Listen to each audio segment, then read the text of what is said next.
I'm not afraid anymore. Cause I know I'm gonna be the last one standing. Yeah, I'm not afraid anymore. Yeah, I don't wanna wait anymore. I'm ready to fall. I'm ready to rise up. I will do what it takes. I'll run blind straight into the flames. Watch me burn, alone in the shadows. I'll carry you home on my back.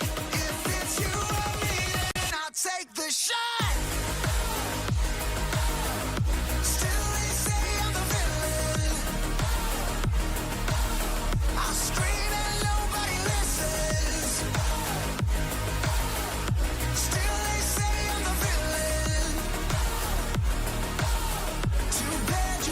Take me down. See that I'm surrounded by predators. It's critical, they got me in my element. It's dirty how you trying to keep it elegant. Keep my eyes open wide when everyone around me is an enemy. See my life cross my eyes. I'm ready to fall. I'm ready to rise up. I will do what it takes. If it's you, take the shot. Still they say I'm the villain. I scream and nobody listens. Still they say I'm the villain. Too bad you can't take me down.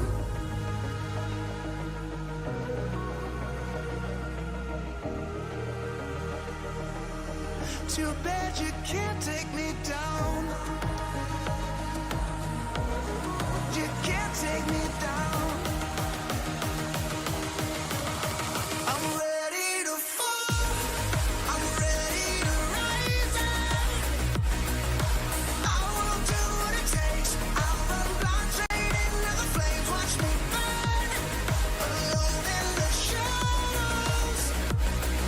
I'll carry you home on my back. If it's you or me, then I'll take the shot. Still they say I'm the villain.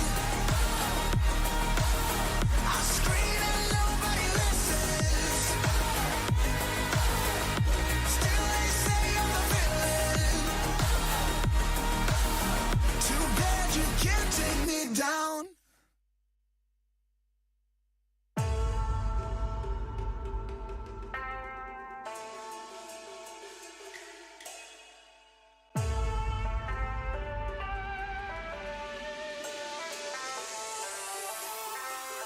我的精神也很顽强，你掌握不了我是宣扬，天空变化莫测，境况让人深思。可失败了你也都没办法，你的安排像灾祸，在我看来你帮就无奈，你没胜利也不受崇拜。I'm a great, I go way pop and paving my way through the smoke and the flame and the cold and the rain. Yeah, you wanna be me, but I stand out. You on flat earth looking at my cloud. Standing tall to the test. Standing tall to the test. 精神也很顽强，你掌握不了我是宣扬，天空变化莫测，境况让人深思。可失败了你也都没办法，你的安排像灾祸，在我看来你帮就无奈，你胜利也不受崇拜。Standing tall to the test. Standing tall to the test. 你看我的 set 就知道我的团队在团结。Team is the best， 他们值得 respect， 我们之间有巨大的差别。连我妈妈也叫我永远的神。我一回家，她说大儿子你很 tough， 一直不带不能被取代，比我更努力的人也不存在。到时我起来和盐酸奶直接出了那战斗。Great, I go way pop and paving my way through the smoke and the flame and the cold and the rain. If you wanna be me, but I stand out. You're on flat earth looking at my cloud. Standing tall to the test.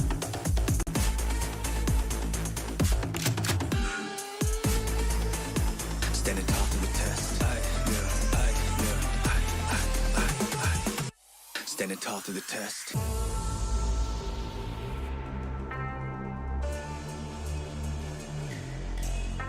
我的精神也很顽强，你掌握不了我是宣扬，天空变化莫测，境况让人深思。可失败了你也都没办法，你的安排像灾祸，在我看来帮就无奈，你的上帝也不受崇拜。我的精神也很顽强，你掌握不了我宣扬。天空变化莫测，境况让人sen视，可是把人也都没办法。你的安排像灾祸，在我看来你帮就无奈，你的上帝也不受。Stand tall to the test， 咱们值得 respect。Stand tall to the test， 咱们值得 respect。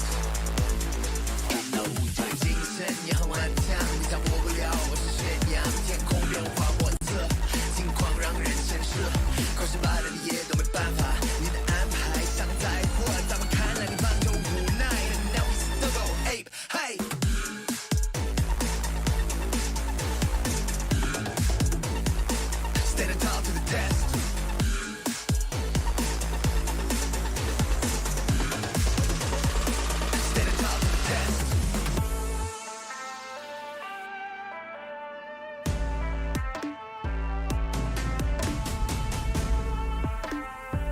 咱们值得 respect。 Stand tall to the test。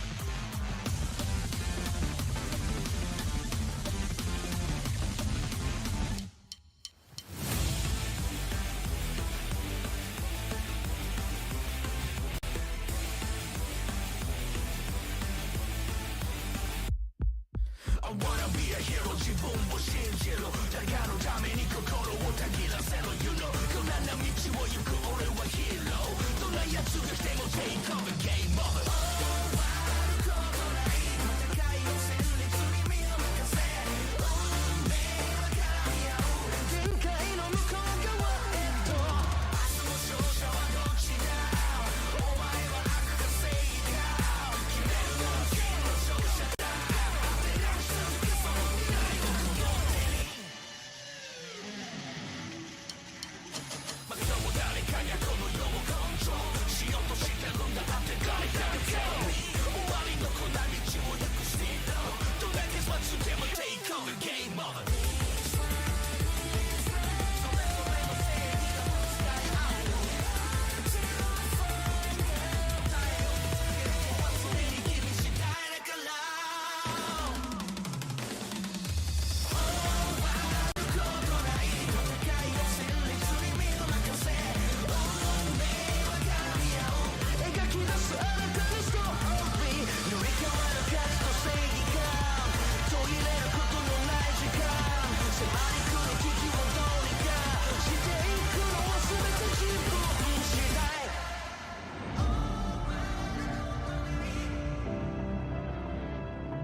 Visions in my head of this, you don't know the half of it.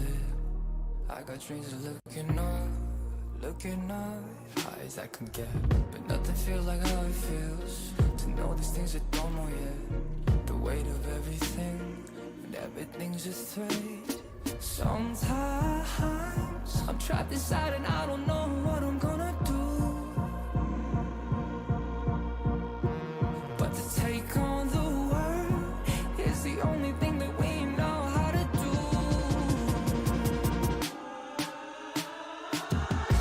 I've got dreams of finding out what all of this is for.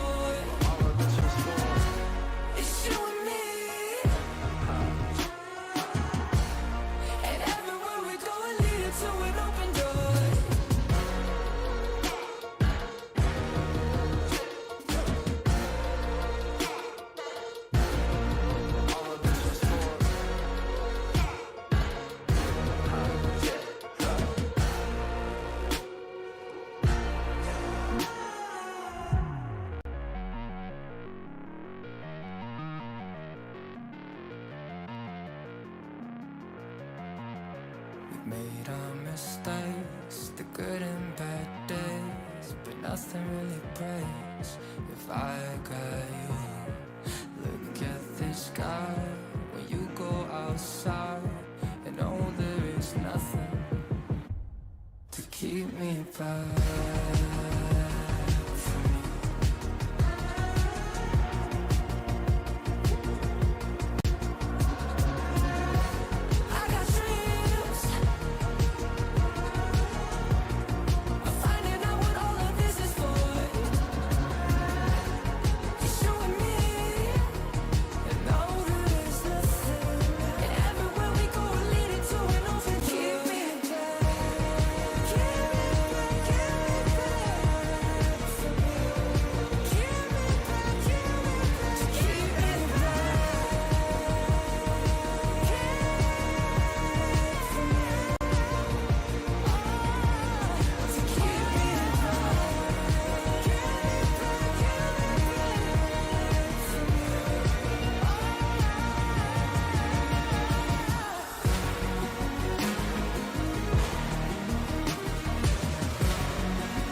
the world from the eye of the horse. If you Alexander the Great, then I am the force. Coming straight from the mud like I am a Lotus. So हाथियों का बल कैसे सकेगा तू मुझे रोक अब देख तू कैसे मैं लड़ूं तुम लोगों से ऐसे ना डरूं करूं मैं जिससे मैं तरुण पानी पे चलूं मैं जिससे मैं वरुण चाहे मैं जीऊं या मरूं जो करना चाहूं मैं वही तो करूं आता है तू ना करीब तू बेटे चीप जब तक कटे ना तेरी ये jeep Better believe you're gonna bleed. Pick up a seat, get in your team. I'm the king of kings.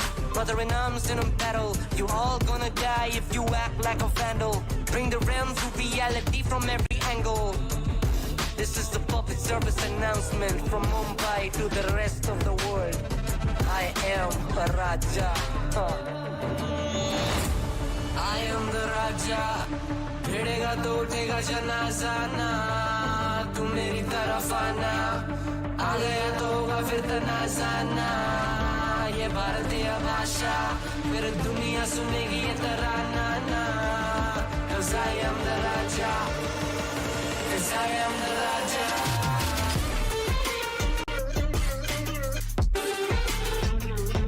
I am the 'Cause I am the Raja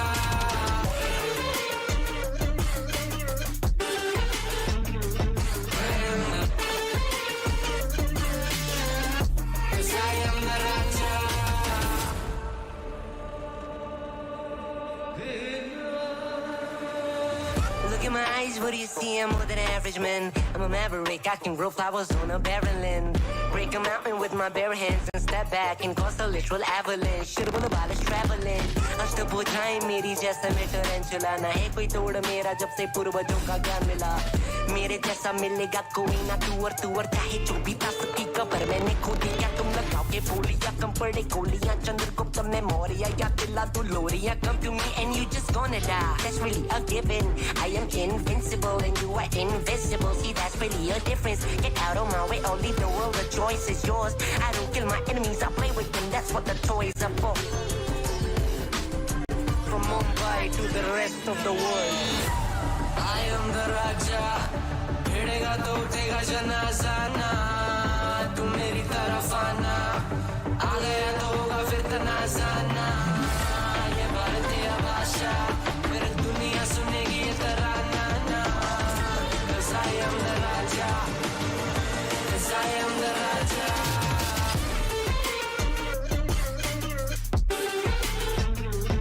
I am the 'Cause I am the Raja Put your back down on your knees with your pistol ring Put your back down on your knees with your put your back down on your knees with your pistol ring 'Cause I am the Raja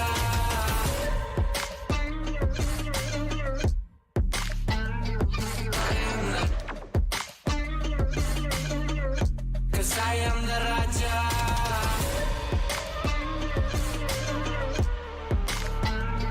I am the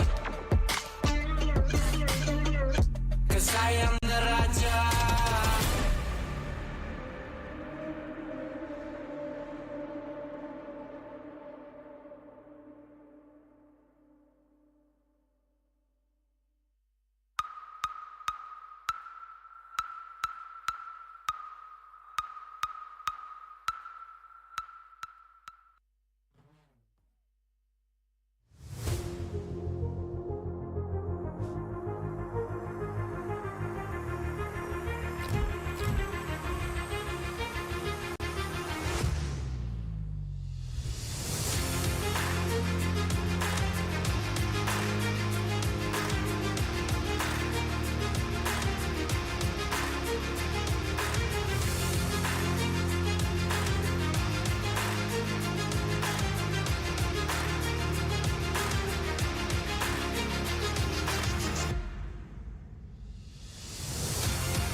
The stage is set as the gladiators have made their way into the Colosseum. Ladies and gentlemen, the time of the final battle is nigh as both of these teams will clash one last time on the South Asian stage, and the winner gets the ticket to Ascension. Welcome ladies and gentlemen, you all are watching the OMEN VALORANT Challengers South Asia 2025 Ascension Qualifiers. Is the grand finals right now, Shadow, and history has shown us what has happened multiple times when these Goliaths have collided.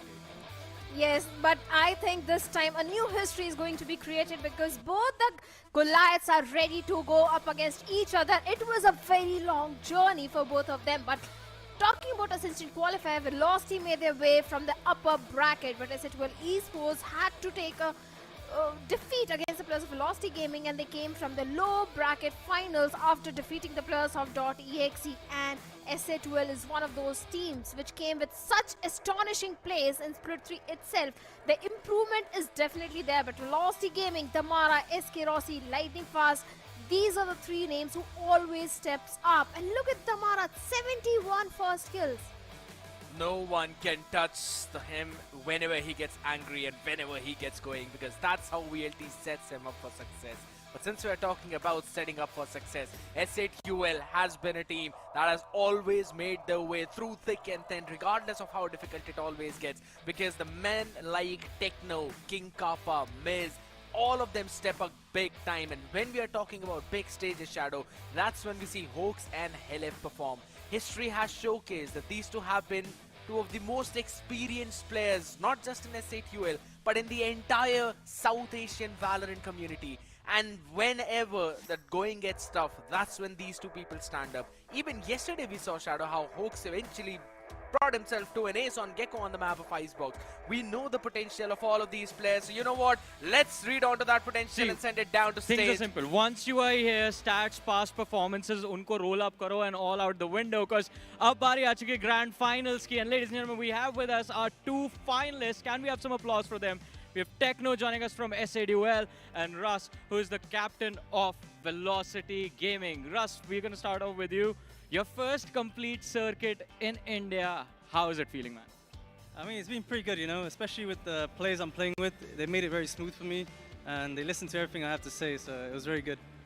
And Techno, you're one of the youngest players inside of the community on this stage as well. You have a pretty stacked roster, but now you go up against some legends. Aapke personal emotions kya hai? I mean, it's a proud moment over here in the grand finals, but we don't really see who are there. Like, we'll just focus on our game and we'll try our best. And talking about focusing on your game, थोड़े दिन पहले एक series हुई थी. You guys played the upper bracket, जो हमारा final round था. उसमें आप लोगों का face off हुआ था. You guys lost 2-1. So वहाँ से कुछ learning experiences that you will put on display today. I mean, for sure, we have looked up to our mistakes and we have fixed it. So I think we're gonna be having a clean game today. What if the map that you won, they take it out? Again, sorry, I didn't. What if the map that you won, वो हटा दे? I mean, they have two bans. I think they're taking Icebox and Split, I think. So, I mean, we don't really care about maps. It's grand finals, baby. It's the grand finals, baby. Russ, what about you? You already are on that momentum, winning the upper bracket here. Now, this lad and those boys. What do you want me to say? Like, there's nothing much, you know, we prepared everything we need. You know, we're ready to play. So today's the day, and yeah, we'll show what we got. I think that was a perfect answer from an IGL, and Techno, thank you so much for your interview as well. But jo chairs abhi Techno ke liye aayi thi, I would like the Velocity crowd to make some noise as well for their team. Let's go, baby. VLT versus S8UL. Russ, so please take your seat. It's time for the match. Techno, thank you so much for the match as well. And ladies and gentlemen, to begin the action, we're going to head over to our amazing casters. Mr. Crad and Fixes, are you ready? It's absolute time right now, ladies and gentlemen, and things are getting fired up in RD Mall right now because, Shadow, yes, I am super ready and I am super excited now to witness this best of 5 series, because this is the first time these two teams are now facing each other in a 5-mapper, and I really feel like that having that upper bracket advantage has put VLT in a very solid spot. Of course, they can actually go for that Icebox ban which they were going for. And here it is. Icebox has been a weak map for the players of Velocity Gaming, and they're going for an in-step ban on the Icebox and Split as well. Because even Split is also not a strong map for the players of Velocity Gaming. They played Split all the way back in Split 2. They haven't played Split in Split 3, not in Ascension Qualifier. So yes, good map feature coming in, and Lotus is already there. We know how strong Velocity is on that particular map. Only lost once till now on that map, and that too against Reckoning Esports all the way back in Split 3 lower bracket finals, or rather Split 2 lower bracket finals. That was also a LAN event right now, but this time around, S8UL, they're going to bring their deadlock composition back in. We have seen them play on this map once, but this comp did not really work out for them a lot, neither on the attack nor on the defense. For VLT, this chamber has always been the signature of SK Rossi, and it blooms just like the flower out there, just like the Lotus on the screen as well. He never stops, and I still remember, I get goosebumps whenever I think of that 39 bomber game this guy dropped. Well, of course, and last time when these two teams went against each other in a best of 5 was all the way back in Split 3, where it was a complete domination from the side of Velocity Gaming, a 3-1 scoreline, and S8UL was able to take only a single map of Icebox, and now this time Icebox is pretty much banned. And I think even the players of S8UL were prepared for such sort of a scenario, but the team on control towards SK Rossi, that is exactly where S8UL is going. A big mistake. Rossi with his headhunter was just prepared. Takes 2 out of S8UL. This guy runs on an absolutely different confidence side now. Did not care about the Prowler. Is still ready for Techno as Madeline supports him from behind. And they shut down S8UL in an instant. Just a 2v4 now into the making, rather, considering SK is just in that HP. Might not take that contact. Doesn't even matter right now. Couple of picks right now for S8UL. Guess what? It hooks and King Kappa. Stand upon for this challenge right now as Tamara creeps his way up. They already have all the information. They know what's happening around here. And SK Rossi is fast on his feet. He's already made his way to rubble, but King Kappa is just going up all the way around. If he gets this big connector, then this could be doable. But holy smokes, Madeline, the awareness, absolutely insane as he spams it through the wall. King Kappa goes down, and it's all down to just hooks, and he gets styled upon by Damara. And look at the confidence as he stands up on his seat and hypes up the crowd. Well, of course, the pistol goes in the favor of Velocity Gaming.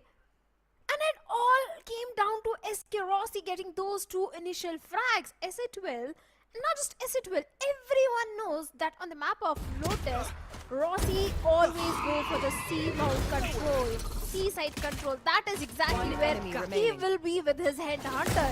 And S8UL walking directly towards that. I don't know what plan was there in the minds of S8UL Esports, but whatever they wanted to execute, Rossi and the boys didn't allow any of it. And now, because of the weaponry advantage, should potentially be the second one for VLT. And this time Rossi is towards the connector. It's actually lightning fast towards the C side. Out of there instantly as well. Revolt hops in, but it's SK Rossi and Damara opening up the double door quickly and shutting things down for VLT. When one door opens, another one closes. I have down to LF now. Question is, how much more damage can he do? There's a Phantom on the other side, a couple of Spectres, an Outlaw, Guardian into the mix as well being thrown. And look at the discipline. VLT are not moving an inch. It's all util dump out there, and double B catches coming in two-phase, up in front. The right click catches none. As a soar through in an instant, and man, oh man. The audience is having so much fun out there. The cosplayers of the Gecko as well as the Neon. My goodness, people. I am pretty sure I know that you all who all are living out here in Gurgaon, you want to show up at RD Mall. It's all happening there. Quickly go, and it's a long series of best of 5. Do not miss out on that action, and do not miss out on all of these amazing cosplayers as well. It's the grand finals after all. The first map out here, the map of Lotus, and SK Rossi has started things off in again such a fiery note. Gotta go. It's out of the second round as well. A good reveal on the back of it. The rebel control has been established with Mara by picking off Techno. Back and forth trades are going in. Those C's, the flashes, aftershock, everything utilized. But Kappa gets one onto SK Rossi. The numbers advantage is still there with the players of S8UL. And this time, since the entire eco was a flawless round for Velocity Gaming, it looked like they might be able to convert the bonus round. But now, Side control towards the side of SC12 Esports, an easy plant, but for the retake, VLT does have a certain amount of util. It's still possible, especially the way two guys are coming all the way from the A top. They need to be cautious from the side of Hell FC and Mids. One enemy remaining. Just count him always out there as he catches the back of the head of lightning fast.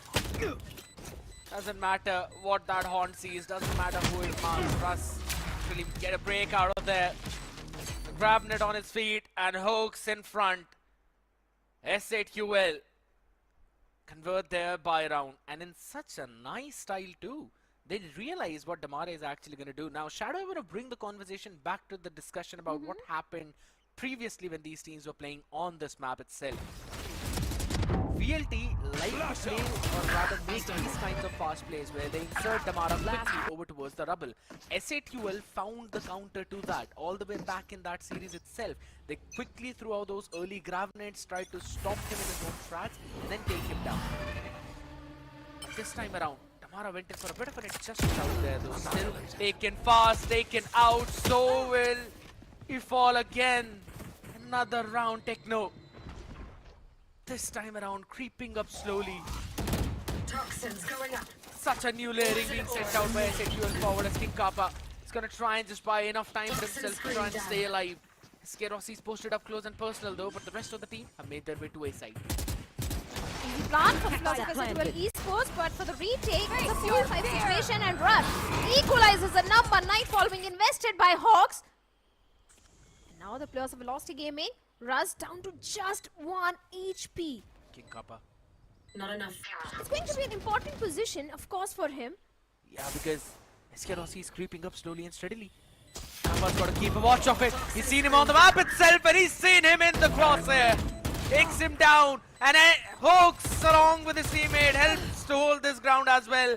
No change out there though, but Madeline and lightning fast. So once back on the other side, instantly it's down to Techno. Converts it into a 1v1. Time is an issue, but lightning fast deals with that so quickly. It is close, but I think so VLT's got it. Well, seems like the players of SC12 Esports, they have actually prepared on the map of Lotus. The way they are giving competition to the players of Velocity Gaming, it's not looking like SC12 didn't prepare this map. They have few counters prepared. Let's see how much those counters are going to work in their favor.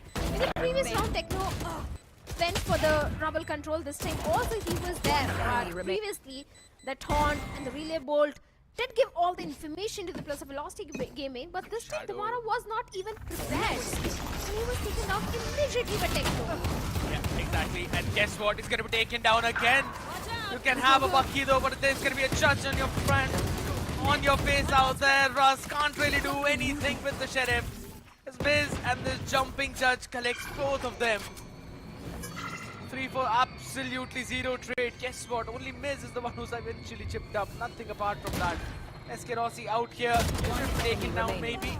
Not going to be major difficulties out there. Good wrap up from S8QL yet again. Fun fact, in the previous round, they were able to buy enough time to get the detonation on. And that round went in for S8QL. So that's 3 straight rounds. And that's the reason why we didn't have a buy in this round. Such a phenomenal play coming in. S8QL have the lead. Well, yes, SH12, and that too in the attacking half. That's a good thing. Because when you're on the attacking side, on the map of Lotus, you need to have the lead. And this time Miz has got the overdrive and the judge as well. Fault line already being used. And this time the players of SC12 Esports are actually going all the way B, and Russ was just placed perfectly to take down 2+, but Miz gets 1 and only 1 with the overdrive. Damara gets a trade onto Miz and Rossi gets Techno. The entire plan of SC12 Esports was trashed by the players of Velocity Gaming. Absolutely destroying them out there. Velocity do not bow down for such a long time, Shadow, and this is something that we also mentioned previous time, that whenever you're playing against VLT, you know that you can't really repeat the same things again and again against this team. They will always find a counter, they will always find a way. This time around, they were able to just shut down the entire push right outside the B. quickly bouncing back as well. SK Rossi creating and a lot of ultimates up on board. Ready, and it's Kamara this time around, taking the one down as lightning fast jumps on Rubble. Catches a walking Techno out in the open, in the park, and Hawks can't see a damn thing. And it wasn't because of the smoke, it was because of the paranoia. They're just caged out there, outside of the double. There's absolutely no way for them to push out. And look at the discipline. VLT are holding their ground. They are not pushing out on the other fronts. Rossi has got the mount control and full information with Rendezvous as his exit point. And you've also got Russ and Madeline holding down the B connector. So disciplined. An easy 4th one for the players of Velocity Gaming, and seems like this time the players of SA12 might not even be able to get those spike plant creds as well. Not looking good. They've got the ultimates, they've got the Viper's Pit, Annihilation, but seems like everything is going to be utilized in the upcoming round. But for the players of Velocity Gaming also, they have got good ultimates online. They've got the Overdrive, they've got the Rolling Thunder, and even the Nightfall is also there. SK Rossi, Thor the Force is also just 1 point away. So the entire ultimate progression of Velocity Gaming is looking very promising. And once again, VLT is back in the aggressive approach. The side denial is the last 10 seconds on the map of Lotus. The Prowler gives the information about Hawks. The Aftershock goes in. And 39 HP is where Hawks was. Kappa gets 1 and good for only 1. Not even a single weaponry being carried forward. A good round for VLT once again. Fantastic approach in this one as well. Again, for the previous 2 times when the Rubble control was being lost, SA12 were winning out those early duels. They were able to trade, or rather finish off Damara instantly, and then also follow up with a couple of more picks. This time around, VLT were able to add another layer on the back of it. They sent out Lightning Fast as well on top of Rubble, and they also had the support of Madeline and Damara with those utilities. And that has now forced an early timeout from Hellranger. He needs to give out the instructions to his team now, because it's not just one round that they have lost. They also have been brought down in terms of their economy. So next round should potentially go for VLT, unless of course they've cooked up something which we have known them to cook up. Velocity is always cooking on the map of Lotus. Let's be honest, the stats speak for themselves. The amount of time this team has got a victory on this particular map, and every single time in a dominating way. So yes, I'm sure this time also. And in the defense, if these guys are getting so many rounds, and that too in a flawless fashion, attack is also very strong for the players of Velocity Gaming, and that's something which the players of SA12 Esports need to consider. They have to have the lead, if not a lead, at least a 6-6 swap in the first half itself. 4 ultimates towards the side of VLT, 3 towards SA12, but a scrappy buy for SA12. Look at this. This is destroying them out there on Mount. Miz is good for 1 though, but there's a crossfire out on the other end. He's actually able to answer back Shadow. Well, certainly, Madeline having all the information onto the players of SA12, and the entire C-mount control has been denied to the players of SA12 Esports. 2 rifles are there, but a good damage to the side of VLT as well. A 3v4 situation for Velocity Gaming at this point. The C site has been left completely open, but the complete wrap around, which is coming from the side of Russ and Madeline, can do so much damage to the side of SA12 Esports if SA12 doesn't consider this. But here's the thing, SA12 are still going towards the C side, and they have got the rifles now. Eleva's also got the Annihilation up, so he should be able to take one down at least. And I don't think so Rossi would be able to survive unless he's able to land in that one shot. And he's got the timing. Welcome to my world. Viper's Pit already being invested. Hawks going for the plant. The major win condition was a Viper's Pit. And finally the plant has been done. This round can go in the favor of SA12 Esports. They have to make sure the pit stays in. But Ross, Maiden, SK Rossi, they are known to deal with such sort of a situation. Are they really going to go for the save, or they're going for the retake? They are going for the retake. The bot lane, the Prowler, the Haunt, the Seas, everything goes in. But it's nothing, but Rossi gets 1 onto Techno with a Headhunter. This guy is an absolute absolute beast. Last player standing. With the headhunter, Russ and Esquirosi gets 2 more. Hawks gets 1. LF in Annihilation gets 1. Russ down to 14 HP. It's a very close battle, but time is also ticking. Time is the biggest enemy. Russ gets 1. Last one with a shorty, but there was no time left to go for the defuse. I mean, I want to say that it was a phenomenal round for S8UL, but at the same time, with the amount of ultimates that they invested, Shadow, and Yeah. the way how they were trying to deal with the utility of VLT, I'll have to say, VLT getting all the picks out there is actually the main highlight of the round. Because not only they just forced out one major ultimate, but rather 2 major ultimates on the other end.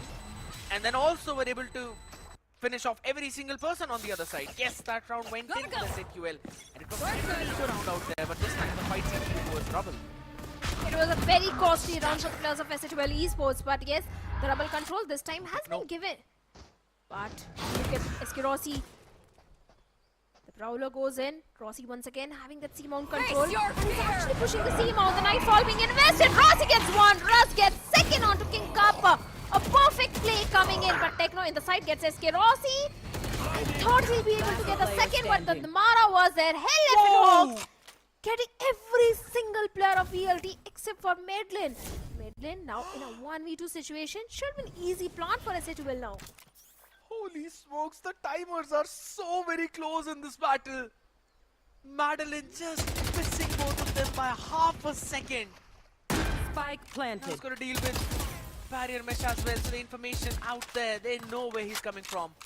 He's got a Prowler and a Haunt to work with now, but there's still 2 people there and a high-low setup in front of him. Seems like a done case. Should be a 5th one for the players of S8UL Esports. One enemy Maybe remaining. he can actually, he has got a Prowler, but he gets 1. The high-low setup really working for the players of S8UL Esports. This was such a close round, back and forth fights, but Techno's position was also so critical and important. It looked like he might be able to get more than 1. But the Mara was there to get the trade, but a good round for the players of S8UL now. Yes, because the thing was, as soon as he got 1, he was able to get the crosshair of 2 players away from the mount choke point.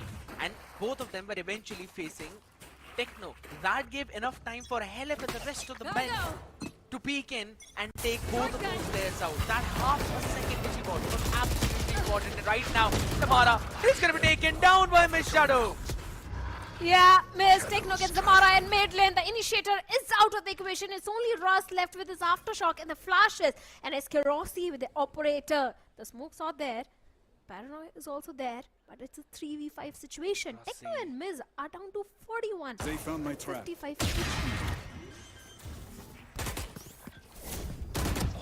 Spike planted.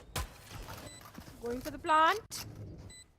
Should be a 6th one for the players of S8UL Esports, but Russ, with his util, can actually try to get at least more than 1 frag.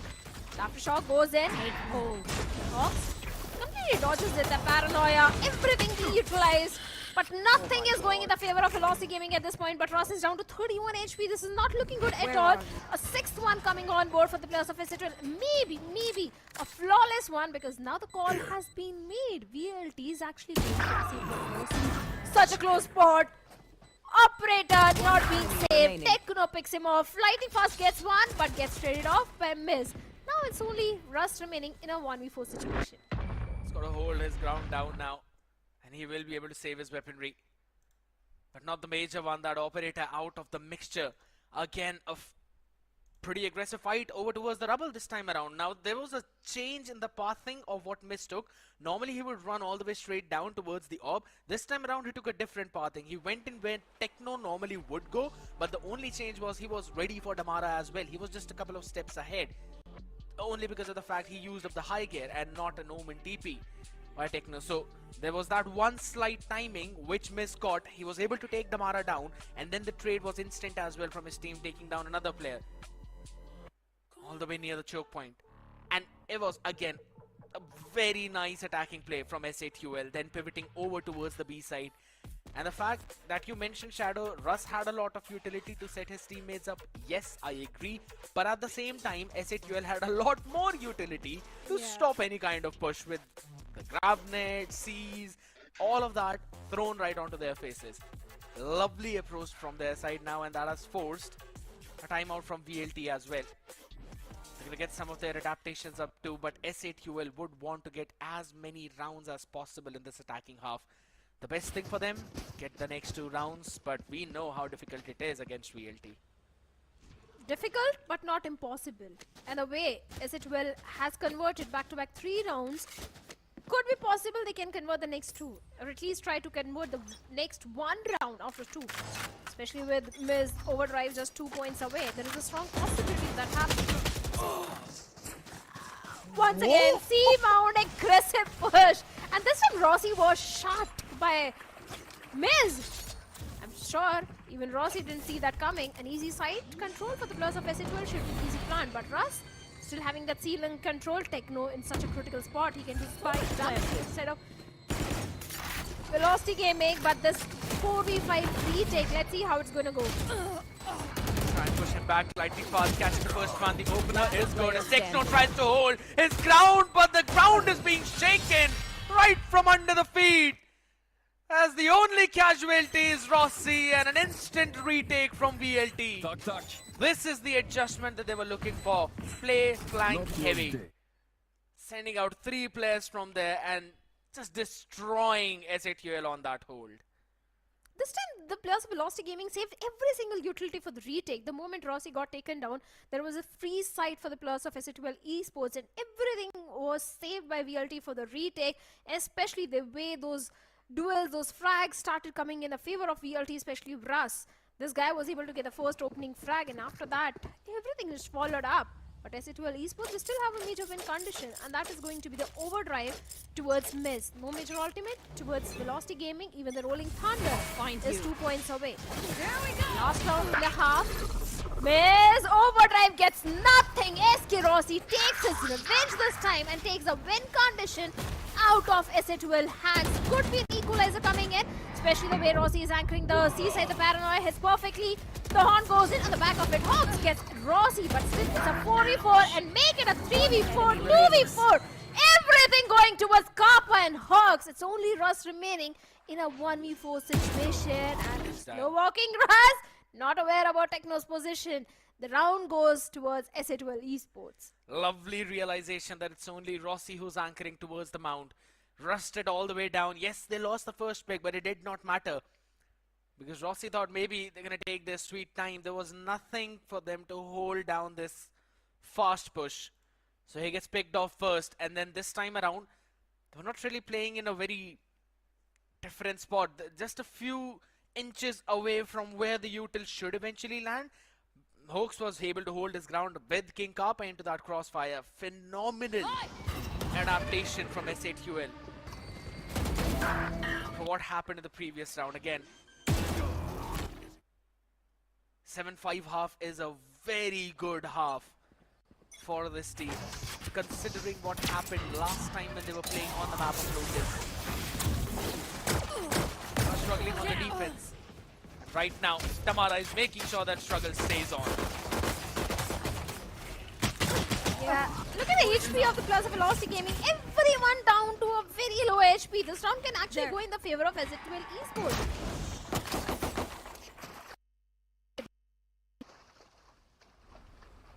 The best of us.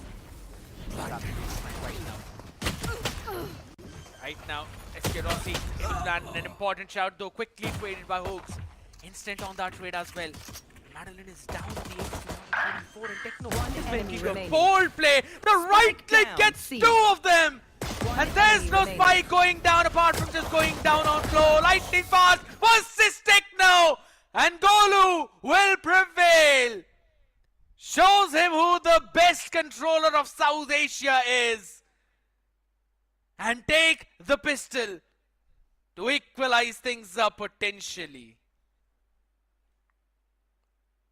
Potentially being the key word. It should be an equalizer because now the players of Velocity Gaming will have the weaponry. But this pistol round was really important for the players of Velocity Gaming, and Lightning Fast stepping up so much in that situation. Initially it was Tamara getting the first frag. One enemy remaining. Techno getting 2 was something that could have turned tables around. But Lightning Fast, this Omen ain't stopping. Every single time when things comes down to lightning fast, he always steps up. And now he's also to top fragging the entire server. 12 frags is where he is. But is it well esports? Now the pressure is on their shoulders. Also, the thing is that this tech pause now, there's no discussion between the coaches. Can't really talk, can't say anything. Just have a bit of a tech pause out here, people. Don't worry, we're going to be fixing things very quickly. And you know what? This gives you enough time to quickly book your cab and move on to RD Mall. It's not that far away, it's pretty close by as well. If you got your own vehicle, picture perfect, go there. There's going to be parking in the mall itself. So you don't have to worry about your vehicles as well. And all you need to do is make sure you enjoy this amazing Valorant action out there. We had a look at the audience as well. Everyone's so engaged. And why should they not be? Because this series is delivering, Shadow. Last time, SATUL on this map could not get anything more than 4 rounds on their attacking half. This time they ended up at 7. Just need to replicate it on defense. And we might potentially see SATUL creeping ahead and stealing that first map away from VLT, because the next one is Ascent. And that is one of the strongest suite of SATUL. Yeah. That's where it's really important for the Plus Velocity Gaming to have a win on the map of Lotus. And equally important for SATUL Esports, because if they win on Lotus, Ascent on paper at least should go in their favor. So that is going to be a 2-0 start for SATUL Esports. But now the weaponry advantage all the way to the side of Velocity Gaming, entire eco for them. But Miss is on to Bucky. This is the buy which we usually see from the side of Velocity Gaming in those eco rounds. But Helef gets 1, the Mara gets 2. Numbers advantage to the Plus Velocity Gaming. Side angles are there, a good crossfire. What? Miss gets the timing onto the Mara. For the second lead, the Mara was able to deal with the other side angle. What just happened? Please break it down for me, Scare. It's all the fact that the Prowler did not check one corner where Miz was sitting. He was able to take one down though, but now it is just a Marshall in the hand. It's visible out there though, but we have anything else to work with out here. Spectre right now, Techno, he's got the Paranoia as well in the hand, and it's a high-low setup. Both the players can be tagged by this Paranoia. Still in sight. Paranoia goes in. It's only Techno in a 1v2 situation for retake. The weaponry is there, but it's not gonna help. The round goes in the favor of Velocity Gaming, but now the bonus is not going to look that comfortable because only 2 weaponries are being carried forward. So that means SATUL Esports once again can come back in the lead. Highly possible now. They need to actually. Very honest, you know, a good amount of damage being dealt in this one. Had Miz got second there, I'm pretty sure Techno would have been able to close this one out, or at least this would have been a 1v1, much more doable. But right now, change the setup, Mount being shown by VLT. On the other side, a Ruppel and a shot as crispy as ever. SK Rossi. Yeah. Numbers advantage still maintained by the Plus of Velocity Gaming, but this time a very slow execution coming from VLT. For all the good reasons, because it's scrappy buy for them. Bonus round, but the Mara, despite that, he deals with King Kappa. What's happening to the Plus of SATUL Esports? Techno gets a trade onto SK Rossi, but I think the Mara has done enough damage to the side of SATUL Esports. A free side, easy plan, but for the retake, yes, the Dark Covers, the Paranoias are there to with the Esports. They don't have the numbers. The judge in the hands of Miz can be the game changer, but the Mara takes that one also out. It's only 2+ remaining, a 2v4 situation, an 8-1. A bonus has been converted by the Plus of Velocity Gaming, and that too when only 2 weaponries were carried forward. Big problem with the defense out here. Exactly like the last time. There was a full barrage of rounds which VLT were able to get last time when they were playing on this map itself. And guess what? VLT are out here hunting. They also want to get these weaponries off of their hands, and Namara will make sure to take one of them out at least. LF will be able to hold on to the second one. There's got to be another timeout now pretty soon by S8QL if the next round does not go in their favor. Only one hero rifle right now they have to work with. It's a tough one. This is the tough half, and it's the toughest team. Have you ever seen scared VLT facing a competition on the map of Lotus, and that too so close? Although the round was a really good round here. The previous one, but this time King Kappa with a Bucky was just ready and prepared for Tamara, and the sliding fast Neon has been shot and humbled for this round, but lightning fast gets one. Towards Hawks, Rossi gets King Kappa. Here's the thing. If Damara gets picked off, it's always Rossi and Lightning Fast there to save the day and round. They always step up when the sliding Neon gets picked off. And now it's only Techno and Miz remaining. Seems like a 9th one coming for the players of Velocity Gaming. Last player It's a big standing. improvement than what we had been discussing the last time, Shadow, that if Tamara falls, VLT crumbles. But this time, we are seeing some lovely step-ups from the entire team. SK Rossi, Lightning Fast, everyone performing to their fullest. They are making sure that this map of Lotus, regardless of how shaky it looked in the first half, is not going to turn atrocious for them, but rather will do exactly as everyone's script predicted. I see Hellraiser talking. Yeah, that means there's a timeout.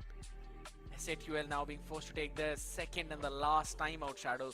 Last time they took this timeout, things changed immensely, and they were able to have that lead and close out the half in an advanced fashion, or rather an advantageous fashion. Right now they're again 2 rounds behind. Maybe the same story could be repeated. Last time when S8QL Esports went against the players of Velocity Gaming on the map of Lotus, it was a 8-13 defeat for S8QL Esports.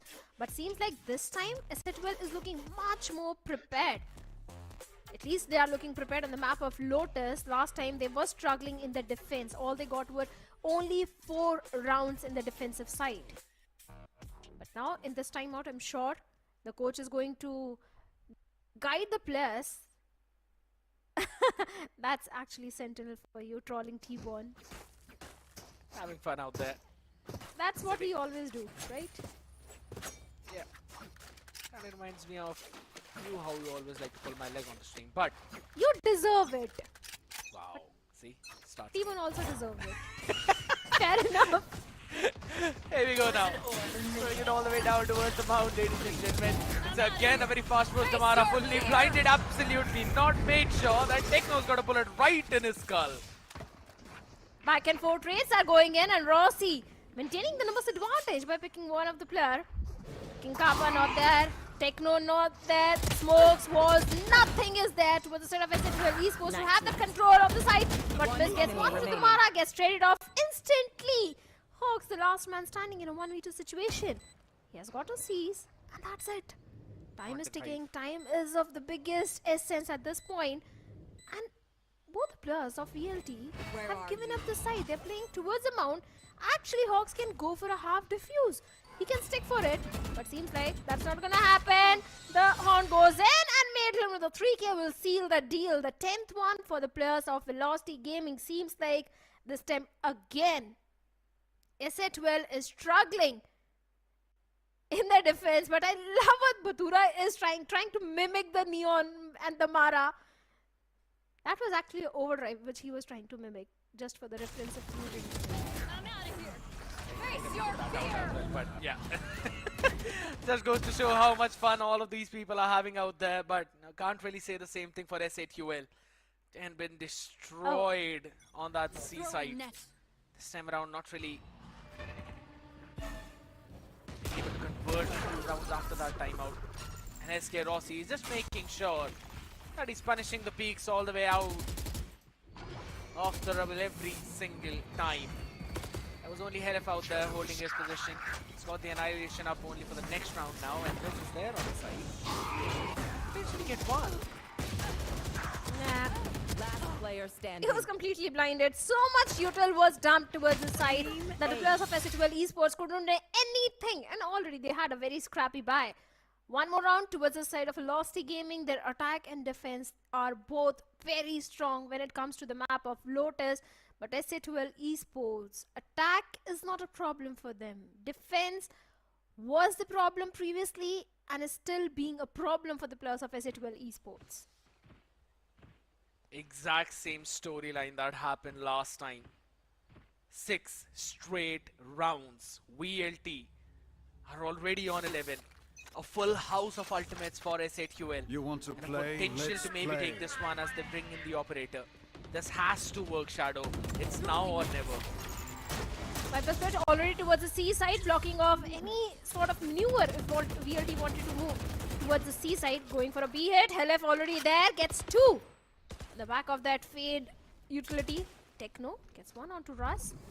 Should potentially be the 8th one for the players of SA12 Esports, and that too when they have managed to save all the ultimates. All the 5 ultimates are there, and without using even a single of them, could possibly get the 8th round. This is such a big win for them. I have this The back. dynamic duo is still there all the way back from 2022 days when Global Esports used to face off against VLT. It was lightning fast and SK Rossi who had their teeth sour, and guess what? It was Helef who was at that time playing in the roster of VLT who stole that win in the best of 5 series 3-2 away from them. It's a revenge from a long lost time out here. And maybe 30 seconds left. A gift. they can serve the coldest one yet. One enemy remaining. Miz with an operator gets Rossi. Now it's only Lightning Fast, the goalie remaining with 22 HP. I think even for Lightning Fast, this is a 10 big seconds challenge. left. Flawless. And Helef will make it easy, a flawless round for the players of SA12 Esports. Now here's the thing, Sked. SA12 Esports, they have got all the ultimates online. And if they pair up those ultimates perfectly, there is a solid chance of them coming to an equalizer. It is possible. They invested the Viper Spit in the previous one as well, but yes, they've got a full house. But here's the problem, Shadow. Even VLT are just a couple of points away from their major ultimates. 3 away from Rust, 2 away from Madeline's. So that means after a couple of rounds, they'd be just having a barrage of it to send themselves closer to the map point at least. So I don't think so they're a lot worried right now. Oh, the Prowler on the back of it, Miz gets Maitland. Nightfall also being invested by the players of SA12. And Hawks gets 1 onto Kamara. Such a great opening. A complete side denial for the players of SA12 Esports. Russ still there, gets 1 onto Miz. Trying to equalize the numbers, a 4v3 situation. Annihilation is still there towards the side of SA12 Esports. But Rossi with the operator can do so much damage. Annihilation finally being used. And gets nothing. Russ gets Kappa on the other side. What? And yes, Lightning Fast gets 1 Helef in the Annihilation. Catches SK Rossi. It's a 2v2 situation. One enemy Just 1 remaining. point away, but seems like this round it's not going to be used as Techno will take Russ down. It's only Lightning Fast remaining. A 9th one coming for the players of SA12 Esports. Yes, he has got the TP. The max he can do is plant the spike. Nothing more than that. He can go Yes. to the seaside, and 30 yes, I seconds agree. left. He'll be going in for that plant as well, but such a lovely play from this man. Helef was holding down that one angle. Now they both wanted to play together, so they gave an opportunity to Lightning Fast now. Techno quickly running away. He's got the mount space as well. They can still double up, but LF has to play this smartest way. Shadows traveling. So many ultimates invested by the players of SA12 for this round. And Lightning Fast, he gets 1 on Techno, isolating those fights. Techno was hiding inside that smoke. And now He's this done round it. will actually go in the favor of VLT. Yes, he has done it! A 3K for Lightning Fast. And round for the players of Velocity Gaming. This should not have been allowed. A major big mistake toward the side of SA12 Esports. What an absolute Chad move from this dude. Realizes that both of them are playing together. TPs away, then TPs towards the spike. and uses his from the shadows to run towards the seaside, goes in for the plant. A universal open plant, he could play from anywhere and decides to play on site, sends a smoke to the left side towards waterfall. And then waits for Techno to hop in his own smoke, which he dropped in on the spike. Lovely isolation. And they're just one round away from closing out the first map. S8UL seems like their soul will forever be stuck on 8 rounds on the map of Lotus against this team. They used everything, Scared. Viper Spit, Annihilation, everything. But coming back to this round, Miz gets one onto Maiden and great opening frag. They're just 4 rounds deficit. Still a possibility, and Ox and Miz is increasing those possibilities. Miz, being the side anchor, gets not just one but a 3k. But Lightning Fast gets one, denies the flawless for the players of S8UL Esports. But 9th one goes for the players of S8UL Esports. And I don't think, Scared, your wish is coming true. This team is not stuck on the 8th round on Lotus against VLT. But they still need to repeat it 3 more times consecutively, Shadow. There is absolutely no room of error right now on this map. Yeah. And this is what I was worried for. VLT had 1 timeout remaining and Godspeeds decided to take it at the most crucial moment. I'm still out believing that this gives Hellranger enough time to talk to his boys as well. And maybe send out some more information, because the vibe is looking so dull there. It's like they're playing under a lot of pressure and the emotions are kind of getting better of them. And that's where VLT always thrives. They are always calm in the situations which are high pressure. Send the boys down in Mariana Trench, they'd survive out there. Just imagine, Scared. Hypothetically, just imagine. I know the scoreline is not favoring my thought, but if S8UL actually wins on the map of Lotus, how it is going to affect the mental of the players of Velocity Gaming? A lot. Because I'm pretty sure. Yeah, this can actually go in the favor of S8UL Esports, because if you beat down Velocity Gaming on their strongest possible map, it's a major win already for the players of S8UL Esports, and this round is going to be really important for both these teams. Right now, Miz sending it all the way down though, catches Lightning Fast and destroys everyone at the choke point with Helef and Techno. Fantastic rebel approach from S8UL as they now push the rest of the members towards B in the crosshair of the monster who stands in the corner, delivers the blow, and the Yakuza boss is not going to stand on top. It is S8UL who survive for one more round right after VLT's timeout. I love what Miz is doing, especially in the last 2 rounds. This is what VLT used to do in their defense. Every single time the Mara used to go for the aggressive double control, the aggressive approach, and this time Miz is kind of doing the same thing. Getting 3k in the previous round, and this time also getting the first opening frag on the back of it. His teammates were there to get those frags. 17 in 18 is where he is. And now VLT, they don't have enough credits to go for a full buy. But the thing is, they're for the overdrive. And the Mara can be really deadly on that overdrive. The parallel goes in, and the Mara, despite that, gets one onto Techno. Helef instantly humbles him down. The misadvantage equalized, but Lightning Fast gets Helef. Hawks gets one onto SK Rossi. Nightfall being invested. Kappa gets Raz, and Lightning Fast and Medley in a 2v2 situation. Both the Fates are on a very low HP. Oh my god! And King Kappa falls at the worst possible moment. The only man who had everything up, and it's Lightning Fast one more time to put the nail in the coffin of Soul and snatch it out on the map of Lotus. 13-10. VLT take their map pick. It was really important for the players of Velocity to win on this particular map, because if it had gone in the favor of S8UL Esports, this would have definitely affected the mental of the players. But kudos to S8UL Esports also, Scared. Let's be honest, they did put up a really good fight against the players of VLT. Yes, they were struggling in the defensive side, and that is where they need to work on, especially on the map of Lotus. But still, a good effort from all the boys of SA12, but VLT still remains very strong on Lotus. I have to say, I was still thinking it would be possible for SA12 considering how Damara and Madden were struggling last time when they were playing on LAN all the way back in Split 2. So I thought maybe this is going to be another difficult challenge for them. Maybe we're going to see some of those jitters, right? Considering how SA12 have got a lineup stacked with players who've got so much experience playing from so far back, all the way goes back to 2020.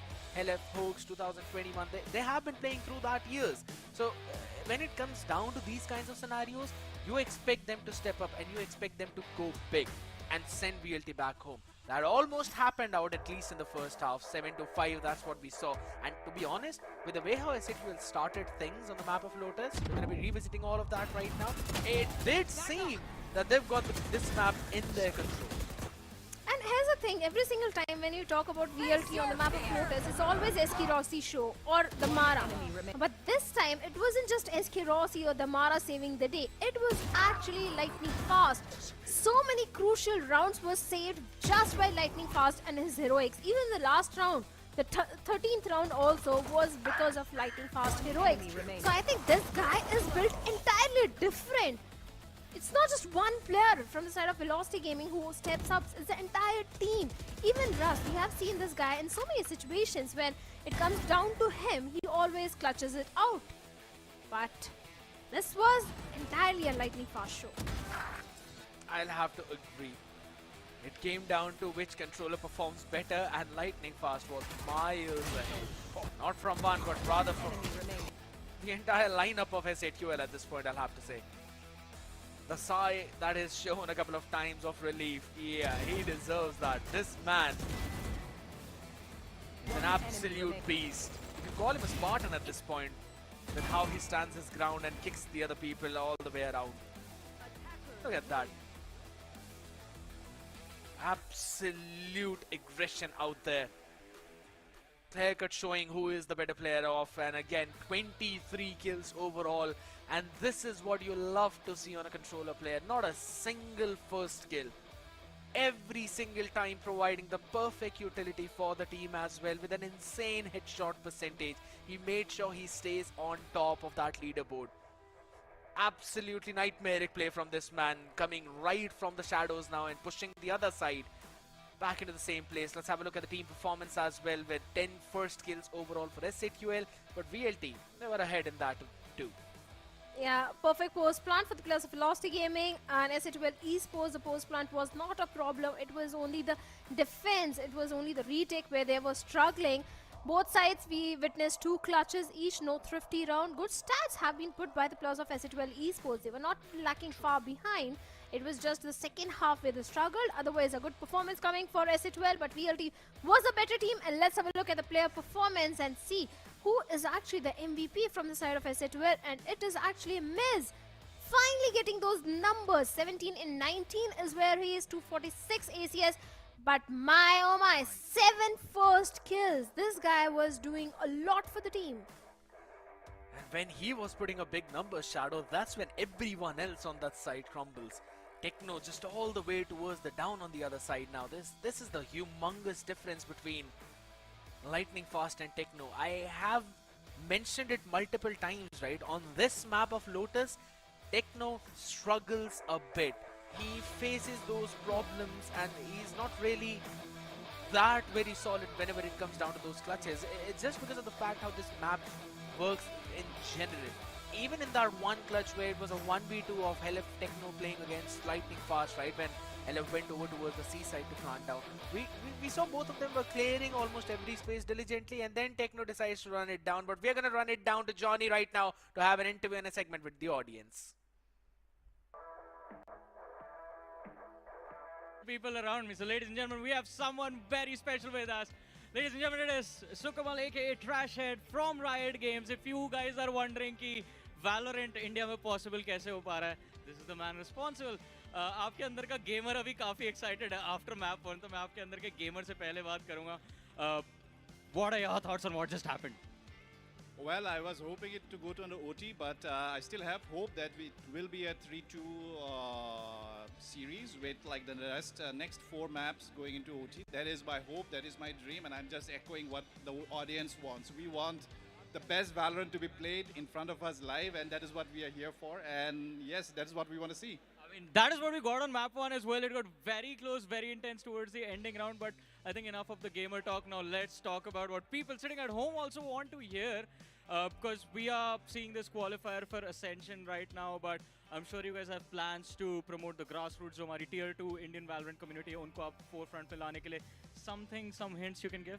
Yeah, absolutely. I mean, like, I think as if you follow Valorant and the VCT quite actively, then you know that like there was some information that was shared by the head of VCT, with Mr. Leo Faria. So he did mention that Tier 2 is going to have more opportunities to play bigger events and at bigger stages.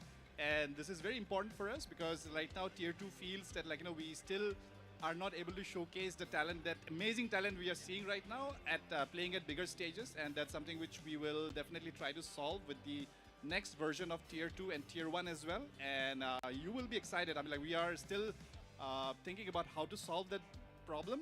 It's not a problem, it's just like creating more opportunities, and that's something which I think as we are able to expand and showcase it back in the coming months or probably in the next year, you'll see that those opportunities are going to be opening up, and Tier 2 is not going to be the same Tier 2 as we see now. It is going to be completely overhauled, and who knows, I mean, like, bigger stages, bigger events, and our teams are going to be playing there. It's going to be bigger and better than ever, and our teams are going to be playing there. But Abhi, if we talk about these teams, you have seen a lot of these players grow. We were talking about this a few moments ago, young athletes moving onto the stage, and again bringing the conversation back to that Tier 2 circuit. Just a few months, a year, what do your advice be to all of those Tier 2 players waiting right now? Because सबके कान खड़े हो गए हैं अचानक से. So basically I feel old. Thank you for reminding that I have seen them as kids growing up. But yeah, like, all I can say is like, you guys are amazing, first of all. And I was just talking to Hacker who was sitting behind, and I really loved the run that .exe did. I mean, like, yesterday it was a little heartbreak to see, I mean, like, them not performing to their potential.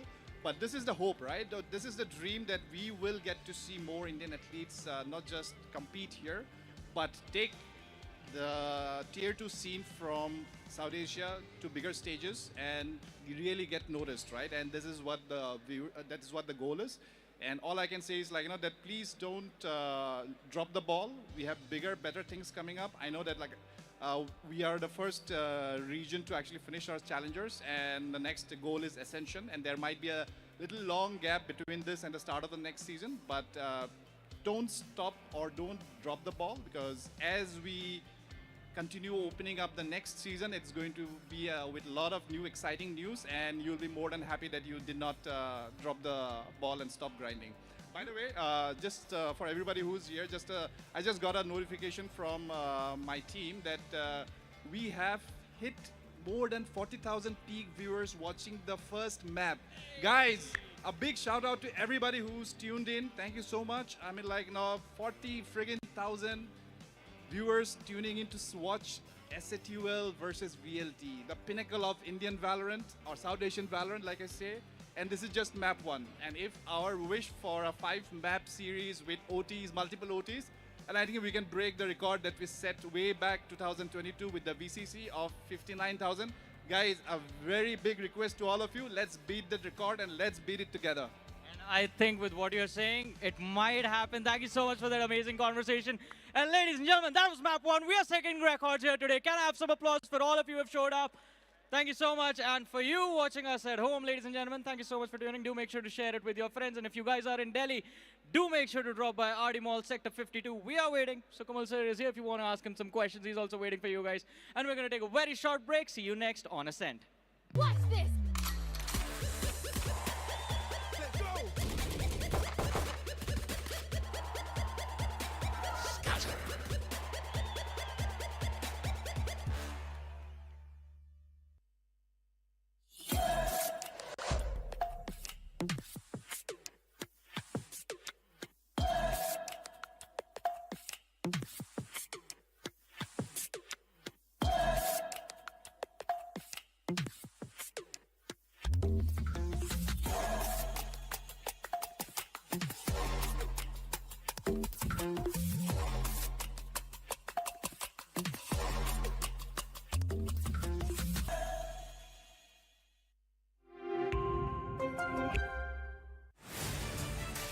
Live your life the way you want. Compete like the toughest challenger. Dance like there's no tomorrow. Celebrate every second you are alive. Life has no rule books, but we can give you a stage.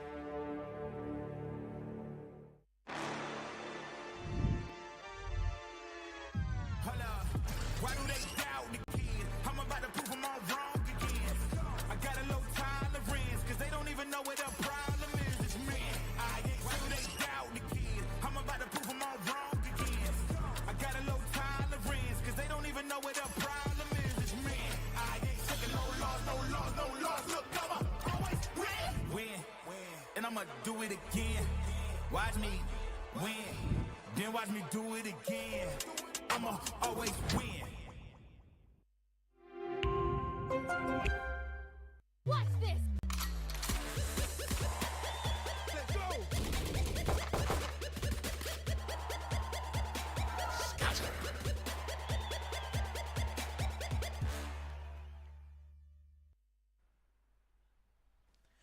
Watch me win and I'ma do it again is the mantra of VLT as they saw through map 1 and now enter the territory of S8UL in map 2. Ladies and gentlemen, we are back again with the action round here right now, and this time it's gonna be Necro who's gonna be joining me for this one. Necro, look at the composition, tell me your views. Of course, I mean, looking at the composition itself, it does not really seem like we're seeing anything new on the board. We have seen these sort of compositions in the past as well from the side of S2L, from Velocity as well, and specifically speaking about this map itself, right? Velocity, S2L, they've faced off against each other in the past, right? But this time, things might be a little bit different. S2L did beat Velocity in the past, and now this time, I think Velocity might have just learned from the past mistakes, and they might just come back stronger. Highly possible, because I really want to see them, you know, bounce back. S8UL have been on that struggling end every single time whenever they faced against this lineup of VLT. But yeah, to be very honest, this was the one map in which they won previously in that previous series, 2-1 Ascent. But it still go pretty close. It was a 13-11 victory for S8UL, and maybe one more round, VLT could have pushed it to overtime as well. So I don't quite feel very confident when I see this map to say that it will 100% be an S8UL win, like how confident I was with the Icebox. So things might actually be a bit more close out there, and considering the way how VLT are feeling right now, considering even Damara and Madeline are not really choking out here, but rather having the time of their life, it seems pretty dire for S8UL. And at this point, it's out there. S2L is extremely strong on the map of Ascent, and I'm pretty sure that's what something Velocity has learned as well over time. And I'm pretty sure at this point, Velocity, they should come up with a new counter against the team like S2L, specifically on this map, because S2L has been proving time and time how strong Ascent has been for them. As we do move on towards the map itself, S2L starting things off on the attacking side, as Velocity will kick things off in defense. Goes out here as well. 3 to be specific for both of these sides. And with the group up of S8UL right now, seems like they really want to take that A very quickly. There's only a camera to hold that one position down, and SK Rossi is playing all the way on the other part of the map, anticipating a B push. That's an anti-strategy that VLT is putting in for S8UL's default B take on that side, but that's not happening right now, and I like this adjustment. Once again, it's going to be a flood on towards the side. S2L easily walking in towards the side itself. We've seen a bit of that glimmer happen yesterday too. They were able to easily take the sights away from the side of .exe, but it's not .exe playing against him anymore. It's Velocity. And Velocity, every single thing about this team is always amazing. Cover going out. And at this point for Velocity, trying to get their hands on the site back, once again, it's going to be a little bit tough. A team like S2L is not going to make it easy, but Velocity, they're already breaking through the shackles. But S2L, they still somehow clinch their fists as they come out on top in the first round. A lot of people keeping their positions all the way up on side. A crossfire in hell, and then making a crossfire with King Kappa, who was playing out there in main, peeking perfectly when everyone was taking the fights with the other people. Through that smoke, King Kappa just was able to close things out. A nice adjustment on the pistol round now, and again, an important win out there, because we did see S8UL struggle onto that pistol round in the previous map. having a better start onto this one tells out a different story, and they're preparing for their bonus as well. One rifle investment, a ghost as well in the hands of King Kappa. They're getting ready for the next round bonus as well to get a few extra rifles on board. Velocity, after losing the map of Ascent against the players of SC2L in the past, I'm pretty sure they have cooked up something new. They should be cooking up those counter strategies, and this is what I'm talking about. Catching the players off guard. That shock dart was placed to perfection, chipping out a bit of damage on the players as well. Elif taken down to just 69 HP. Damara walking in through main, backed up with two of his teammates. But Miz, he seems primed and ready. 0 Point's going to be spotting out the players as well, and at this point, we all know what SC2L needs to do. All they need to do is try and get rid of every single person that's going to flood through main, and that's what they exactly do.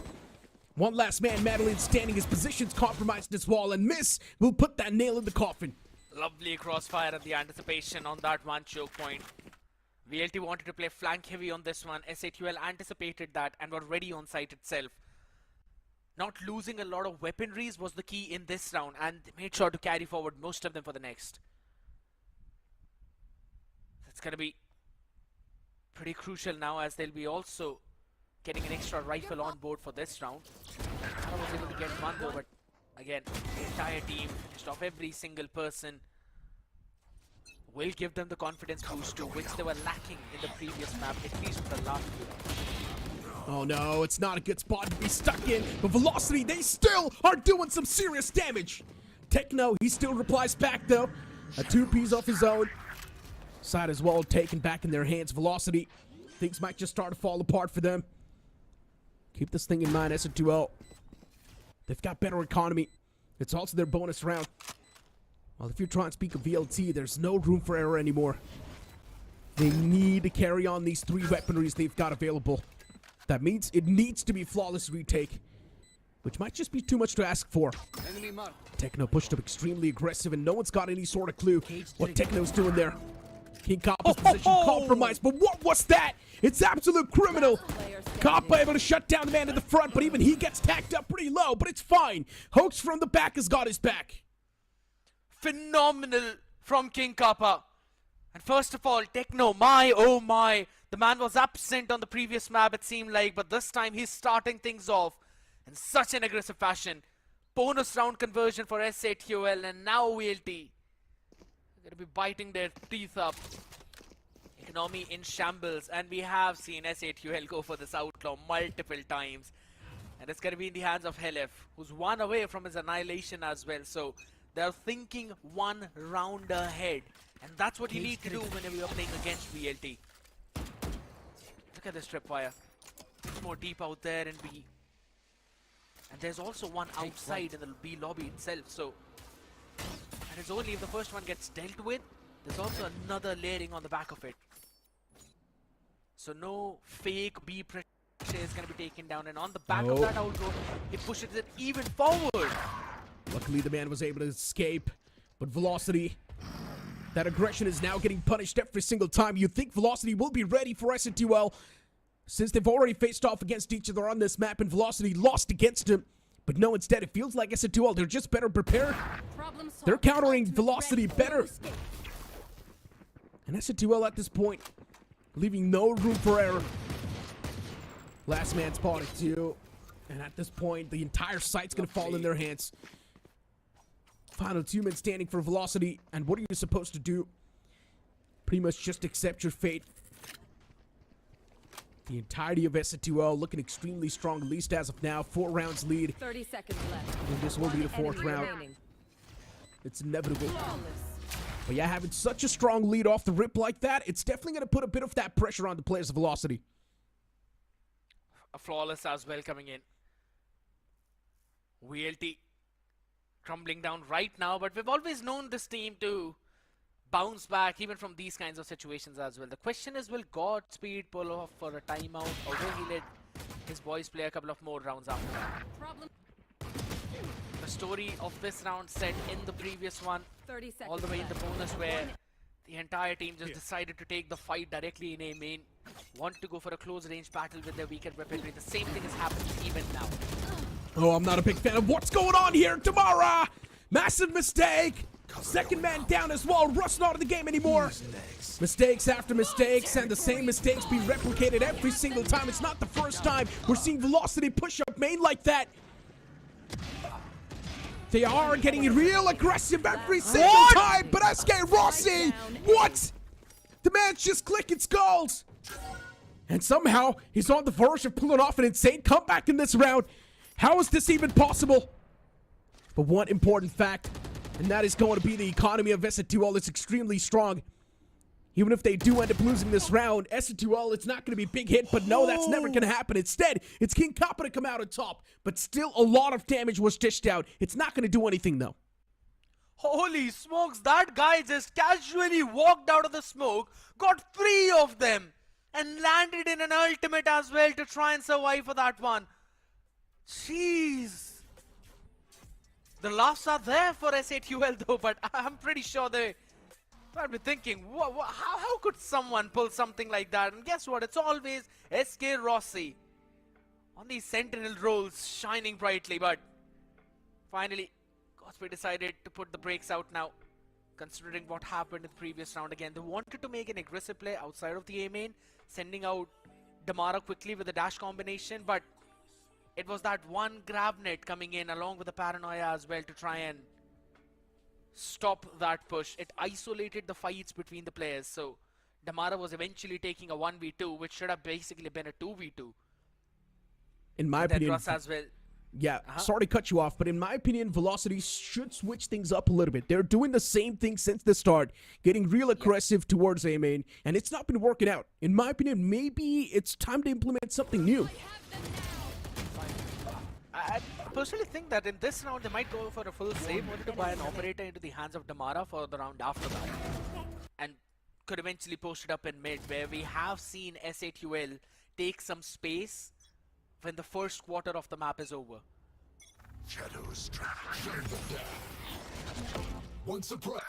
This time around, Velocity respecting the opponents.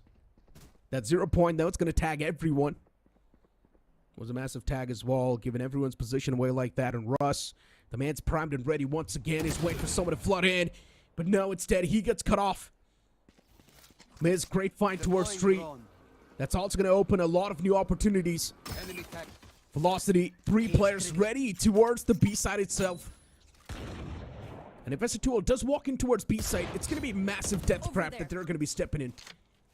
The best possible option is going to be to go towards the A side itself. Velocity stacked up on towards B. S2L still thinking, where do they want to move in and execute? And they're slowly and steadily starting to lean towards the A site, which is a good decision. It's an empty one out there. Stack over towards the B, and you don't really want to run in these gamble stacks when VLT is the one who's holding it. Standing ahead. 30 seconds. Pulled out all of the util combinations over towards the B side as well to make sure to deal with any kind of potential traps. Plant is going to go down, but basically don't have a lot of space. Spike down A. Velocity. Time to jump. Players push back and look at Miz. The match set up for success. He's only able to get one though. Hunter's Fury utilized. That's quite a hefty investment. The man's went with time. But is he going to be able to find the kill that he's supposed to? Answer's going to be no. But what just happened? They still somehow get their round. That Hunter's Fury paid off. How is this even possible? What? This has to be one of the biggest disasters so far. And this could be the biggest momentum shifter as well for the other side. My goodness. It is so fumbling from S8UL. You'd never really expect that to happen. And while also, you'd never really expect Omen Max 16 to give you so many amazing features out there in one specific laptop. With the latest graphic card as well, and with the latest processors too. You do not want to miss out, just like how Techno is not missing out on this action. This grab net every single time. It's been the reason for their demise. And once again, the same thing happens. Velocity is just falling trap to that same thing over and over again. It's time to switch things up, Velocity. If it's not really working out, maybe try something new. Be aggressive from a different site, maybe. Can work out as well. Oh, King Kappa. Yeah, the man's got a massive flank. He's lurking around. The amount of intel the man's going to be able to rack up, it's going to be insane. And King Kappa's going to be able to spot out the first man itself. Enemy remaining. Easy knife comes into play. That's going to be the salt on top of the wounds. Velocity starting to lose out the mental game this time around. And Madeline is not too happy about that knife. Which makes a lot of sense too. 1v3 in the end left out, and Madeline knows he can't do anything. He's on the B side all alone out there. Maybe Hooks can find him and take him down. Look at the systematic hunt of SAQL. They're trying to clear all the avenues, but they've got 4 more seconds. It's not getting safe for the next one. Lovely hunt as well. Oh my goodness, King Kappa. Any knifed miss. The imports are fighting amongst themselves out here. Pretty fun to watch out though, but SAQL, even though they fumbled in one of the rounds, they were quickly able to bounce back again on this tracking side. And yes, this is the strength of this composition, Necro, that you can't really fight in those choke points or go for an aggressive take on any of the fronts, be it A or B. That's why this Deadlock comp is very strong with the Yoru. So VLT have now decided to play it a bit more passive on the knives of Damara. That Gravnet's proven out to be a kryptonite for every single aggressive move Velocity wants to make on the board. Specifically towards A. They have been getting stuck constantly in that Gravnet. Lightning fast, the man's ready with the paranoia. SK Rossi once again pushed up. It's never working out. Why is the man doing it once again? And it's not going to work out this time as well. SK Rossi, I don't understand the reason for you to be this aggressive towards A every single time. And that push has been countered every single time. But still, Velocity is not learning from their past mistakes. And they're committing to the similar mistakes every time. Another pick. Able to answer Damara too.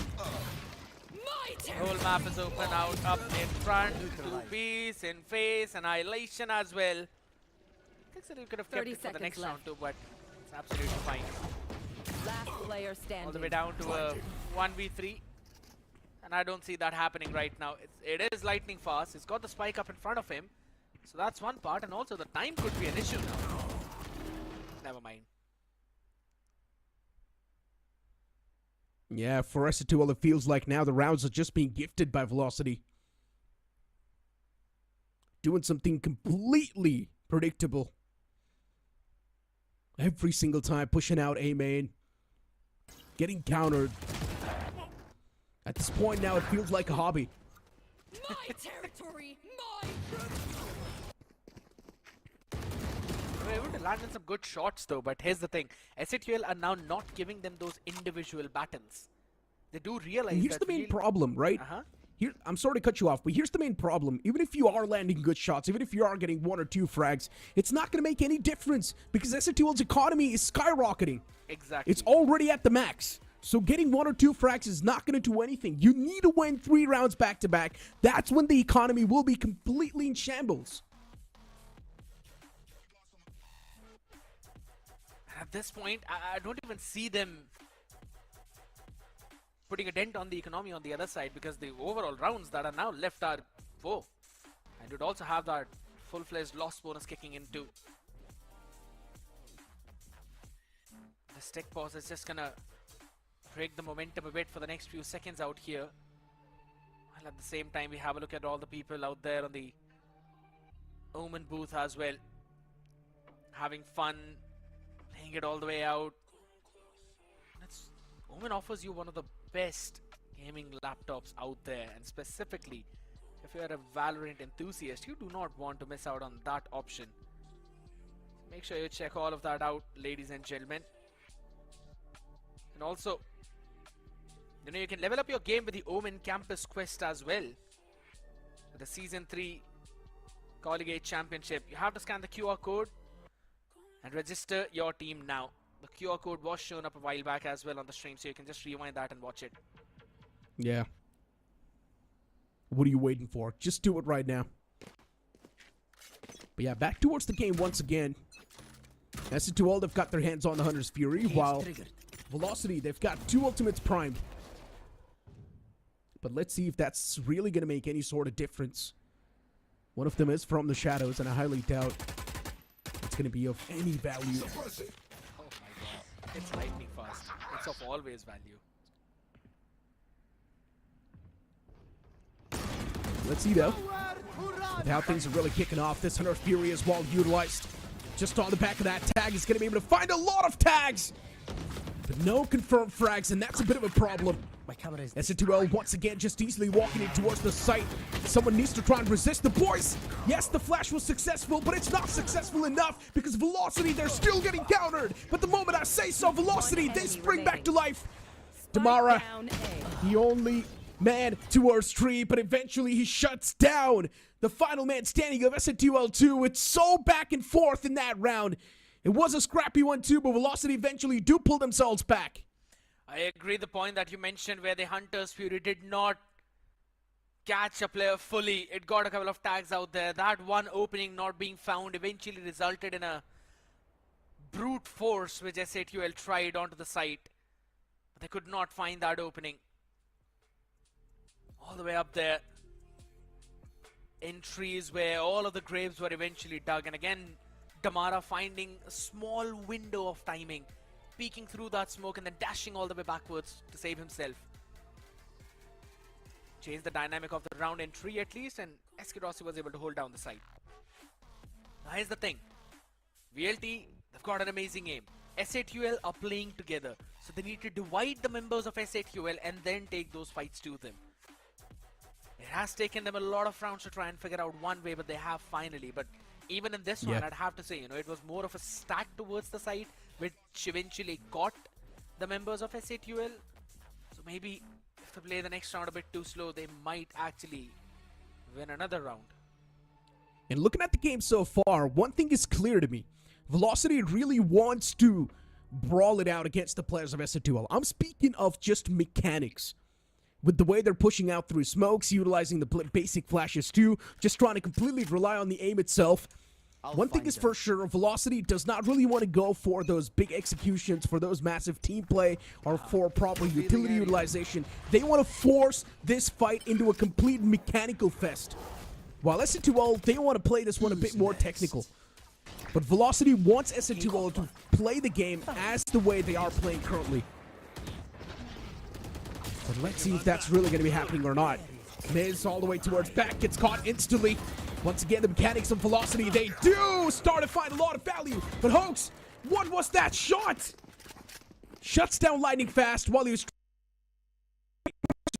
S2L still do find that trade somehow. And Velocity, even they've got 4 players standing, but the main problem is that the players of S2L, they're hurt. Including King Kappa, Helif. They're taken down extremely low. Barely surviving on any sort of HP. A double pick comes through. Madeline's HP taken down extremely low as well. Velocity cannot afford for any sort of cracks in their defense now. It needs to be a flawless one. Velocity wants to play this game completely off the mechanics. 30 seconds left. But SA2L wants to bring in that tactical nature. But Velocity wants to force it their way. It's a slow push right now. Only 22 seconds remaining and a triple re-clear through mid. They're going to go for a B-split right now, the last second, and Damara is here to answer this hit with Madeline. Should be able to maybe take him down, but the grab net gets him low. 12 more seconds remaining out there, and a massive reveal through the box to catch one as well as they work in unison and destroy SA2L. Techno can't win the fight because he's not getting any fight. VLT, that's the second round, Necro, where VLT have won with time. And the main reason for that has to be the mechanics and raw aim. The raw firepower VLT possesses. SA2L is not able to match up to that. And the good thing is, at least so far, Ascent is playing their own game. It's not like they're playing Velocity's game.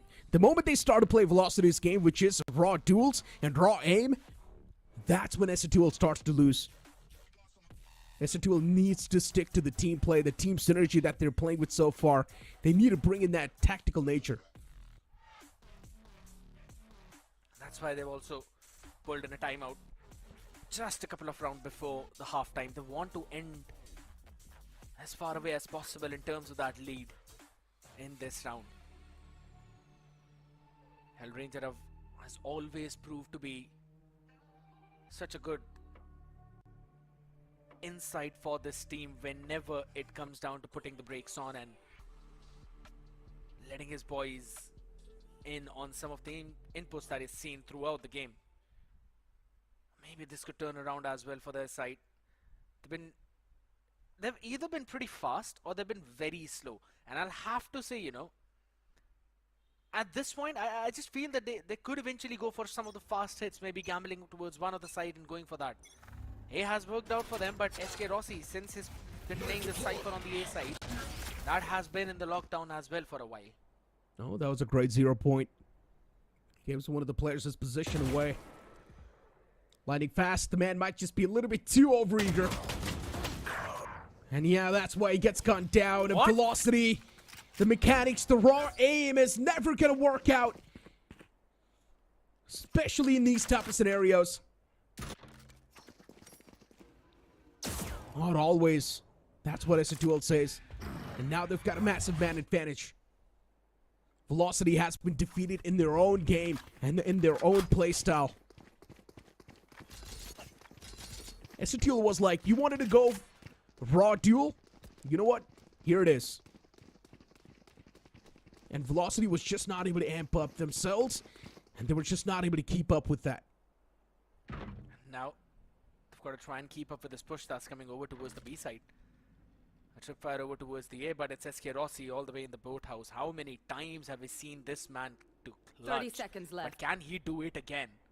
A 1v4 in the making where Miz and Helifar bruised up. This could be a possibility. Oh no, that was a great shot to kick things off. But it's not going to be enough. And where can you go if you're Madeline? Not a lot of breathing space available. Spike planted. Madeline needs to find a way to break through. There's also King Kappa closing in from the back. And this should be the end. Oh my god. Velocity loses another round on the way. As SN2L, they're once again back in the flow of things. And as I mentioned, SN2L just simply said, you want to go raw aim? Well, here it is. Let's go for duels. And Velocity was just not able to come out on top. Yeah, the only difference they said it's going to be that you will peek into our crosshairs. So try to brute force your way through that now. In this last round, we have seen many times them going in for those extra bit of sniper rifles out here. A couple of outlaws, Techno, King Kappa, both of them they have it. It's going to be posted towards the B main and mid.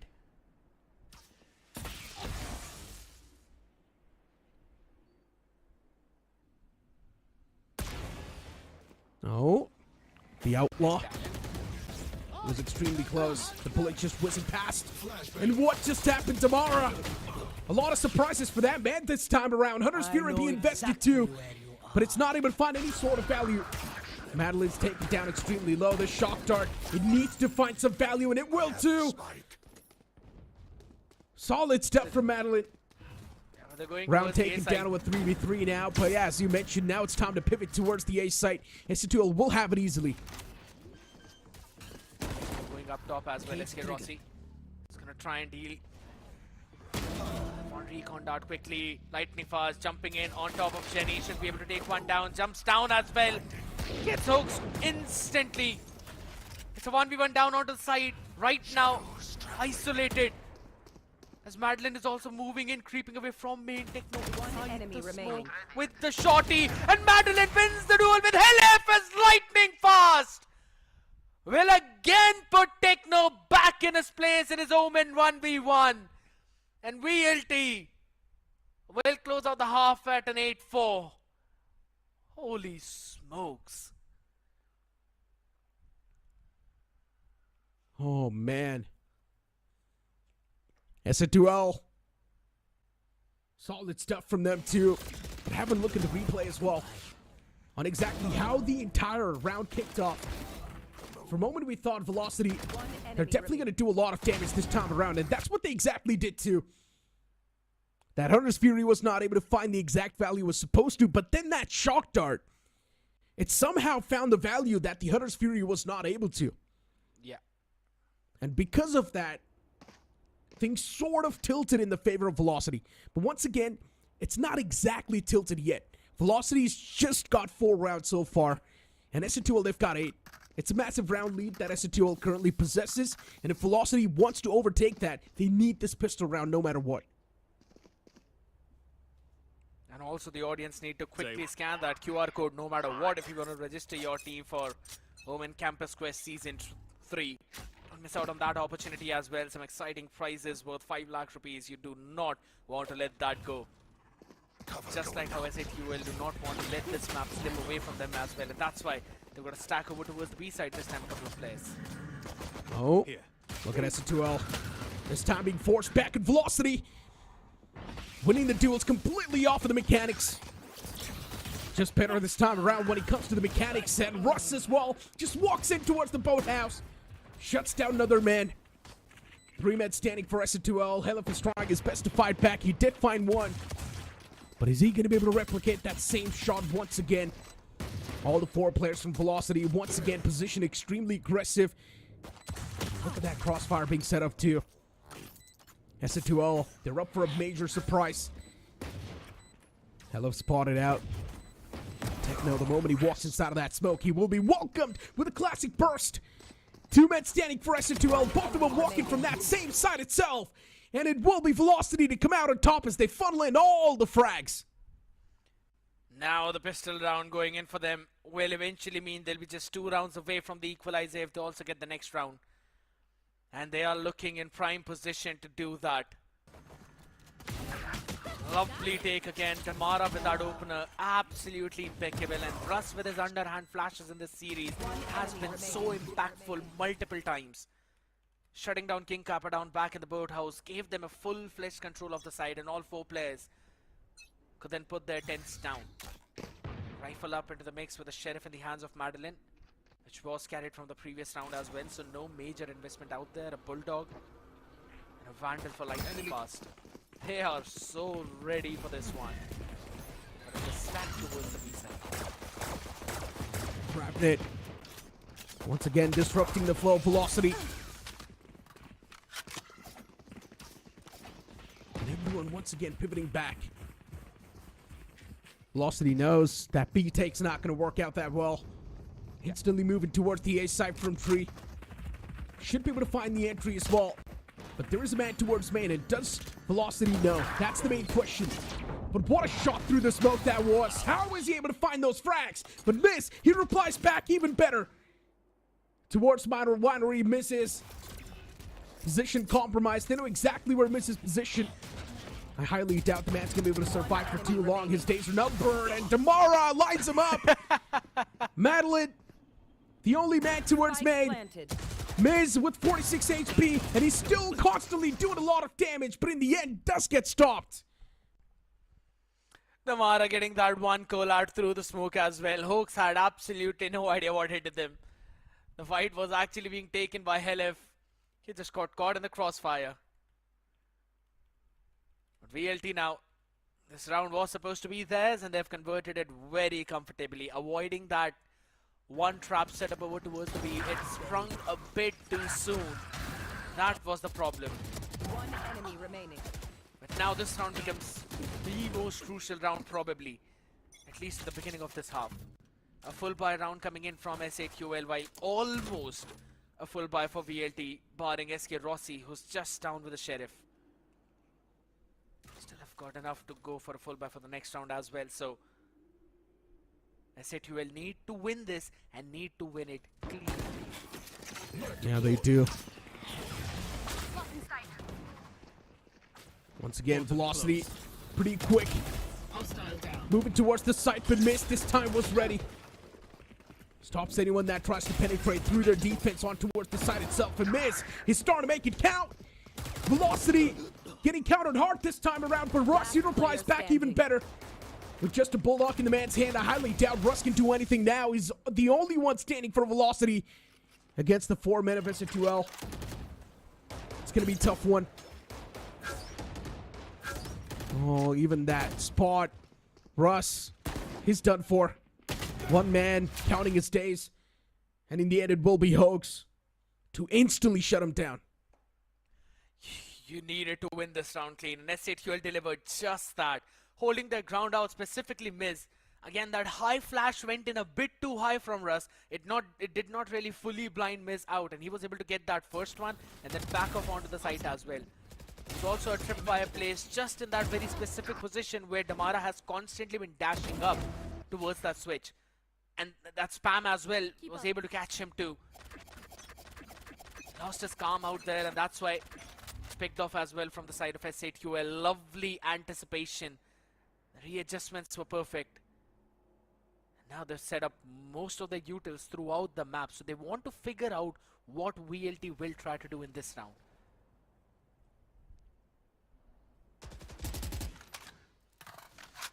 Velocity after getting countered like that. Now it's time to switch things up a bit. Players pushing out. Tree and Miz once again. Oh, he's the only person that's keeping the side intact every single time. Be it BRA. Miz is the only one doing an insane amount of damage. Velocity though, 2 players still managing to penetrate to the site. But Hoax, what are these shots? The man's just clicking on skulls. SK Rossi stuck in the grab net. Wants to get rid of it, but in the end gets snuffed out, gets heard. Unfortunately for Velocity, they're just not able to thread the needle and get the rounds that they're supposed to. Lovely setup again this time. A full widespread setup. Every single piece of Sentinel utility spread out throughout the map. When King Kappa actually got tagged with that knife, I thought it might be a bit more difficult, but Miz's hold from that one angle. Picture perfect. Catches too, and then Hoax was also able to reposition around that Tetris and was able to get first Mandolin and then follow it up as well for the second run out in main. Phenomenal round yet again from SATUL, and they've broken the economy on the other side. But VLT have converted those thrifties multiple times. And this time they're looking to go for an ace plate. You've got 3 people to answer this hit. There should be an SATUL round. But you never know. Velocity, they've always popped back up. With Techno hitting shots like that, maybe not. Velocity, once again, they have managed to move inside of the site, but not take control of it. Every single time, SN2L just resisted better. And once again, SN2L easily making sure that Velocity will pay the price for every single mistake they're committing.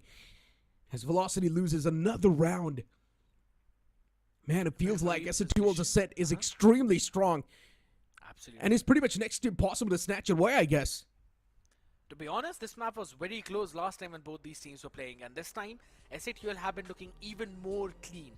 And these are just some small repositions, minute adjustment. Like from where Miz was playing in the round prior to this one. Yeah, he got 2 out of there. But Techno changed his position just a little bit towards that one box. And guess what? That one slight change, Madeline did not expect that. Falling down in the exact same place, but from 2 different angles. These are the minute adjustments that happen on the international stage. That is what makes Tier 2 different from Tier 1. And SATUL are working on that. And that's the funny part, right? Especially you would think after facing the last time as well, Velocity losing in such a way on the map of Ascent, you expect Velocity to improve. But instead, it's SN2L that's currently improving even better. But here's this one big thing, right? It's only been 1 map. And the second map where they have looked absolutely phenomenal was already banned out by VLT. We're going to move on to Haven after this one. And then it's going to be Pearl. Both of these maps have looked pretty solid for VLT. SATUL have been on that receiving end on both of these maps. Before that, they've got to make this one clean. Ultimate's out here on board with the Dimensional Drift as well. He left 1 away from his annihilation. And this time they've decided to walk out of A. Shadows traveling. Enemy down. Cage triggered. Yeah. Great find. S2L pushing up this time, just catching the players off guard of Velocity. Punishing them for being unaware. Owl drone spotting out the players too, but instantly Velocity hiding behind the doors, and now their position's compromised. They need to make it. Velocity. It's time to float on towards the site, but SK Rossi needs to find the first opener. Gun barrel spotted. The spam comes through, but miss. He whips a lot of it. And because of that, Velocity now this time they will get their hands on the site easily. Miz moving all the way back towards Boathouse. This is a heavy gamble the man's playing with, but he's still finding value somehow. Miz, he will be taken down the second time, but it's fine. They've already got a lot of rounds converted. Losing this one is not going to make a lot of difference. But if VLT get back on their momentum train, then it will make all the difference that you could think of. Nice round again, working around the map, moving up in mid. Even though Lightning Fast was first caught, it was SK Rossi to then open things up. Not just getting one, but rather two out there. And Damara surviving through the stair. Miz not connecting those shots eventually resulted in his own demise too. And that's dimensional drift out of the picture. They've got the annihilation to try and work around with. King Kappa is one away from his own neural theft. You do see Russ with the Null Command and Madeline with the Hunter's Fury, so the execute should be easy for VLT in this now. Yeah, but Miz has got his hands on the op. Yeah. It's going to be a tough one to convert, especially if the op is not missing any shots. And Damara is already pushed up pretty deep. His position's compromised. King Kappa just went for Damara to overstep, but I highly doubt that's going to be the course of action.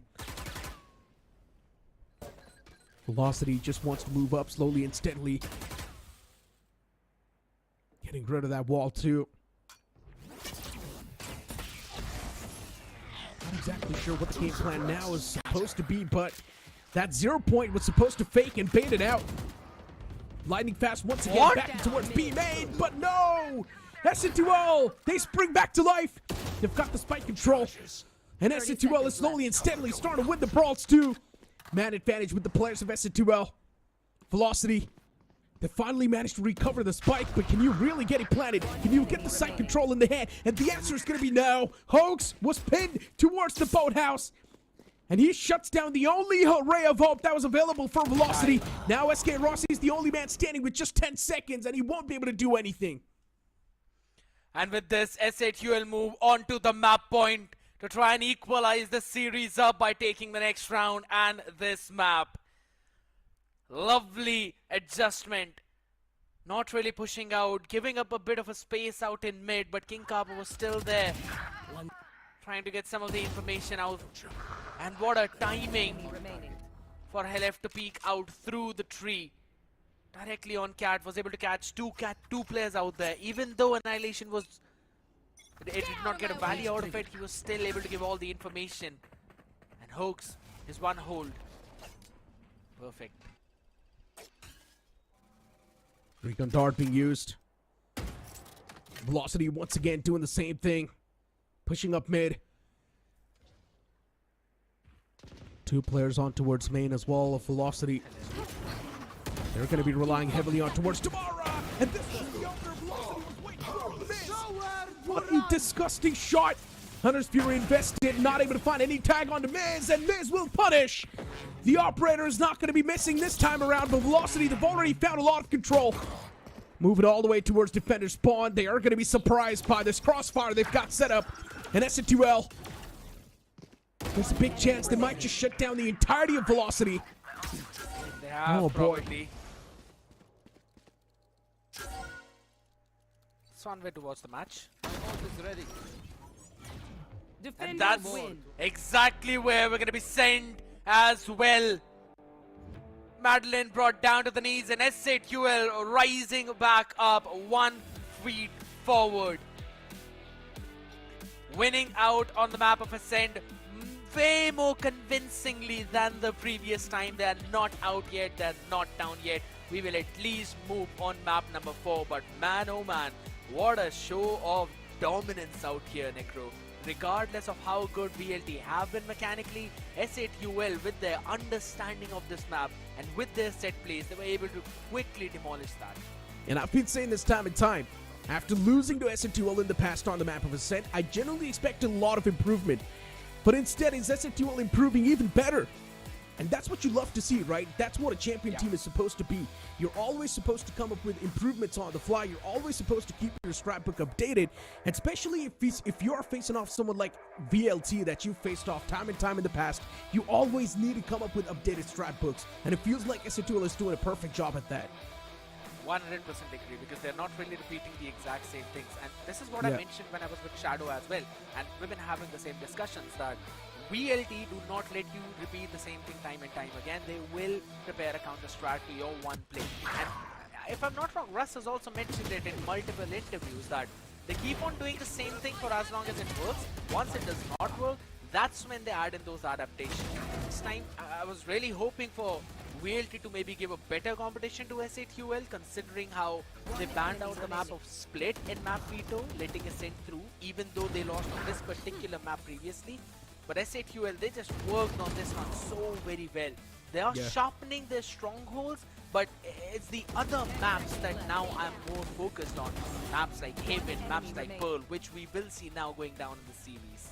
But you know what, speaking of Russ and replicating things over and over again, it felt like it was Velocity was replicating mistakes over and over again.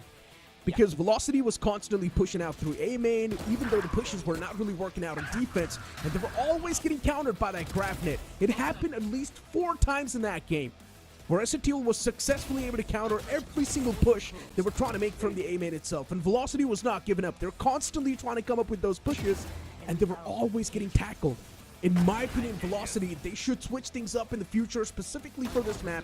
But once again, if you really talk about the entire map and how Velocity was trying to play it, it just felt like they were just trying to rely a lot more on their mechanics than on the team play and proper executions. I agree, and we also saw that in the play of SK Rossi as well, because he was getting a lot of success and he was trying to find those opportunities, but the man who had grabbed most of them on this map was eventually Miz out here. 6 first kills. He had 7 in the previous map. He still has 6 this time around and is now the MVP of the team. We were talking how he needs to step up and he needs to step big. He just does not need to do the duelist things. He needs to frag out as well, and he's been doing that. A big rise up to stand up against the likes of Tamara to 14 first kills overall for S8UL. They were just flying high in this map. Now, if you're a Velocity fan, the only thing you can do is hope and cross your fingers that Velocity haven't really broken down after this matchup. Because if you remember, .exe yesterday did kick things off. They did win that first map. But the moment S8UL pulled themselves back on the second one, that's when things sort of switched up. And that's when we saw .exe just completely crumbled down. That one map was something that made a major difference, and that was the map of Ascent too. Yes. But that's the thing. They need to replicate this entire thing for the next one as well. That's kind of the big thing out there though. But you know, one of the few things that I really want to talk about this time, Lightning Fast not being able to perform up to the mark. 7, 17, 9, yes, a lot of struggles out there. But I still want to point out the fact that he was winning the duels against Techno. Regardless of how things have been happening throughout the map, whenever it comes down to those clutches, Lightning Fast is still stepping up. Now you could just brush this one off as one of the off maps for him and for the entire team. But now when we move on to Haven, again another 3-sided map, how Lotus was as well, I think so we will see some kind of repeat telecast of what happened previously. Yeah, Haven once again is really going to be favoring the players of Velocity since their track record has been phenomenal on that map. And as you mentioned, right, even the overall map pool is also supporting the players of Velocity. They've done a great band when it comes to that aspect. And now if you really speak of the players of S8UL, once again, their stronger suit is going to be that team synergy and the team communication they have. Their team plays exceptionally well, while if you try and compare that to Velocity, Velocity just heavily relies on raw aim power and just raw mechanics. And that's where S8UL sort of can change things a little bit and force Velocity to sort of play in their game style. But for now, let's move on towards the arena. Let's see what Johnny's bringing up. And a person who I used to call my idol, but now he calls me bhai, Mr. Simmer Sai said he is back in the house. Ab kahan the itne time se? यार काम धंधे में busy था. Next साल से तुम्हें मैं दिखूंगा. ये साल पूरा काम धंधे में निकल गया. आप इनकी बात से एग्री करते हो? साई भाई का एम और गेम दोनों गॉन हो चुका है अभी. Let's go, भाई. Will you be playing with Hacker again?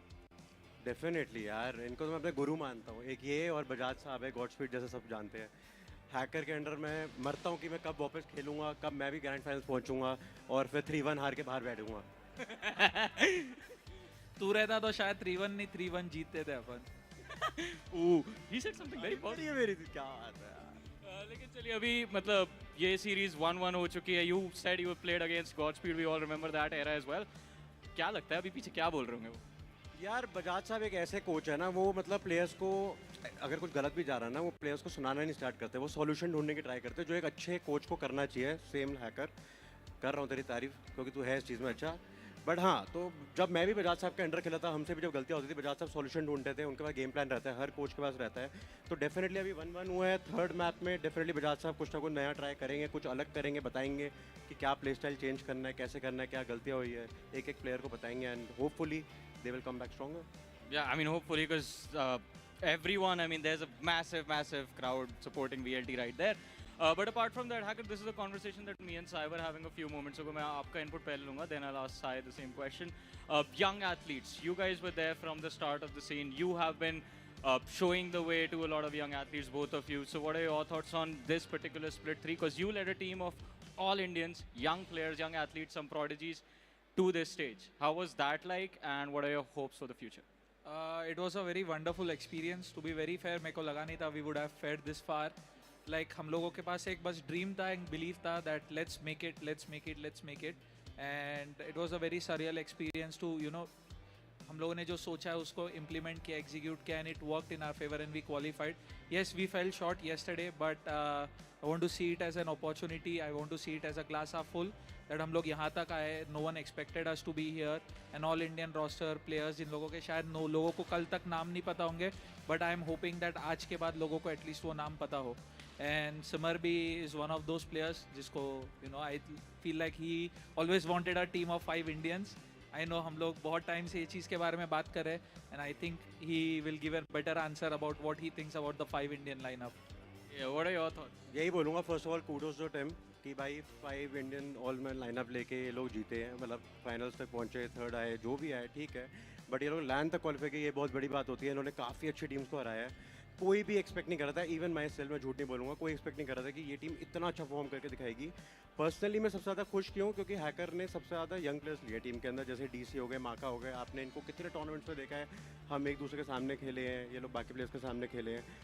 वो इनको ना मौका नहीं मिला तक दिखाने का कि अपना ट्रू टैलेंट क्या है. बट ये लैन पे इन्होंने इस बार जो दिखाया है ना, तो डेफिनेटली नेक्स्ट ईयर के मैं बोल सकता हूँ काफ़ी ऑग्स ने देखा होगा कि ये प्लेयर्स क्या केपेबल है करने के लिए. And hacker did a wonderful job. तो yes, I am super happy कि भाई एक इंडियन लाइनअप पूरा बिना किसी इम्पोर्ट के यहाँ तक पहुँचा है. मे बी नेक्स्ट ईयर जीत भी जाए. Maybe next year जीत भी जाए. और by the way आप लोगों को बता दो, थोड़ी देर पहले we had a conversation with Sokamal from Riot Games, and he also said they have plans to bring the tier 2 circuit to the forefront. हमारे coaches, हमारे athletes, ये लोग भी कोशिश कर रहे हैं नए athletes को लाने की. I hope you guys are working hard, because ladies and gentlemen, the teams are working hard for sure. And with that being said, we're going to take a break right now and head over to the next map. Watch this! Let's go!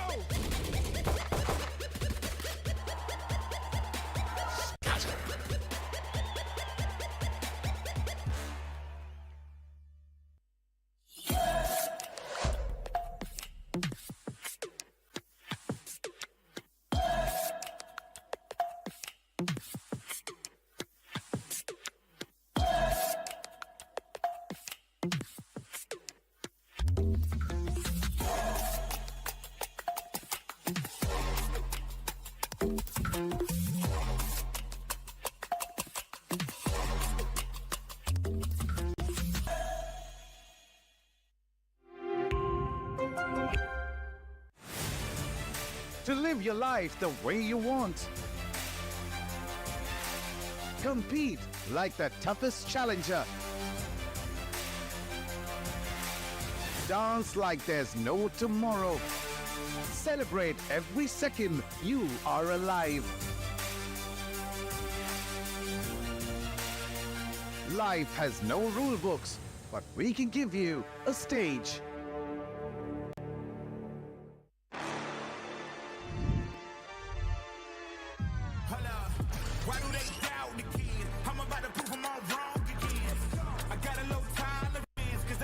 know what the problem is. It's me. I ain't so they doubt the kid. I'm about to prove them all wrong again. I got a low tolerance, cause they don't even know what the problem is. It's me. I ain't taking no loss, no loss, no loss. Look, I'ma always win. And I'ma do it again.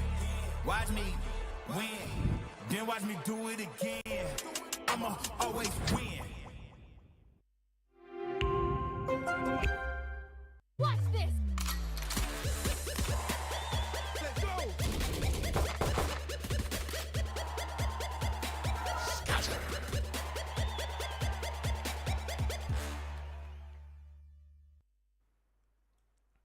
Welcome back after that short break to Valorant Challengers 2025 South Asia Ascension Qualifiers Grand Finals. Velocity versus Ascent. The matchup is intense so far as Velocity has won one map and even Ascent has won the map of Ascent, which just happened previously. But now we move on towards the map of Haven, where things can be a little bit expected towards the side of Velocity. They can definitely stand a chance to dominate, but if Ascent does show their teamwork and their team synergy, there's a big chance even they can take the cake.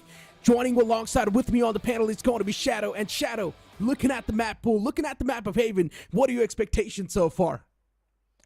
I think I totally agree with what you said. The map of Haven can actually go in the favor of the players of Velocity Gaming, because last time when these two teams went against each other on Haven, it was a 13-10 affair in the favor of VLT. So yes, I do agree that VLT can take a win, but the way Exe Esports played on the map of Lotus and they worked on their defense, there is a solid chance that Exe Esports are prepared for the map of Haven as well, and this is going to be a very close matchup. Looking at the agent composition, Exe Esports, they're going for the double initiator Sova breach composition, and Velocity, well, they're also sticking with the same age-old composition, the breach Sova. Yeah, almost a mirror composition over here, but the only change is we are seeing Neon being pulled out instead of Jet, and Miz this time is going to be playing with that Jet once again, pretty much the similar composition as you mentioned from the side of S2L2, and we have been seeing the same composition even from the side of VLT. That means there's a big chance both these teams are prepared for Heaven, and there's also a massive chance that S2L might just counter the players of Velocity. But as I mentioned, S2L's strong suit is their team play and team synergy, while Velocity's strong suit are their mechanics. And Damara as well. Damara is undefeatable on the map of Haven. So Exe Esports, I'm sure they found a way to counter Damara's aggression, be it for the retakes or the fast push-outs or the fast executes, because Damara shines the most on the map of Haven. So let's see how this is going to go in. But for Exe Esports on the attacking half and going for the mid courtyard control towards the garage, but this crossfire setup is going to be so deadly for the players of Exe, and Damara gets two. That's unacceptable. I was able to find a quick two-piece and lightning fast as well. Replies back. S2L down to just two players. King Kappa and Hoax. Man, it was such a quick engagement towards mid. Here. Garage was not contested by S2L that well, and that's why they're losing out the duel slowly and steadily. Even Russ finding a pick against King Kappa, last man Hoax. He's not going to be able to do anything. And this time, Velocity will be the one to kick things off on the pistol round. Shadow, you like to say that Velocity isn't really good when it comes to pistol round. Well, there you go. It seems like Velocity has worked in the pistol round, because in the first map of Lotus also, the pistol in the defense went in the favor of Velocity Gaming, and seems like they're already looking so prepared for Ascension. They have worked on their weak points, and so does have the players of Exe Esports as well. But this time, things didn't go in their favor. They were not prepared. Damara is actually going to push out of the garage, and the slow walk up towards the mid courtyard didn't really work in their favor. Damara kind of rained on the parade of Exe Esports, but this time Exe going for a hit, probably a good recon. But look at the position where Lighting Fast is. He can get so much intel, and not just intel necro, and so much damage he can do towards the side of Exe Esports. Yeah, there's definitely a big chance for Velocity since they've got better weaponry.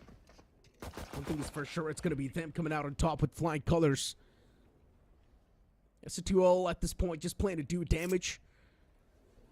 And damage control now is going to be impossible since it's already been dealt. Techno taking down 11 HP. Not a lot you can do. S2L just trying to minimize the risk. They just want to go for the spike plant so they can get the maximum credits. And B site might just be the best possible site to do so. Man getting stuck on towards that tripwire. It's all good though. Spike's going to be plenty too, so that's a great thing for the players of SN2L. And now to play that post plant, it's going to require a lot of guts. They do not even have proper weaponries, but just on the back of the classics, they won't be able to make a lot of difference. But there we go. Hoax was still able to shut down the first man, but Damara is not going to be an easy one to take down. And just like that, in style, Damara takes the cake. Do the players of Velocity really need those better weaponries? Because the first two picks which they got on the players of SN2L Esports were on the back of that Aftershock and that Shock Dot. The perfect trap play setup was there from the side of Velocity Gaming and SN2L. At the very start, lost two of their players. After that, Hawks was able to do some damage towards the side of VLT, deny that flawless, but that's it, nothing else. Since it was an eco round, that was bound to happen, but this is going to be the main round for the players of SN2L Esports because this is their buy round. They can't allow the players of Velocity to convey the bonus, especially in their defensive half. This is the SN2L's attacking half. They should be in the lead on paper at least. Should be. Once again, SN2L stop stacking outside of C. Oh, it's going to be a long take for the boys. Velocity trading things out off the rip, which is a great thing for them. But if you look at the players of SN2L, they've already taken a lot of damage upon themselves. SK Roxy is trying to come up with some cheeky plays, but this time he gets punished. His cheekiness is not rewarded. LF waiting for the flank. Russ gets surprised. I'm surprised Russ did not really check that. And Velocity left with just Madeline to try and take a stand, but what was that? Are you kidding me, Madeline? What was that shot? These kind of moments from Velocity, they're just unbelievable. And that's one of the main reasons why they like to rely heavily on their aim and mechanics. Seems like Madeline was feeling left out by all the heroics which Lightning Fast showed on the first map, and since Damara has always been popping off that spray adjustment. What was that? Two players were lined up right in front of him. In the moment he saw, oh my immediately. God, that is disgusting. That is literally disgusting. Oh man. The round went in the favor of SN2L, but Maiden became the hero for sure. And once again, with the Hunter's Fury getting the only back to its Techno. What was Russ doing? Russ thought that maybe on the back of that Hunter's Fury, everyone from the side of SN2L just backed away, and Russ was just walking in. Trades happening back and forth on the site. It's such a confusing round. But now it's just two men standing for SN2L. Yeah, they've just lost on a crucial man itself, and Hoax's wall will be dealt with. Velocity pulls things back once again. But man, was that a confusing round. It surely was. Even the players of SN2L Esports look kind of off in this particular round. The Hunter's Fury was there. They got the perfect value, but on the back of it, SN2L did manage to get a trade on to Russ. But the way Lightning Fast was present all the way to the spawn, no one anticipated that. Very start. Russ was not aware, but this time Damara was also not able to do much. Even if there was a slight chance for the players of SN2L Esports to go for the plant, I think Lightning Fast denied every single thing. But once again, 3-1 and Damara, my oh my, 2 with an Outlaw. Why'd you need a gun when you've got a man like Damara on the Outlaw? And he's single-handedly just collecting the pieces. Oh, just give the man the ace, but no, it gets stolen by Lightning Fast. A flawless round for Velocity, and this can be the exact momentum that Velocity wants to bounce off of. I told you, Damara shines the most on the map of Haven, and that is exactly what he is doing. Just Damara thinks on Haven. Give this guy any weaponry, he doesn't care. He's going to push A long, C long, and get those frags. And this time also, he was just ready. Seems like the players of Velocity, they have read the players of SN2L like a book. Damara was prepared for the C long push from the side of SN2L Esports. No util usage, nothing was there from the side of SN2L Esports. They didn't anticipate Damara at all. And they had to call for a timeout. It was much needed from their side. The coach need to guide the players that how exactly they can breach into the defense of VLT. Sometimes I really wish we could hear what the coaches are saying. Once again, there's a reason why we can't really hear it, because their strategies will be leaked. And of course, we do not really want it out there on the internet. But yeah, one thing is for sure, as you mentioned, Ascent is probably thinking on how to exactly crack open that defense. But we also need to understand the previous round was a complete eco. They did not have weaponries, but now Ascent does stand a chance to actually crack open that defense and move inside of the site. And we have been looking at Velocity Gaming make a lot of mistakes too.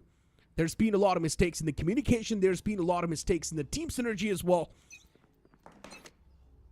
But Velocity's stronger suit is the most important thing in the game, and that is the mechanics. The aim duels, the raw aim. And Velocity's winning in all of those aspects. Once again, they want to take over mid. King Kappa, even he's an absolute mechanical god. Need to be very careful of that, man. I left towards mid. He knows someone might just be aggressive. They're just waiting for someone to pop up. This time around, it's going to be a quick burst towards mid, but no, Velocity is full. They're ready with the resistance. Utilities used to try and stop him in tracks, but look at SC2L. They've already flooded towards the A site. And somewhere downline, Velocity is expecting them to as well be there. Damara, this man wants to pull some nasty plays, but he gets stopped. Trades back and forth, man advantage in the hands of SC2L, and now it's down to just lightning fast. One man, 3 players in the front. Can lightning fast do it? Techno. Everyone is just waiting for Techno to go for that first contact. And instantly that contact happens. That's when the remaining players will swing in. Good paranoia. Gonna force lightning fast in the back a little bit more. One enemy remaining. But what are these shots from lightning fast? It does not matter if you're going for a contact play. When a man's just hitting skulls, it's really tough to pull it around back in your hands. LF all the way towards long, position compromised, and now Lightning Fast gonna go for that stick, but he does not really have a lot of time. The Aftershock should deal the damage and do the deed. A good Aftershock, and it was a good run from the side of Exe Esports as well. They wanted to push towards the mid, but seems like the players of Velocity Gaming were prepared. But one recon from the side of Exe Esports, and after that, the way Velocity retaliated by the barrage of util, give all the information to Exe Esports that this is stacked up mid. They immediately went for a execute, and that is where all back and forth trades were happening, especially Techno from that under heaven angle was able to get so much. But towards the end, lightning fast. This guy always impressed me. The bot lane, the recon towards the A long, and this time Damara with an operator is towards the A short. Yeah, mind this, SC2L, they've got 4 ultimates up. Blade Storm's being popped. They've also got From the Shadows, Hunter's Fury, and Neural Theft. And I highly doubt they're going to be utilizing every single ultimate in this round itself. They've already popped the Blade Storm. And Miz on the back of that. This man needs to find a lot of value, and he will too. Quick 2 pieces on the site. That's going to make sure the site's going to fall in their hands as well. And Miz is unstoppable. Pressing the W constantly. Does not let go of it. And because of that, Miz is able to find a lot of value to it. Damara, that whiff costs him his life. Velocity, one last man, Lightning Fast standing in the front. And misses Blade Storm. The man is just constantly being pressing W. And Lightning Fast as well will be caught. Velocity's making so many questionable decisions. It's really making me question what's going on wrong with Velocity. Some of these mistakes that Velocity are making, they seem like rookie mistakes. They're going to bounce back. It's one of their strong map. But kudos to Miz with the Blade Storm. The way this guy was able to get those first few kills. Not just one, but back-to-back 2 kills. And after that, get one third one as well with just a Blade Storm. But look at the amount of pressure which the players of SC2L are feeling at this point. It was a 4v1 situation, which was just lightning fast remaining. And despite that, Kappa invested into the neural theft. Now they've got just a Hunter's Fury. But on the other side for VLT, it's a scrappy by just a single rifle being carried forward. And a Bucky and a few sheriffs. That's all the players of VLT have. There is a solid chance of SA12 going for an equalizer in this one. Looking at Velocity's round from their own perspective, it's really making me question what's going on with the communication.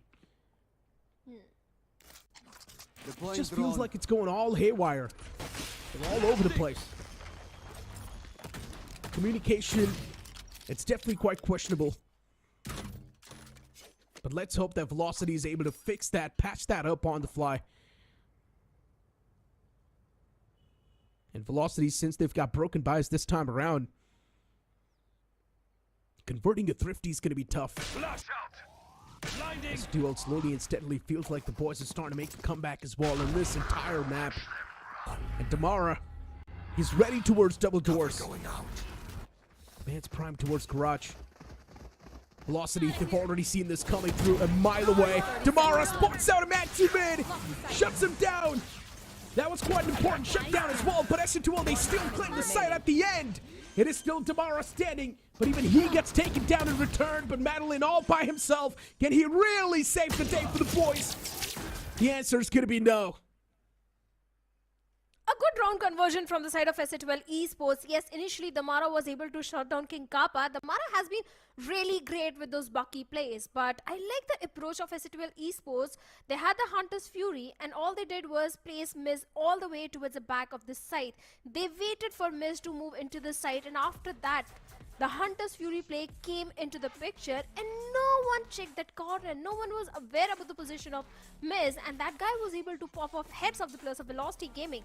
A good round conversion for Ascent Esports, but now slowly and steadily the pressure is also mounting on the players of Velocity Gaming. An equalizer has been established, and that is the reason that VLT has called for a timeout, because they really want to convert the map of Haven in their favor. And Shadow, if you remember yesterday exactly what happened, especially in the matchup of Ascent and .exe, the breaking point for .exe was that map of Ascent. And now too, it feels like Velocity's breaking point as well was that map of Ascent.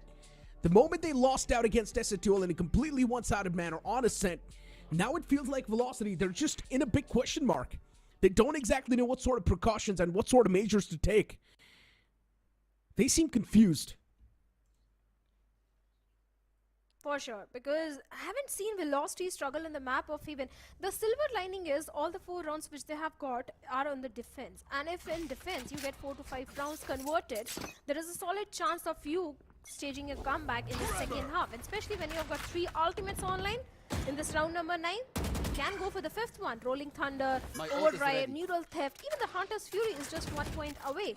But for the players of Ascent Esports, the Rolling Thunder towards Helef is enough to get the site control for them. Velocity is ready, and this time lightning fast. Gets traded out instantly, but once again, even the Rolling Thunder invested on towards the site for Velocity. They'll try and counter this. It's going to be tough. S2L, once again, for them, somehow the site's falling in their hands. As SK Rossi, the only man alive towards the A site. And what is S2L going to do? It seems like they're just going to walk away slowly and steadily. SK Rossi ready. Waiting for someone to make any sort of mistakes. And there we go. That was the pick SK Rossi was waiting for. Neural Theft is going to give both the players' position away. And S2L now, they're going to try to reroute themselves all the way towards the C site. From the shadows used. But Techno does not have the spike in his hands, so he cannot even go for the plant just now. But SK Rossi can definitely expect someone to be proactive. Spike planted. 1v2. S2L versus SK Rossi. And let's not forget, this post-plant position is extremely strong. To break through it, SK Rossi has to push up. That's the best possible thing SK Rossi can do. And the man's actually going to stick it. He makes it all the way half. There's no way! He's actually going to stick it through! Whoa! What was that? Unbelievable stuff. They still somehow squeezed the round away. This was not supposed to happen in the first place, but it did happen. And these sort of rounds can really hamper the mentality of S2L. It certainly can. It came so close. Back-to-back 4 rounds have been converted by the players of Ascent Esports, and now Velocity once again in the eco round. But the eco rounds are also very strong, especially when Damara has got the Bucky and the Overdrive as well. Maitland has got the Hunter's Fury. Two major win conditions are there for the players of Velocity Gaming, but they need to find a way to use those ultimates, those win conditions.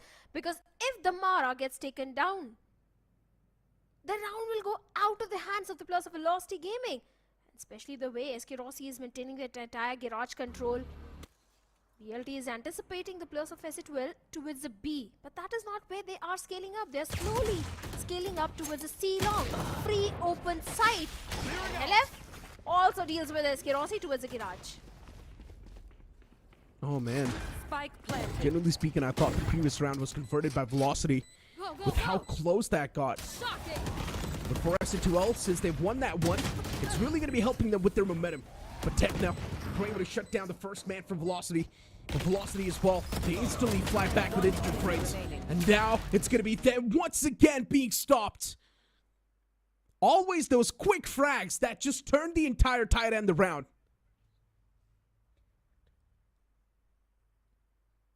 It was not just you, Necro. Even the people from the side of Velocity Gaming started celebrating. If you saw the reaction of Sentinel. Exactly. He also thought the round went in the favor of Velocity Gaming, but it was just by few microseconds. Just by few microseconds. That's how close it was. Go, go, go. Shocking. Last two Look at rounds this and a time half. Damara, the man was trying to be aggressive just as usual, but this time gets caught.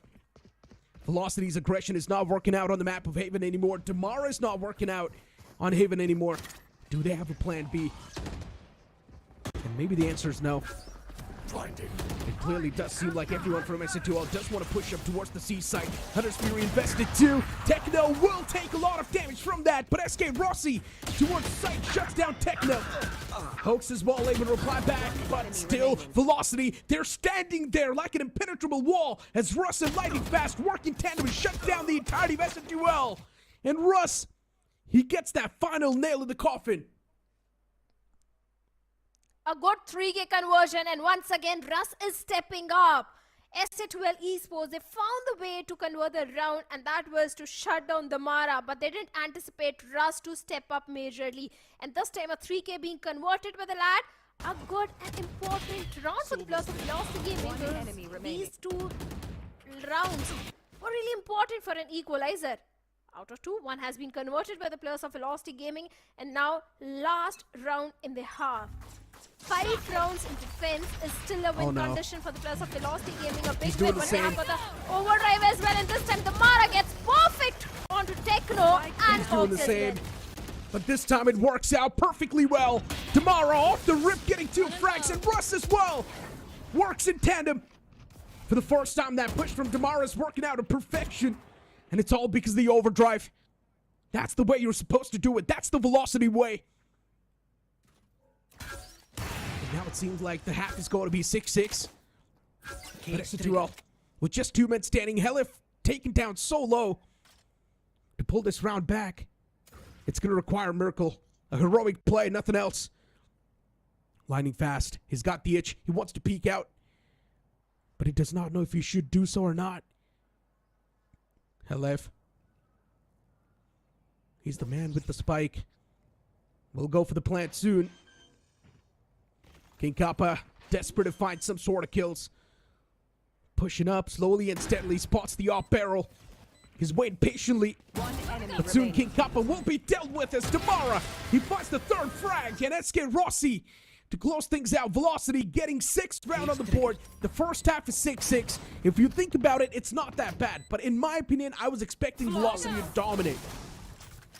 I think we all were anticipating for a dominating performance from the side of Velocity Gaming, but seems like SC12, they have really worked on their mistake. They have really worked on their weak maps, and that is being showcased by the performance. But now the main thing is, a similar thing happened on the map of Lotus as well, and we saw how badly SC12 was struggling in the defense. So the main question now comes is, are the players of SC12 Esports really prepared for the defensive side of Haven, because they tend to struggle on the defense? They need to convert the pistol round if they really want to win the map of Haven. And Velocity, Necro, I'll tell you, they're superb in the attacking side as well. They have to be. With a man like Damara, especially when you've got Neon. I'm expecting some quick takes. And probably that's what the game plan's going to be. On the back of Damara, the entirety of Velocity just walks in and takes the site freely. But once again, Velocity, for that, their team play needs to be on point. They need to get proper traits. And if the traits don't really follow up, well, then we all know what's going to happen to Velocity. Exactly. And Damara has to get those opening frags. This time, Madeline is also stepping up really well. 10 and 7 is where he is. Rossi on the lurk play is also getting those perfect valuable, but this time Techno holding on to the aggressive angle to seal on the fourth line is going to push him back. The paranoia goes in, the dark cover goes in to delay the push. And look at the proactiveness coming in from the side of Ascension Esports. 3 players already in the site. Now Velocity, they do realize it's a stacked up site and they're forced to pivot. But it seems like the players of Ascension are anticipating that. 3 players already towards the mid courtyard and Ras gets one onto Miz. Exactly, that was a great stop for the boys, but look at Velocity. Oh, they flood through towards mid, getting all the frags. Everyone's down, just 2 men standing for S2L, but King Kappa is still making it extremely tough. He's done a lot of damage. It feels like Hoax is now set up for a perfect clutch, but can he really do so? Velocity, they've already redirected themselves all the way towards the A site. Hoax all by himself against the 3 men standing Velocity. And now it needs to be contact play from Velocity. They've got the numbers, and they can easily overwhelm Hoax. Lightning fast spotted, but oh man. Easily takes down last man as well. Just like that, Velocity claiming another round. Quite the easy job done.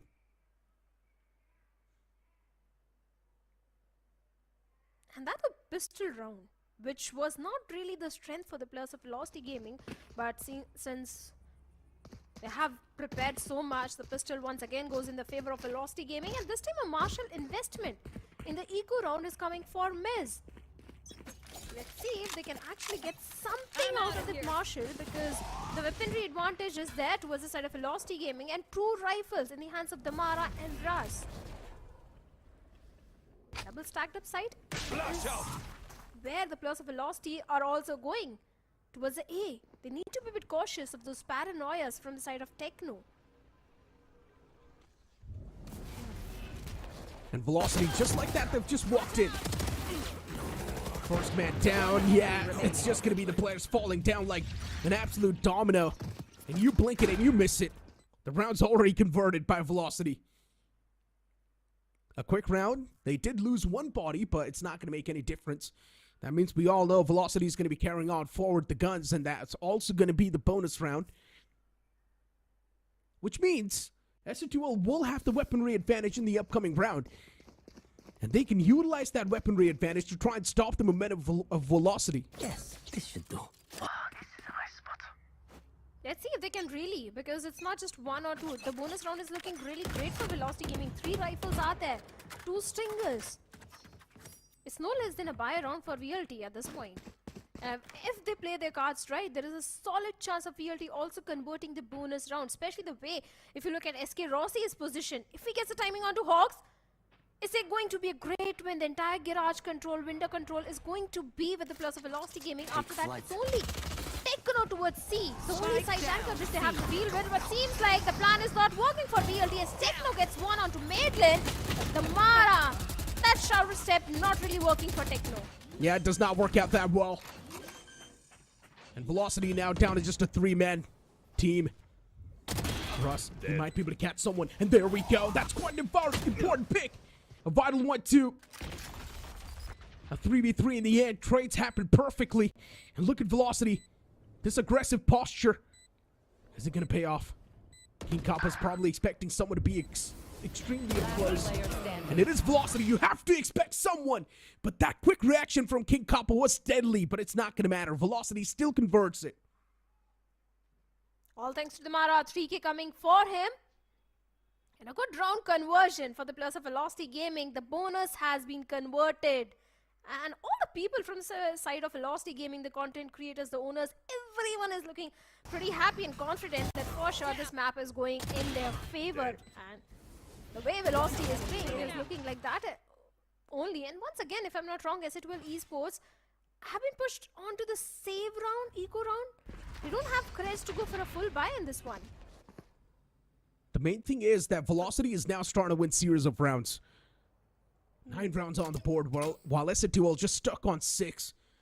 They haven't won a single round so far in defense, which is not a great look to them. And Velocity, every single time, they're just somehow able to walk in towards the site, get the control, and just get a free hand on the map. SNTL not even having better weaponry in this one. It's going to be next to impossible to convert this, but if they do connect some insane shots, some miraculous shots, then things can be converted for good. That was a great stun, and on the back of that, he just peeks out. Damara able to find the value, and Techno, he over-pushes, over-commits to that one. Gets punished instantly. Final 3-man standing for SN2L. As Velocity, they've already got the site taken. They're looking extremely confident. Madeline does get caught. That was a great flash, but it's not going to matter. Velocity. The man number is something that's constantly overwhelming the likes of SN2L, but what a shot. Damara is on the verge of getting the ace. He's already got the 4-piece in his hands. King Kappa, the last man standing. And his job is to just do as much damage as possible and keep the economy of Velocity humble. Which is going to be a tough thing to do. That's the way to open things up. Does retrieve the weapon too, but I highly doubt SN2L, they're going to be able to do anything. The man's probably going to go for the save, and that's it. That spam of Sheriff showcased how angry King Kappa is feeling because of that 4K, a quarter of Damara. That was a good recon though, from the side of SN2L Esports, but a bit delayed. He got all the information, but I think the timing of the recon was a bit delayed, but still, they were able to do some eco damage over the side of Velocity Gaming. But at this point, SN2L Esports needs the round. And that's the reason timeout has been called, because back and forth, 4 rounds have been converted by the players of Velocity Gaming, and now their entire ultimate progression is also looking really promising. They need to have a talk with Hill Ranger that how exactly they are going to stop the aggression of Velocity Gaming. Especially, they need to find a way to shut down Damara, and not just Damara, even the other boys as well. Without a doubt. I mean, this timeout from SN2L, let's see how much of an impact is it really going to have. 10 seconds left. And SN2L, this can also be an opportunity for them to get the breather. They have constantly being hammered down, especially on the defense. And now for SN2L to actually make a comeback, to actually establish what Velocity has so far in this map. They need this upcoming round. The moment they lose that round, though, everything's going to fall apart. And once again, I'm not exactly sure what Damara is doing there, but I'm pretty sure the man was desperate to claim his ace. I'm looking at the ultimates. Damara, once again, the man's got his hands on the overdrive, and there's also a Rolling Thunder available. That means Velocity can easily take a site in their hands without a lot of efforts. Miz with the operator did have his dash primed, but he was not able to use his dash to perfection. And here comes Rush. And his Rolling Thunder should be a massive surprise for Miz as he does get stunned. And Damara on the back of that is already running it down. The A site's going to be in the hands of Velocity. But SN2L, both the players trapped. And they will be shut down as well. Oh man, on the underpass, they could not do anything. But Velocity, as they did push up short, that also gave the entire site control away to Miz. But with just a 2 players standing, I highly doubt SN2L won't be able to stand a chance. Even Miz gets traded out perfectly well. That was a great bait and switch. And last man, King Kappa. What can you expect from the boy? Spikes planted 2, all the burden on the man's shoulder. A 1-on-4 to be executed. Do you go for a save? Do you go for the take?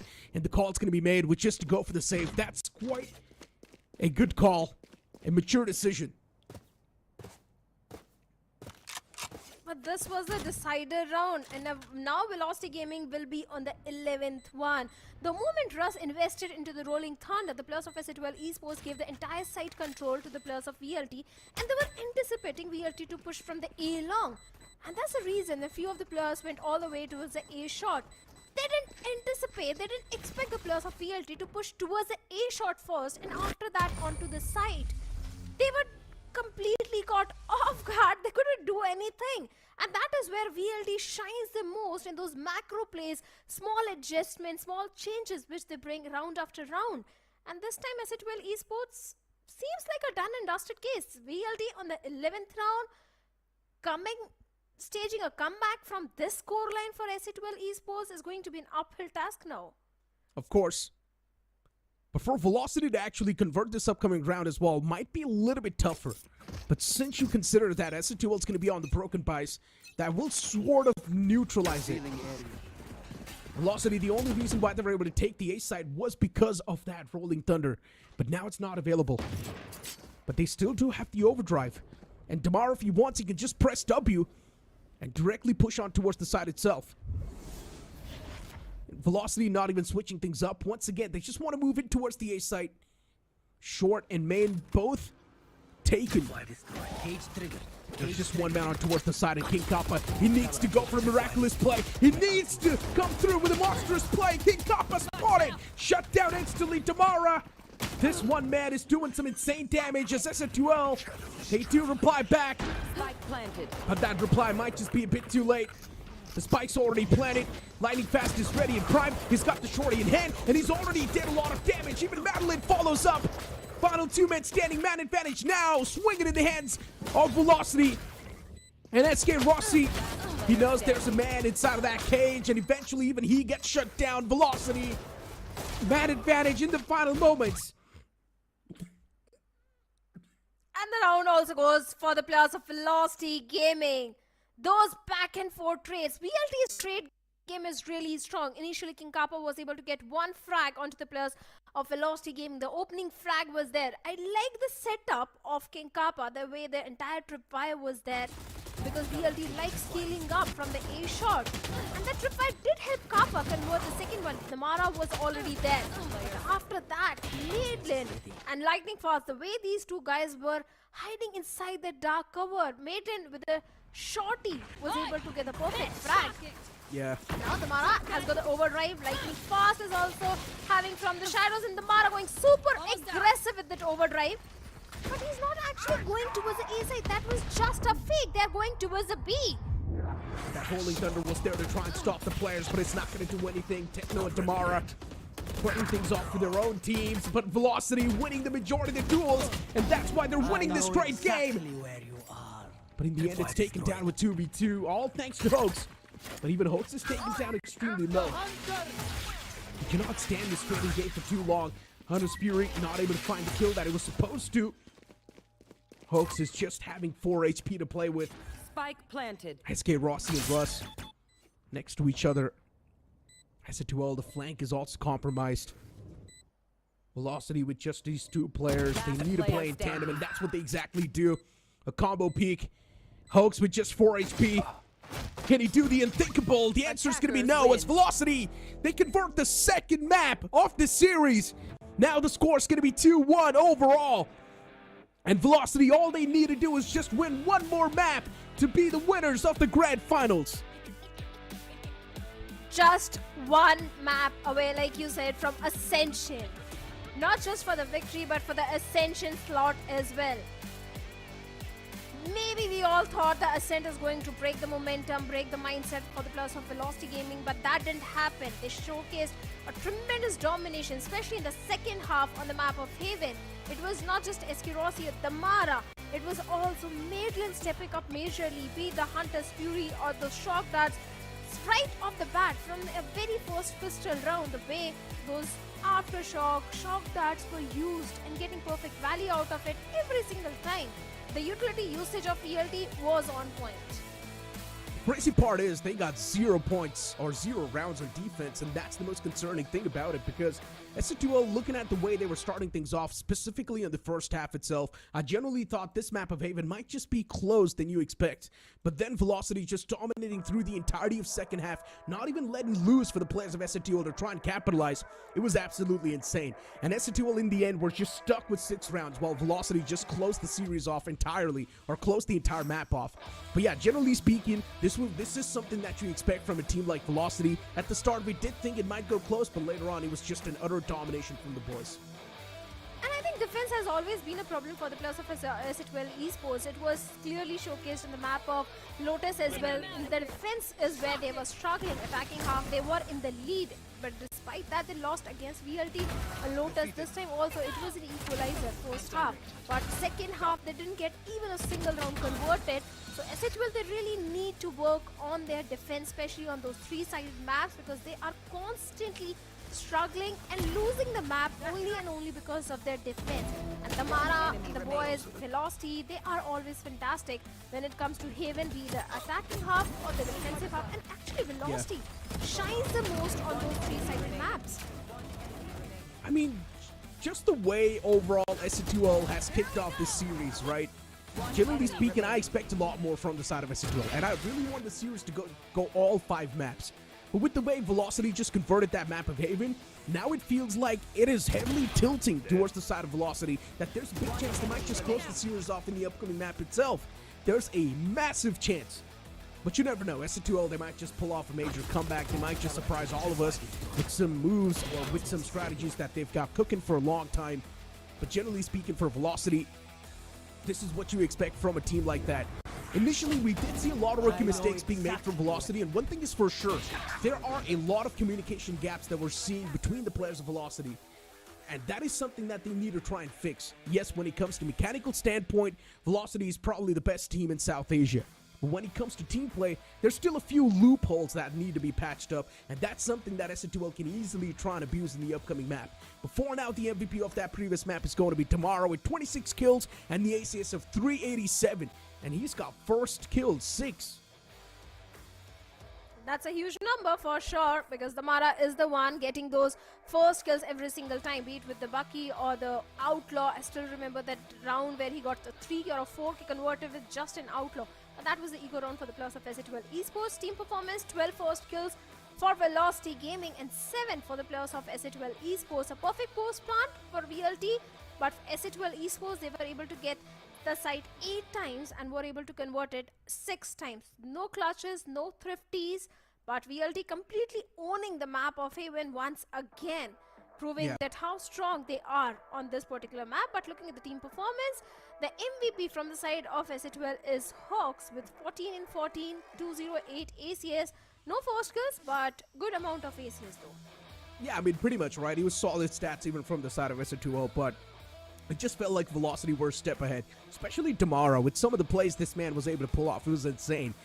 If I'm not wrong, Damara was close to an ace twice in that entire map, which is insane if you think about it, because you're pretty much stepping inside of the grand finals, and then you've got a man like Damara on a completely different level just fragging out and playing this as if like it's a normal competitive game. This is his strong map, as SK Rossi shines the most on the map of Lotus, Damara shines the most on the map of Haven. But this time I am surprised to see that Lightning Fast and my engine also stepping up, be it the map of Lotus or the map of Haven. Maitland with his utility usage was always on point. Russ with his aftershocks was also getting those perfect values, those rolling thunders, those fault line. Every utility from the side of Russ has been fantastic. But let's head over to Johnny, what he has to say towards the venue. किसको support करें, who is doing well right now? मैं भी उतने confused हूँ. So I have to make things simpler. DC with me. DC, first of all, welcome to the show today as well. How are you feeling? I mean, kal you gave a very tough fight, and now you see these two go up against each other. Match के बारे में आपके क्या thoughts हैं? I mean, match तो insane चल ही रहा है और crowd तो भाई इतना शोर, holy, wow. I mean, it's amazing. It is amazing indeed. These people are getting louder by the minute. But apart from that, who do you think is doing well right now? Because अभी तो matches बाकी. I mean, I'm here for my, SCDL boys. I have 3 of my ex-teammates there, but both VLT looking a little too strong, so I don't know. But I'm still here for my boys. So you supporting SATL, but you feel VLT will walk away with the win. I mean, anything could happen, you know. कल भी उन्होंने SATL ने हमारे साथ जो किया था, I mean, anything could happen. Anything could happen. Okay, if you were to take the stage against one of them, who would you take the stage against? Against one of them. I think I'd like to go against SATL again. Yeah. All right. I mean, support है, but वो friendly matchup एक चाहिए ही हमें. But ladies and gentlemen, DKC, thank you so much. He is. एक बार फिर से झंडा दिखा दो कौन जीत रहा है. All right, Velocity. He's also confused, man. Everyone is confused. Match बहुत ज़्यादा tight चल रहा है, लेकिन चलिए matchup के बारे में and about their journey in the OMEN VALORANT Challenges South Asia के बारे में हमारे जो Velocity के IGL हैं, रस उनको क्या कहना है? Let's hear it from him.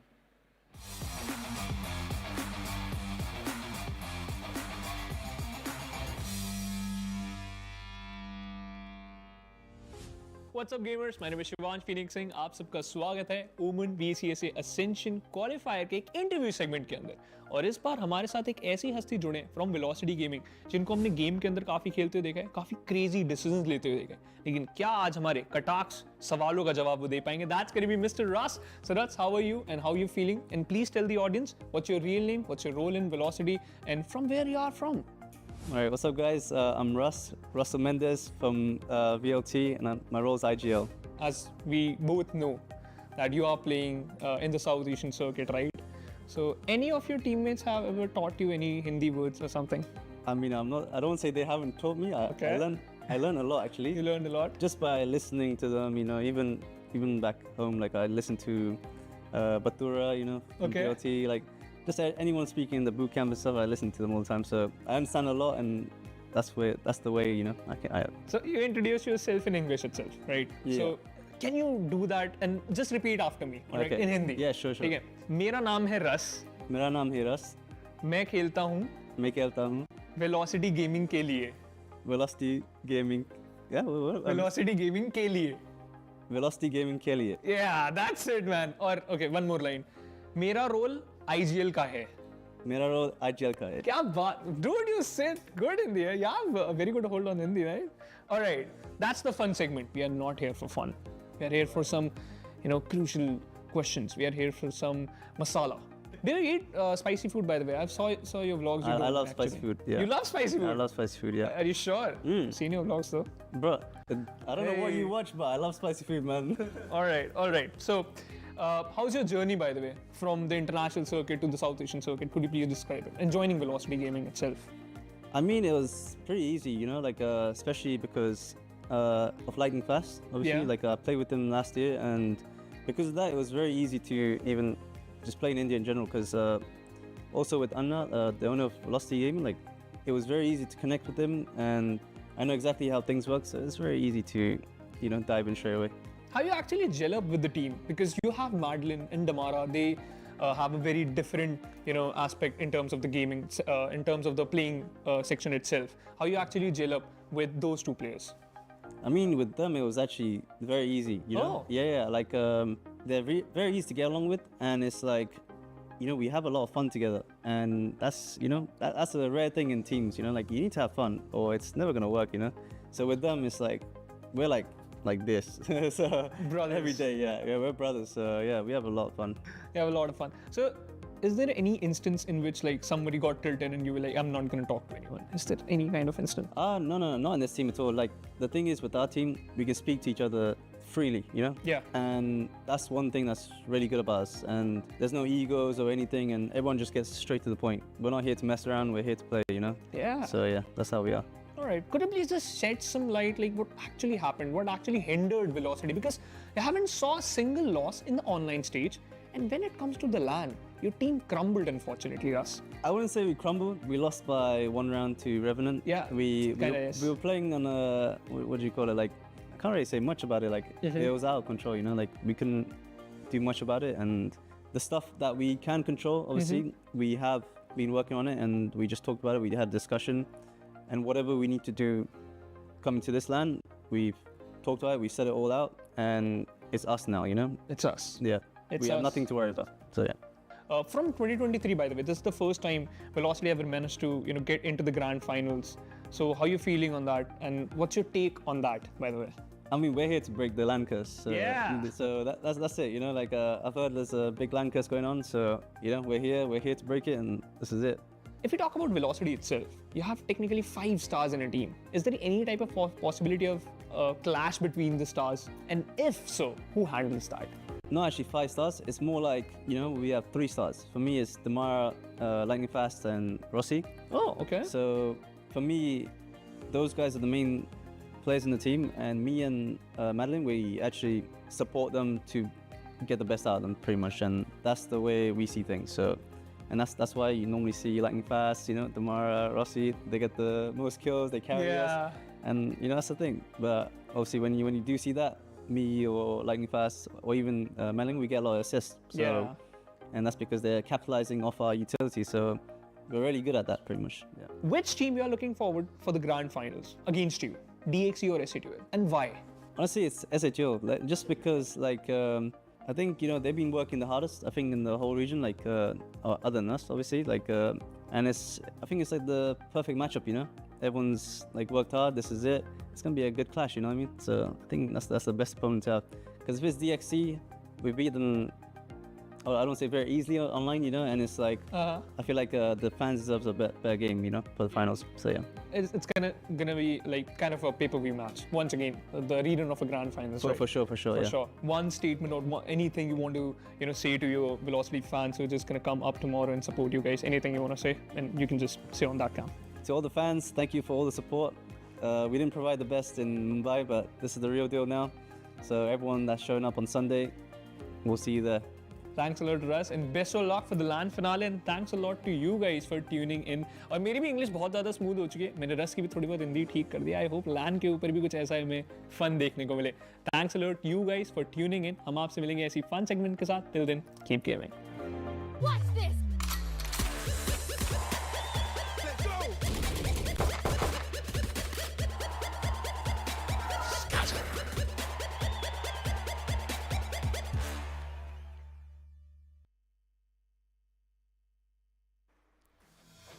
This is the real deal, and again, it's been a pain to deal with VLT right now for SATUL as their limbs are broken and they're battered down on the battlefield. But they still have an opportunity to get back up, rise up, and push us to a map number 5. Ladies and gentlemen, welcome back to the OMEN VALORANT Challengers South Asia 2025. We are watching the Ascension Qualifiers Grand Finale, and for the first 3 maps, it has been a 2-1 scoreline, but what a domination by VLT on the map of Haven.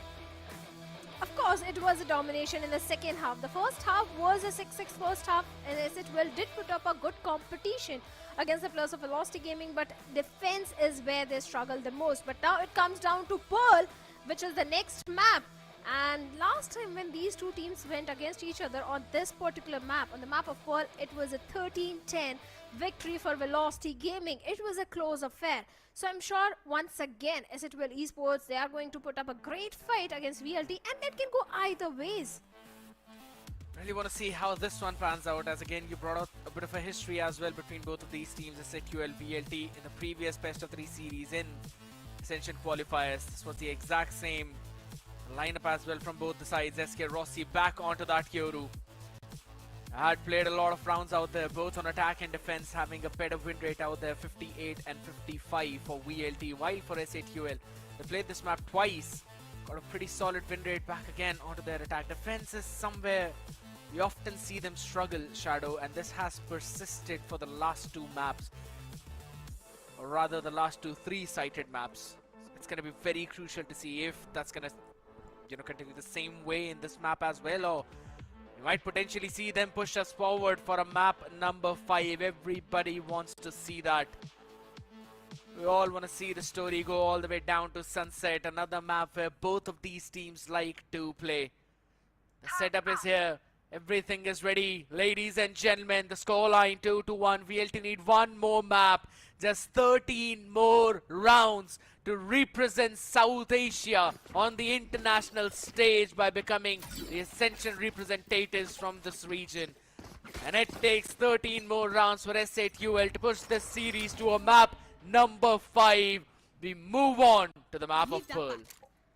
Last time, when these teams played on the map of Pearl, SK Rossi was the top fragger. But this time, Rossi once again holding an aggressive angle. What a timing onto the Nebula. Rossi gets one onto King Kappa. Moves back into the side, but takes hefty damage, down to 45 HP now. But still, as long as he can stand out there, that's the main thing now. The site is becoming stacked. They've already asked for the rotations out there from one part of the map. Still a couple of opportunities that could be found on the other side. Helef has already taken some space over towards the art, but he's got to deal with this alarm bot. Right on his face right now, and as soon as it gets activated, rotations are going to be called in here as well. Now the timing on that haunt was crucial. It did not find anything, so Madeline will still, or rather Russ will still stand there and jump peek. And the Prowler as well is expired, so the stack remains at B side. This is a big opening for SATUL. It most certainly is. But they still need to deal with one of the side tanker, which is Russ. Let's see if they can, but yes, Helef finds someone onto Russ. The Mara gets a trade onto Helef. Back and forth trades are going in. A 3v4 situation as Hawks is going for the plant, but for the retake. Not much shooters to the side of Velocity Gaming, but the Mara gets one, but Techno and Miz gets two lightning fast, answers back and saves the round for the players of Velocity Gaming. Once again, the pistol goes for VLT. Pistols were where they used to struggle, but that is ancient history now. Now 12 rounds away from closing this entire series out. VLT, what a way to kick things off again. SK Rossi having that aggressive angle on that Yoru. Normally we see Yoru players stick to the pillar and then not move forward, but he found the timing. He took a lot of space away and then also survived as well. And then Damara, again this habit of VLT to always push out through the smokes, get one and return back. This one tendency has never been dealt with by any other team apart from Revenant, X-Spark and Reckoning. SATUL really need to try and do something out here. Pushing through Art and look at the retaliation. VLT quickly take the space over towards the A-main. Win advantage towards the side of Velocity, but Russ with the Sheriff gets two onto Techno and King Kappa as well. Lightning Fast also answers back, but seems like these Sheriffs are more than enough for the players of Velocity Gaming, as Russ with the 3K will seal the deal in the round for the players of Velocity Gaming. A good round conversion once again, but that was the eco round for the players of SATUL Esports. The next one, this one is going to be an important one, as this is going to be the bye round for the players of SATUL Esports. And scared, the pressure is double onto the shoulders of SATUL at this point, because VLT, even if they lose this one, they will still have the decider. But SATUL, if they lose on the map of Pearl, it's done and dusted for them. Russ mentioned in the interview as well that SATUL is one of the teams that is probably the hardest working team out here in South Asian region. It's going to be a heartbreak for them to not make it to at least map 5 in this series. And I absolutely agree. The pressure is not just going to be double, it's going to be exponentially high onto their shoulders. But Miz has got strong shoulders as well. He's able to take SK Rossi down now and maybe open things up at least on one part of the map. But I like the discipline from their side. They took that one pick. Now know that the defense is thin. So I'm moving over towards the A side, and VLT like to fast rotate on this map. They have got a read onto that, so this could be a pretty crucial round for them.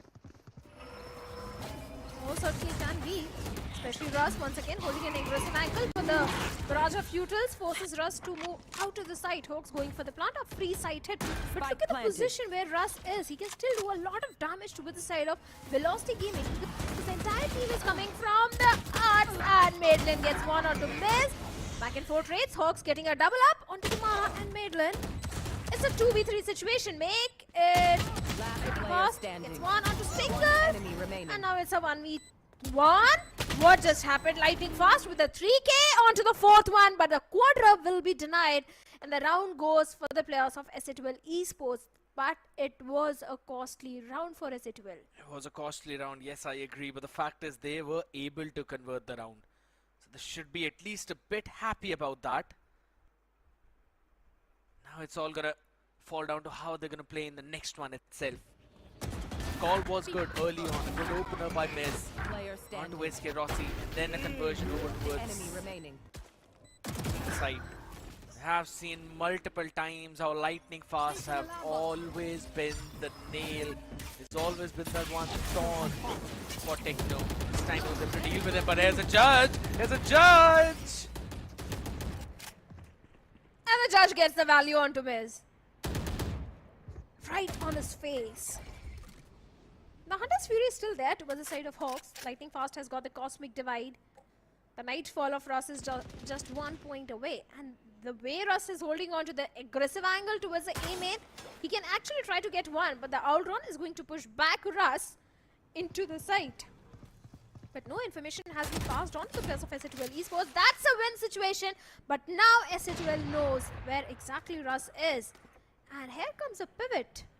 Because if you look at the position where King Kappa is, he has pushed all the way towards mid. And the mid defense has been taken down as Kappa finds one onto mid lane. Good timing being caught by King Kappa out there. There's a couple of players up in front of you. SK Rossi does not really have the gate crash to run away from. Nebula going out on his face. A lot of beams out there, and King Kappa, he's got the chance and he will grab that. Spike planted. Hawks is going for the plant. A 3v4 retake for the players of Velocity Gaming, where the Mara gets one onto Hellif. This fast Neon is not able to get the second as Techno with a 2 and Kappa with a 3k. Another round in the backpack of SA2L Esports. In fact, much needed rounds, Scared. Much needed rounds for the players of SA2L Esports. You have to convert every single one of them, because the closer VLT goes to that series point, the more difficult it will become for them. We have seen VLT last time when they played on this map of Pearl. The half was 7-5. SA2L were not able to get more than 5 rounds out here. And it was those ultimates that became a problem, because VLT knows how to utilize those ultimates to their fullest potential. Revealing area. Be it the Cosmic Divides, be it the Dimensional Drifts as well, those lockdowns, Nightfalls. That is the main front where SA2L sometimes face problems in getting the value out of their big ultimates. Right now, this operator could go humongous. Most certainly can, but the Mara is also on the overdrive. That can also go in the favor of Velocity Gaming. At this time, the operator has been denied anything possible. In fact, Miz has taken a hefty damage down to 38 HP. And now they are forced to pivot, where Helef is trying to get the information towards the A main. But look at the proactiveness of Velocity Gaming, Scared.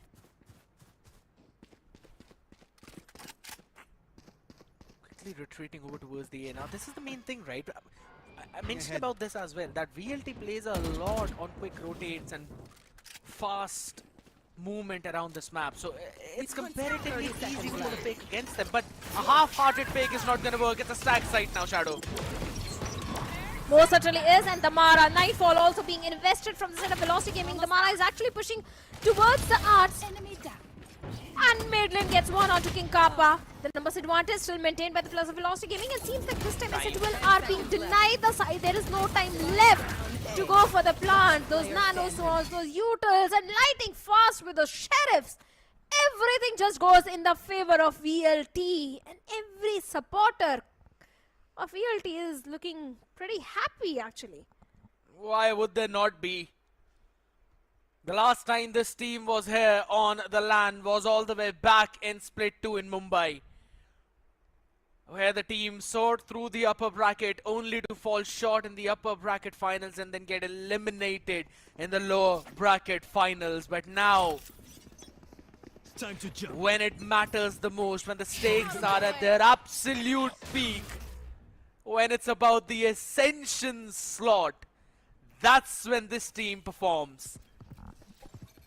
Being forced through the fires of hell, they rise up yet again like Kratos out here.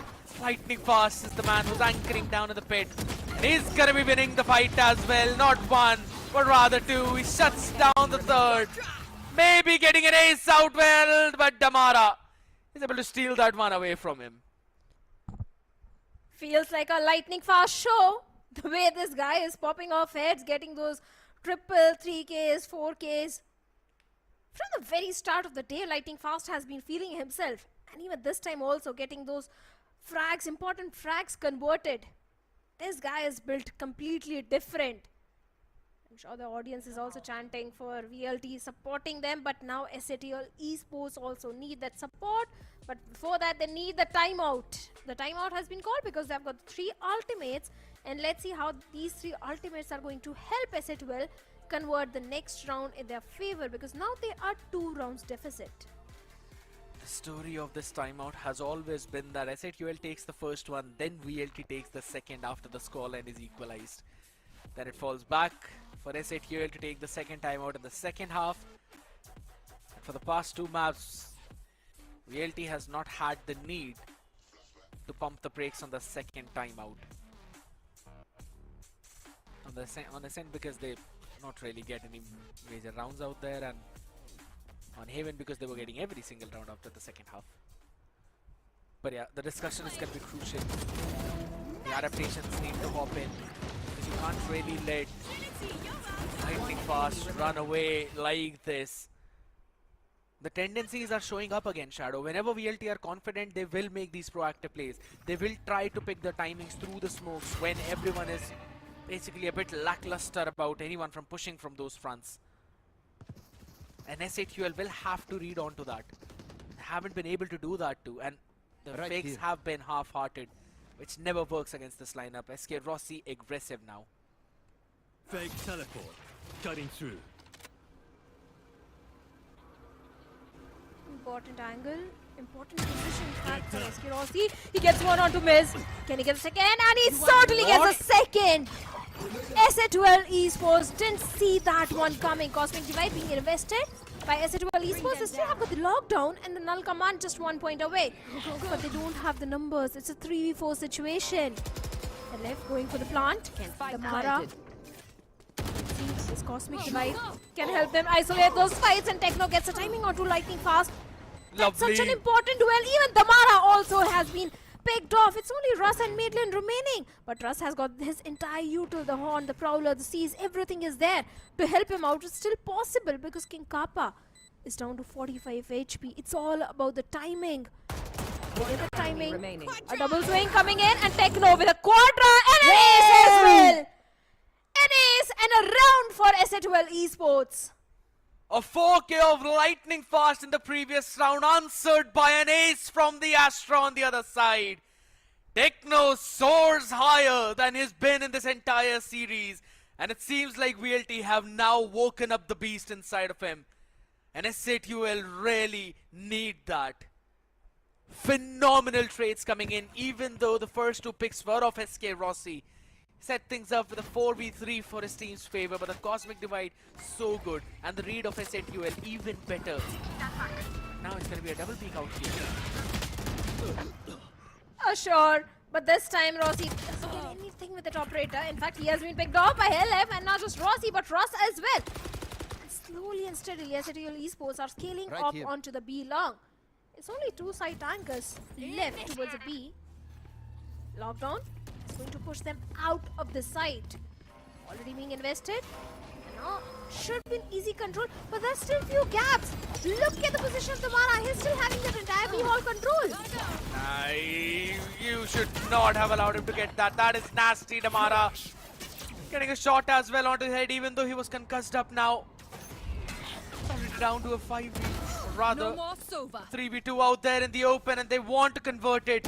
Just a smoke in the faces. Helif needs to run away as well. Not a lot of HP, just 11 is what he's working with. They're going to run it all the way down towards the A side. A lovely first pick on SK Rossi, and that was all thanks to a knife thrown by Helif that cancelled the TP of Rossi once he missed the shot. And then the trades went back and forth on side. Yes, there were gaps, Shadow, in that lockdown, but to fill those gaps, there was that concuss of Astra as well on the way, all the way in backside. But again, Damara, concussed up, was able to land in the shot. Now, it's a 2v2. Where Helif is down to 11 HP. Still a possibility for VLT to go for this retake, because both the players, if you notice, of SC12 Esports are on two different parts of the map, two different sides of the site. Those nanoswarms are going to delay. Cosmic Divide already being invested. Fake tap on the spike, and Helep on the back of it gets a 3k. And Kappa gets lightning fast as well. One more round goes in the favor of SC12 Esports. Slowly and steadily, SC12 Esports is actually staging a comeback. Nice read by S8QL onto that Cosmic Divide. Realized that they will invest that, so they were playing on the opposite ends of the map while also creating a crossfire. The turret gave out the information as well as King Kappa was able to wrap around through flowers. After the timeout, S8QL have bounced back, getting a couple of rounds for themselves. And look at the timeline already. It's 2 rounds for one side, and then the other side takes 2 for themselves. It's been going back and forth since then. And right now, it's a Bucky in the hands of Damara. Eskerosi still invest in the operator, lightning fast as well with the hero rifle. This could be... Oops. Night. From off angle gets not just one but the second one also onto the Mara.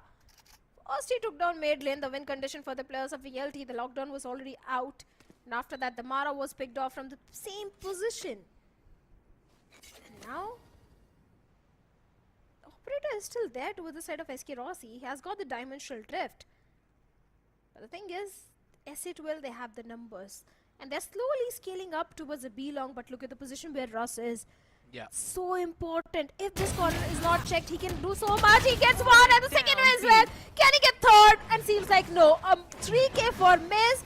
But I think Russ did so much damage towards the side of SC12 Esports that now it's possible. But Miz with a quadra onto lightning fast. What is happening? Miz with a quadra.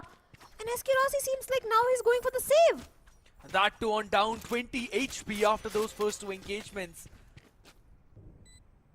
Phenomenal play from this dude. Again over towards the backside, getting that pick on lightning fast. That one headshot was absolutely necessary. And the round is now done. S8QL will take the lead, steal it away from VLT and Shadow. I'm pretty sure that we're going to see a timeout after this. Godspeed will have to pump the brakes. S8QL have been getting a good read onto VLT's play. That they like to fast rotate towards one side, so they're always pulling this fake out. They're going towards one part of the map first, and then rendezvousing to push it on towards the other side.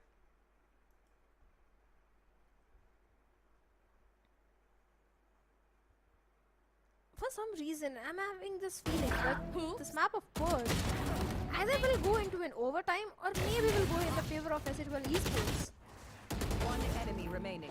Just a gut feeling, I don't know why. But the way Velocity is playing, it's looking pretty impressive, especially in the defensive side. They're able to convert 4 rounds. They still have got the lockdown, they still have got the dimensional drift available. Even the overdrive and nightfall is just 1 point away each. And this time SC12 Esports are going for a very slow approach. A triple stacked up A side. The Outrun gets no information at all. Can he get the timing onto lightning fast? That's the main question. It's about who peaks first. Yeah. Maybe Damara. Fast activates the dash though. Damara peeks in and he is eventually sent back instantly. And that has opened up the site a bit now. But you can already see Russ rotating all the way from B side too. And Eskerosi is controlling art. Recalling my bot. He's going to be moving back all the way on site. It's, again, the defense spread out thin. But the camera has been called. They're moving over towards the B side. The Prowler is going to expire. No, there's absolutely no one out there, but there's a lot of Killjoy utility on this side. Lightning also has placed a couple of Astra Stars there as well to support his team. This could get risky, Shadow. It certainly can. Hawk gets one onto Russ. It's a 3v5 situation for the players of Velocity Gaming. Those nanoswarms, those fragments are becoming a hindrance for the players of VLT, but despite that, Lightning Fast gets not just one but 2. Second one onto Hawks as well.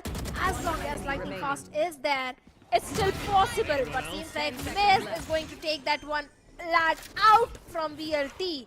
It's only Exe Esports remaining. He planted. gets one onto Helen, but still a 1v2. The rifle and gets one onto Techno, but miss. This guy ain't stopping. Miss is on a different confidence level today. A 3K and a round for the players of Ascent Esports. Seems like this map of Pearl is going to be filled with the heroics of Miz. And his team really needs it right now. One of the big reasons out here for success has been the improvement of SAQL in general, and one of the players who has improved the maximum in this team is 100% Miz. All the way back in Split 1, we have seen him. He was doing a pretty solid job in terms of fragging, but when it came down to those entries, yeah, there were some struggles out there. There.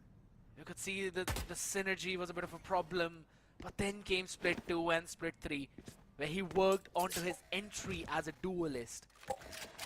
And then came Ascension Qualifiers, where he's also worked on his entry fragging. That's absolutely bonkers now, as SAQL already reaching to 6 now, walking down outside of the B as well. Eskirossi Bomb grenade out. survived by the skin of the teeth. 15 HP is where he is. A scrappy back for the players of Velocity once again.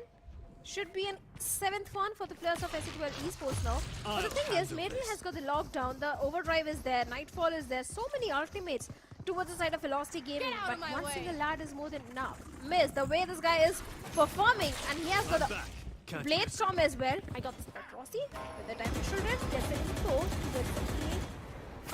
Random spam coming from the side of Lightning Fast. 30 seconds left. And they're calling to run all the way towards the B side? That is a bold move by SAQL though. They've got no control of the double doors in mid. The alarm bot's gonna give out all the information. It's a race against the time. They might be able to make it, but it's gonna get risky, Shadow. And King Kappa makes sure that risk is not going to be there, but Rust and Lightning. Player standing. Lovely work from their side. They will demolish every single one. And SAQL will lose the round on time. VLT bounce back. Most certainly, and it was on the back of the mistake from the side of SAQL Esports. Not technically a mistake. They were denied everything towards the A side, and after that, towards the last 30 seconds, they decided to go all the way towards the B. And that alarm bot towards the mid gave all the information to the players of Velocity Gaming. And then Nightfall from VLT changed everything. If at all there was a possibility of Miz doing anything, that Nightfall denied everything. And a timeout has been called by SAQL now. Shadow, that is a very interesting call because this is right before the half.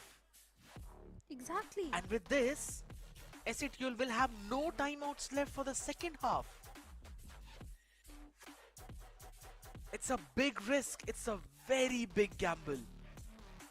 And I think they're probably relying on the fact that maybe they'll have some kind of read onto VLT's attacking half plan, but that is a risky move.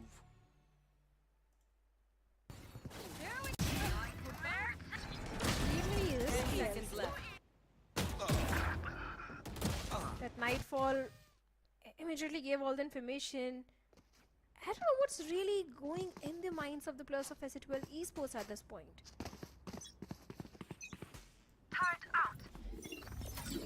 Maybe we'll find out very soon. As this time once again going for a B execute and a perfect read by VLT. It's a triple startup sign. And that too on the operator. Eskirossi gets one onto Miz and Techno as well. Fox gets a trade onto Rossi, but seems like Rossi did his job. He got two onto the plus of SAQL Esports. Ross is also inserted in the close angle out here. Stamara is out here shopping, picking up the best weapon for himself. And guess what? Gonna continue the domination of what Rossi started. The only man who found some success. Falling down by the op shot. VLT equalized the half, 6-6. And now comes the defense side. SAQL have done one better as compared to the previous series. It was a 7-5, but this time it's a 6 equal. The second half is where they also face some struggles out here. On the defense is where they face some problems. It's also the read. VLT every single time is having a perfect read that what sort of plays the players of SC2L are going to make. This time Rossi was prepared towards the B side. And not just Rossi, but 3 players.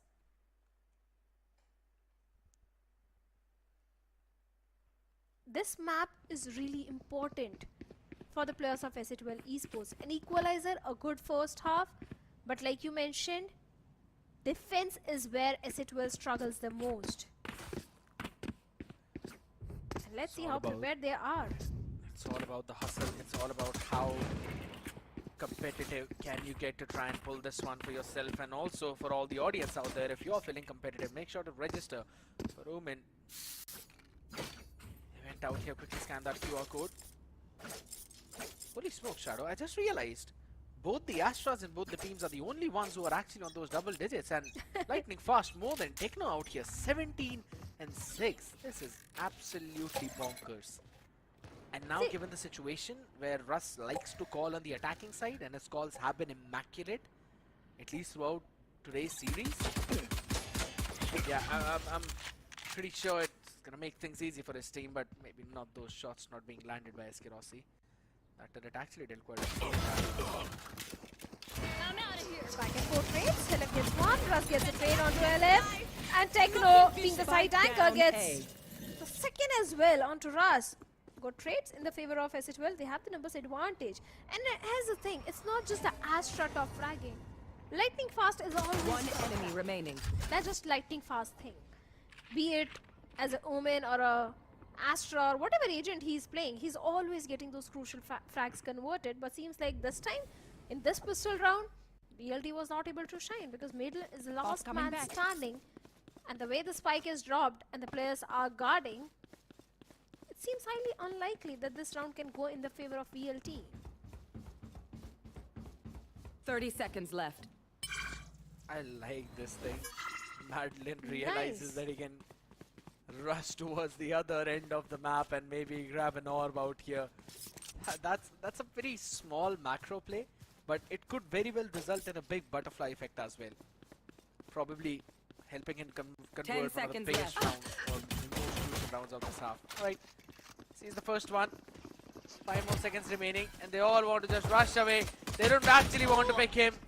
But they'll have to take the fight. Madeline was just rushing it down onto them. I kind of did like the call, to be honest. I will not lie.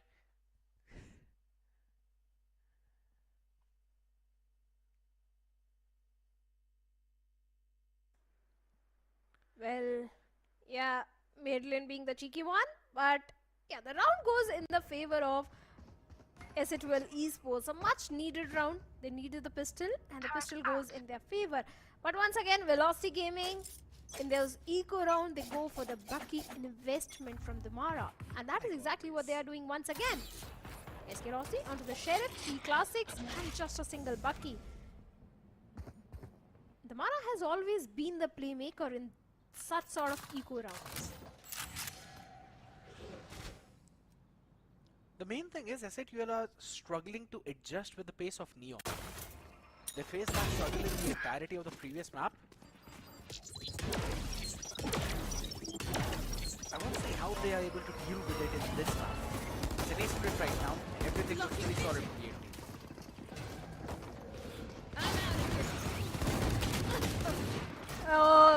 Once again, LF gets one onto the Mara. This time the Neon is not going to get anything. Russ going for the plant. Random spam also coming in.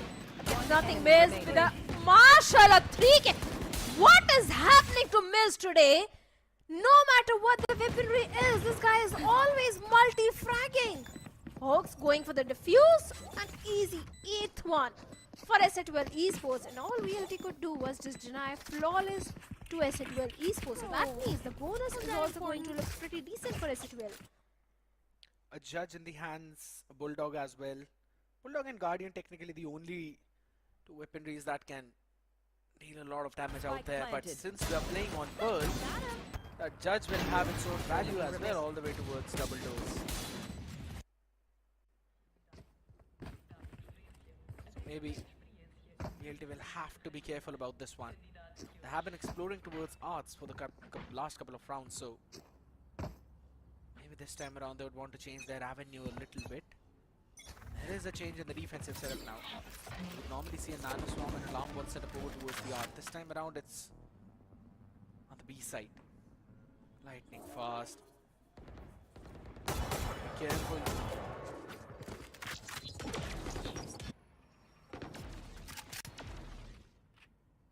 A very slow approach towards the art. A double stacked up site. Helef is actually checking the art. The Prowler goes in. And now the information has been passed on. And Helef, back and forth trades are coming in. Instantly being traded off. 4v4 situation. But Techno gets one more. And the Mara, the sliding Neon, gets Techno. The site angles has already been dealt with. Should be an easy plant for us going for the plant.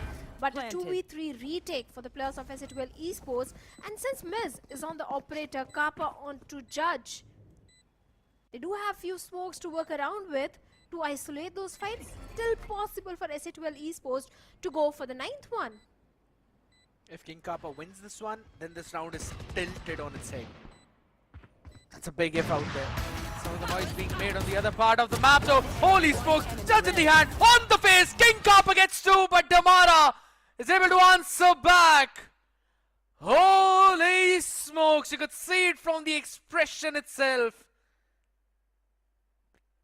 The timing could have been everything for King Kappa out there, and he found the perfect one. But Damara just turning 100 degrees all the way to the other side to take down the second.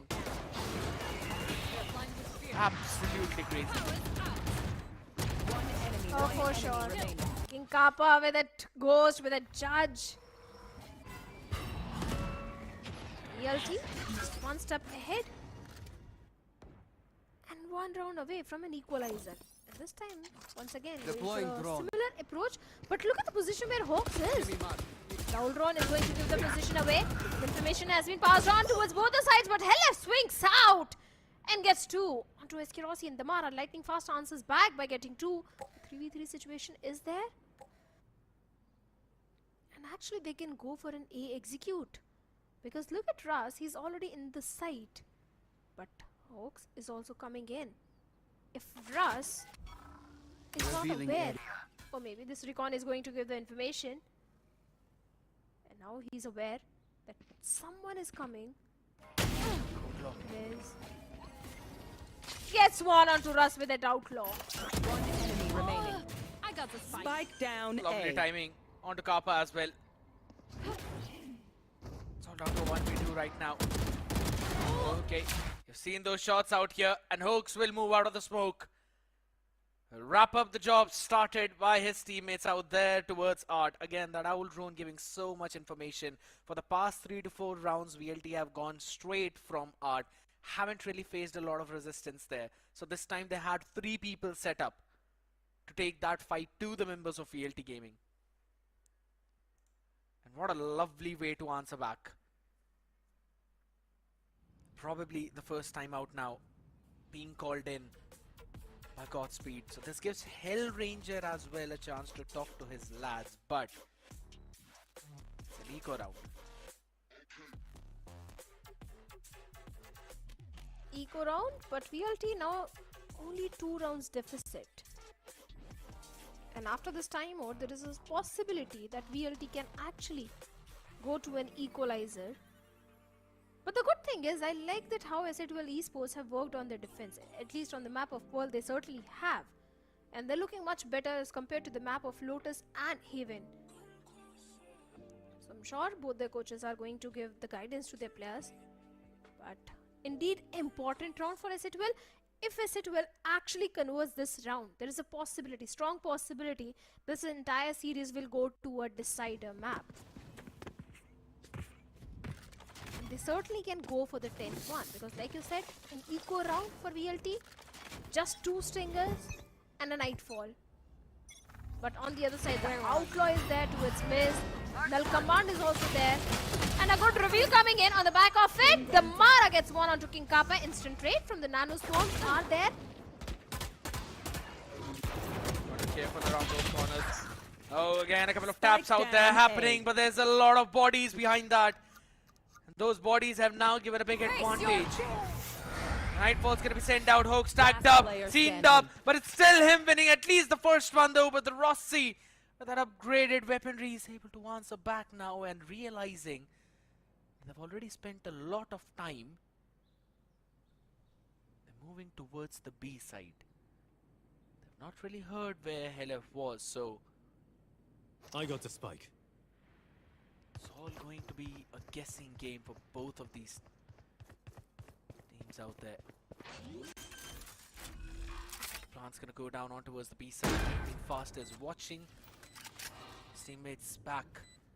And he's already got the Cosmic Divide up. This is a crucial duel, and I think so he's already had it. No, wait, he's not seen. There's a rifle out of the hand. He's able to take one down though, but again, drops the divide right a second before that. Barrage of util now being spent out by Helef. He's cleared out almost all the space though, but still a big question mark. Rossi's called the bluff, Shadow. Rossi's called the bluff, and he's won the round right now. Half defuse already done, and Stake Rossi down to 20 HP. He needs to buy some more time. And finally, can Helef actually clutch this one out? And seems like no. Rossi is going to pick him off. That last 1v1. A bit of the confusion. Rossi thought he's not going to stick to the defuse, but Helef was actually sticking. A round which should have gone in the favor of SA12 Esports goes in the favor of Velocity Gaming. Seems like the timeout really worked for them. I'm pretty sure that one last clip is definitely going to go One enemy remaining. into one of the most funniest reels with the amount of shots that both of them are missing on each other on that tap. 9-8 Russ, just... yeah, he's able to just quickly answer back on Miz, who wanted to make an aggressive play, but on the back of absolutely nothing. That is blades and some heroism. This one put to dust instantly.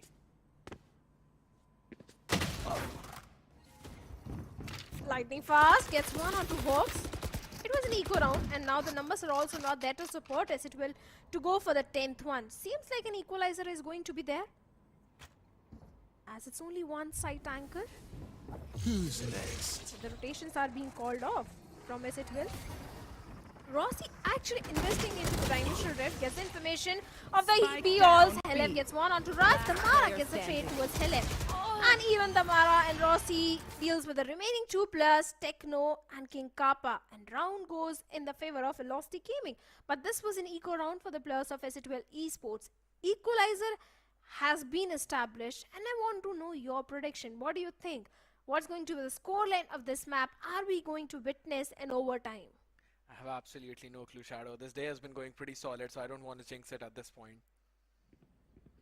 But it's been so back and forth, so consistent. Considering there's still one timeout left for VLT, I'm just going to make an educated guess saying that they might be able to close the series out. Gotta go. Short gun. And also, Russ likes to call on this, and Namara is just rushing it down towards the backside. Back and forth race, 1v1, and make it 2v1 in the favor of Velocity Gaming. Rossi finds Hawks, and Lightning Fast also deals with King Kappa. Lockdown already being invested by the players of Velocity Gaming, which is going to push the entire team of SA12 out of the side. Those fragments goes in.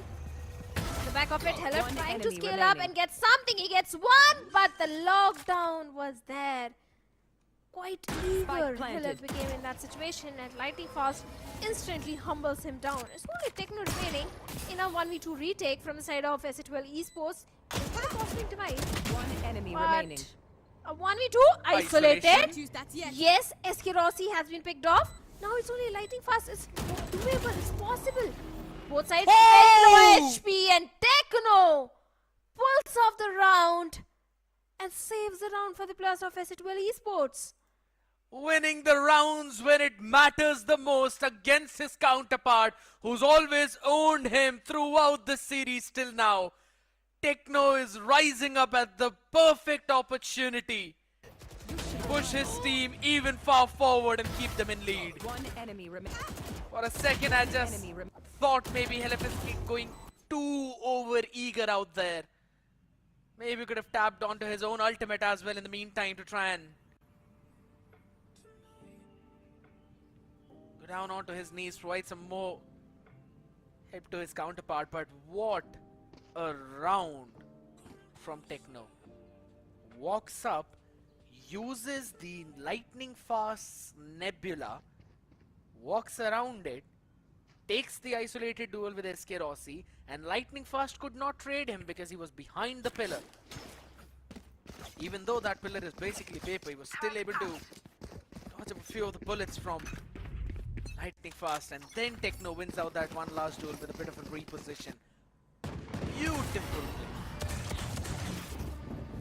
And now SA12, they don't have enough crest to go for a full buy, even though they got the round. I cannot use that. Is onto the judge. Then will command towards Helef, the lockdown.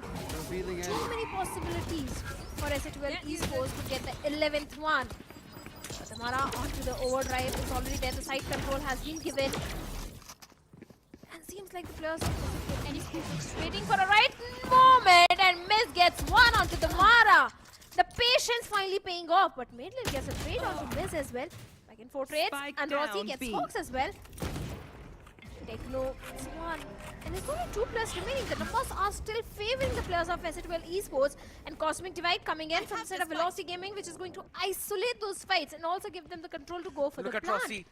Look at Rossi. It's all the way up in spawn.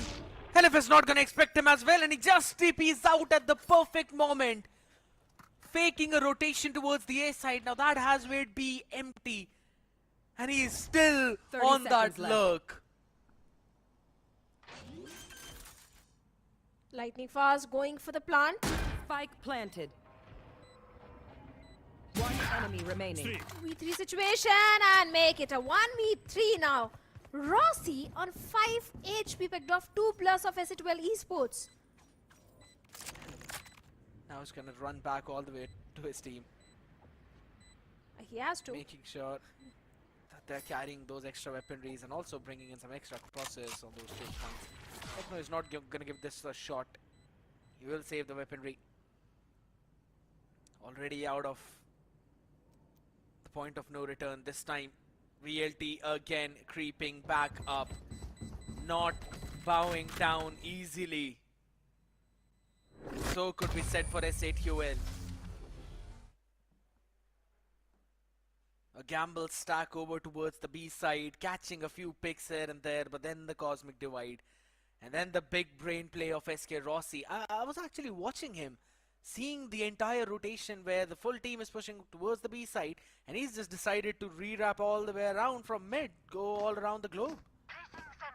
And that worked out so very well for them.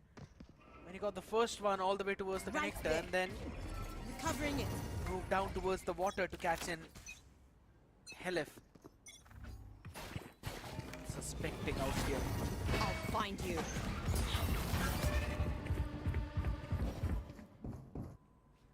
The 0 point gives information to the players of SA12 Esports that few players are outside B. But here's the thing, the spike is all the way tilted towards the A side. Trying to get information, trying to go by default. The Prowler goes in.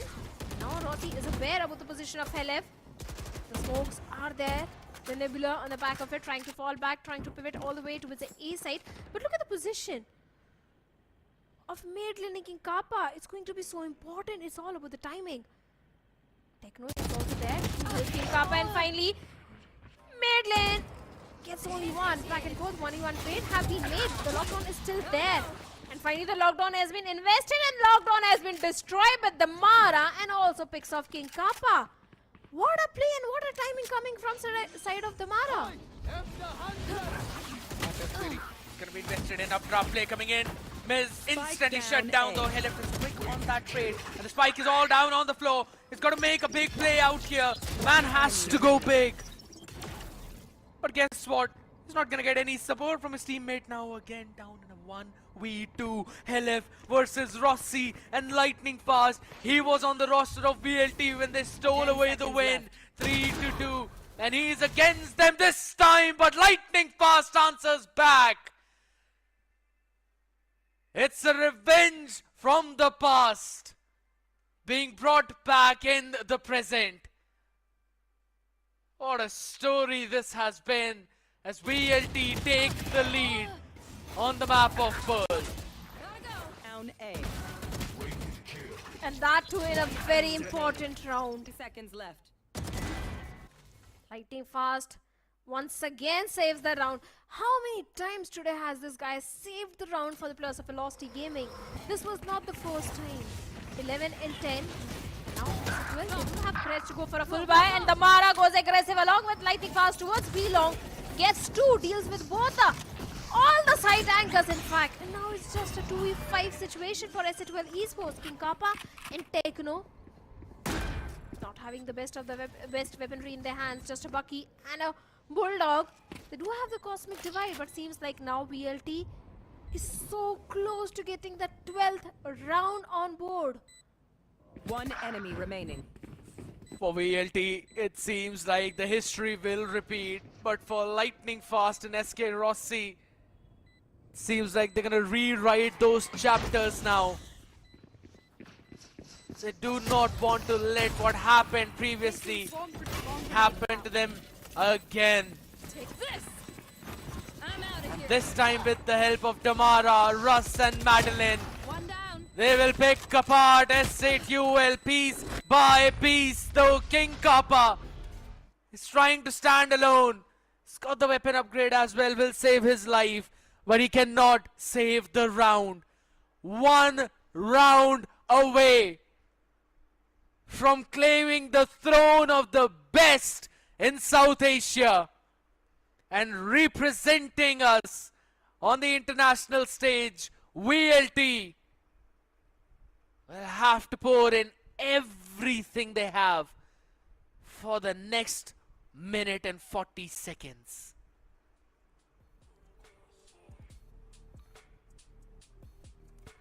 A timeout has been called by Velocity Gaming because they don't want to risk anything. Like you said, just 1 round, just 40 seconds away from representing the country onto the international stage. They had absolute fantastic split 1 run, a little bit of the fumble in split 2, again coming back stronger in split 3 and claiming the trophy, having an entire upper bracket run in the Ascension Qualifiers. The entire journey of VLT Velocity has been pretty good and decent, full of aggression. And now the entire pressure is on to the shoulders of Hellranger and the boys as well.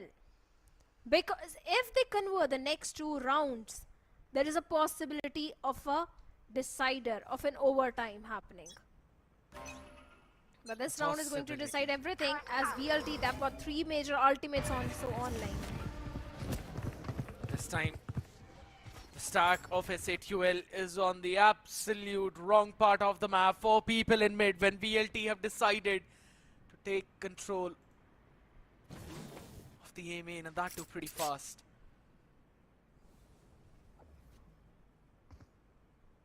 Now they're gonna enter the phase 2 of their sequence. Re-clearing of the paths that their opponents have wrapped up. SATUL is now gonna take a lot of space over towards the B. Rather, Rossi. I'm back.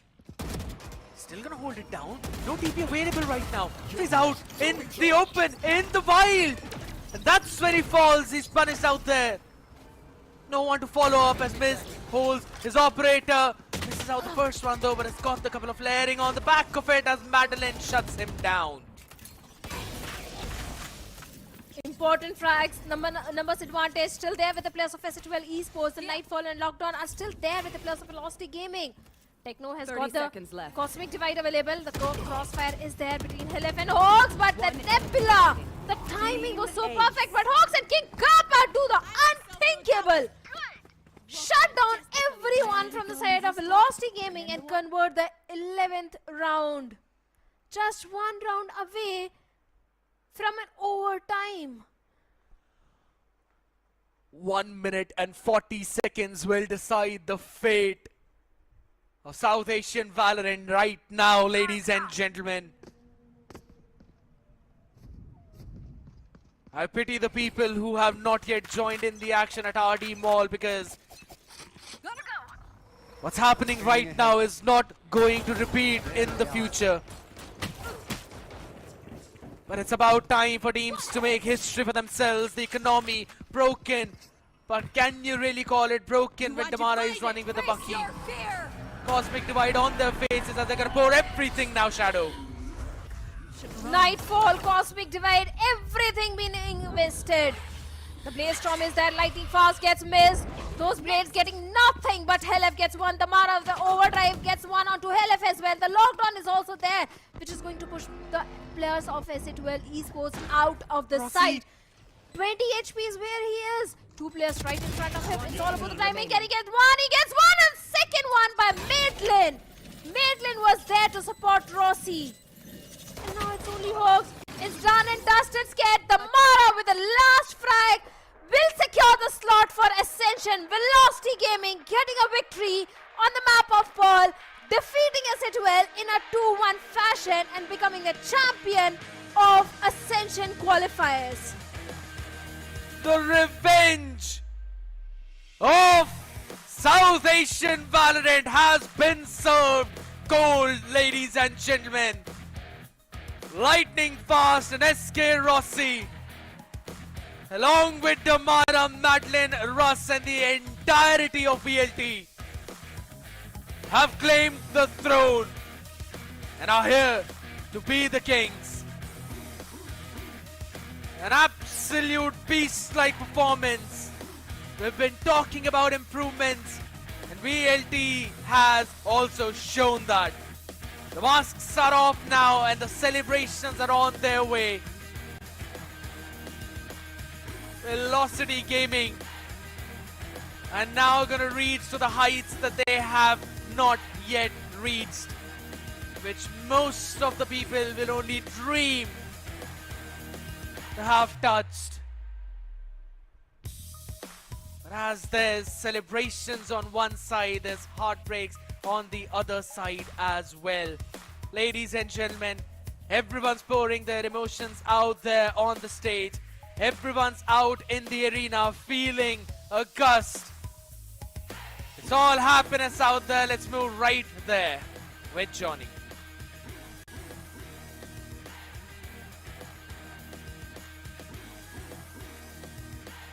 Ladies and gents, can we have some applause again for VLT?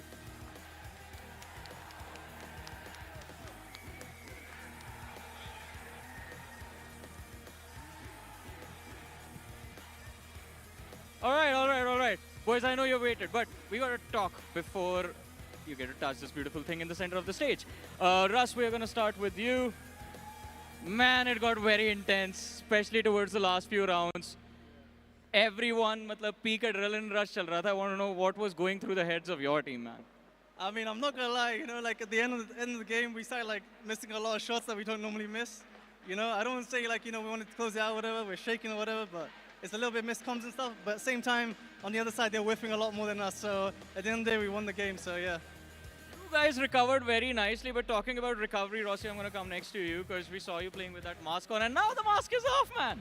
I mean, I was sick, and like, the special mustache you guys never seen in the entire 5 years. It's for my love, Batura, where is he? I cannot say him. He's right. So, yeah, Batura, this mustache for him. I kept it for the LAN, even though I looked ugly, it's for him. And I love the entire VLT management, especially Anna, like if anyone deserves this trophy, I think it's him more, from 5 years. And I think like he really didn't get the success he deserves. So coming to SA again have to play this, go through all this. I think one of the main motivation was to do our best to give that success what he deserves. In the entire industry, I think he has a really good heart and passion for the game. So this is just one step. We have more, we have to do well in Ascension, and we're gonna give our best. You just made a man that big cry right now. Like, I can see tears rolling down his... I mean, what can you give Anna? हम कुछ भी Anna को कुछ नहीं दे सकते. Like, come on. प्यार दे सकते हैं यार, but what he really wants, you know, it's hard to buy from money, you know. So this is the best that I can, not the best, this is one of the things I can give you, Anna. We'll try our best every day to give you more what you deserve. I mean, all right, and as you guys work towards that next goal, you have succeeded in fulfilling the first one. Ladies and gentlemen, it is time. Rossi, Russ, everyone from Velocity Gaming. Ladies and gentlemen, the champions of OMEN VALORANT Challengers South Asia Ascension Qualifiers headed to Ascension now. Velocity Gaming!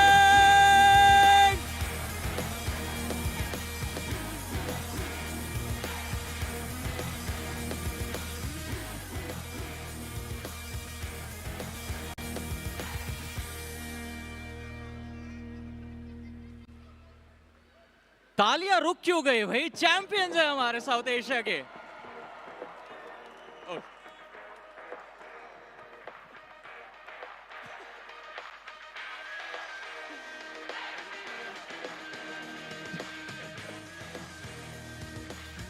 Teams को तोड़ के light pass काम नहीं हुआ था. Trophy भाई टूटा था, मैं क्या करूँ? You are too strong, my friend. Last में हमने वो भी देखा था, the moment you just let go of everything because you knew you were going to win. But it's not the only thing you get. You get some prize money as well. So to do the honors, we're going to call on stage the COO of NODWIN Gaming, Mr. Ekansh Arora. Mr. Ekansh. Ladies and gentlemen, COO of NODWIN Gaming, people responsible for making all of this happen as well. Can we have some applause, please?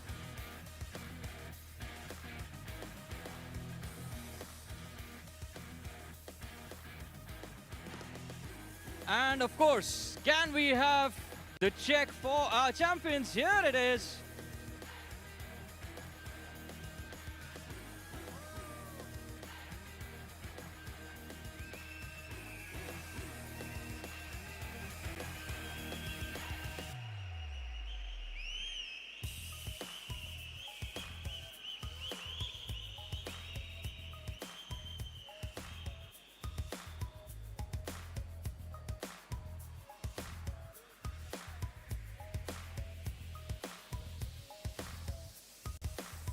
All right. My champions, thank you so much. But we have to call our runner-ups on the stage as well for their prize money. Oh, one more picture.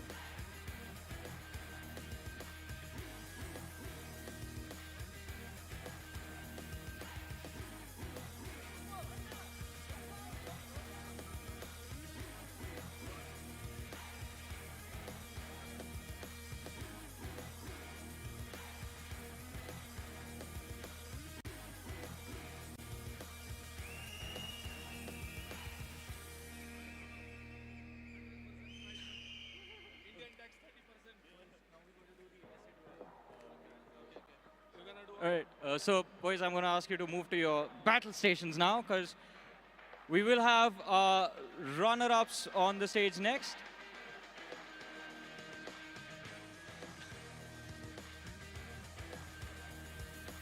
All right, ladies and gentlemen, they fought a very hard battle tonight.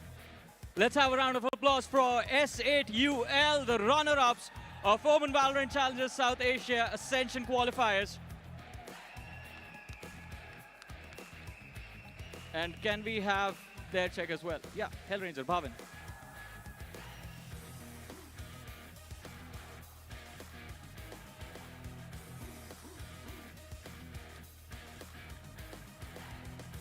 And another applause for our runner-ups. I know there are a lot of S8UL fans there.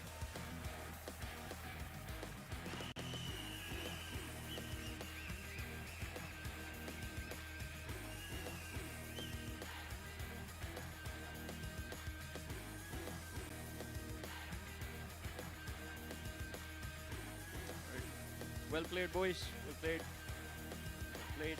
Thank you so much. Well played. Well played. Thank you, Mr. Ekansh. Thank you so much. And with that being said, ladies and gentlemen, that does bring us an end to our journey on this stage. जो कि Ascension का मंच है, यहाँ पे बस हमारा सफर खत्म हुआ है, but you guys know what is next. So, with that being said, this is Super Johnny, joined by my amazing casters, Mr. Crack, Mr. Savanch, Fixes. We had a special person with us tonight. Ocean Sharma was here as well. And to all of you that came and supported the show, and of course the lovely people watching us online. This is going to be the last note. Good night. See you guys in Ascension.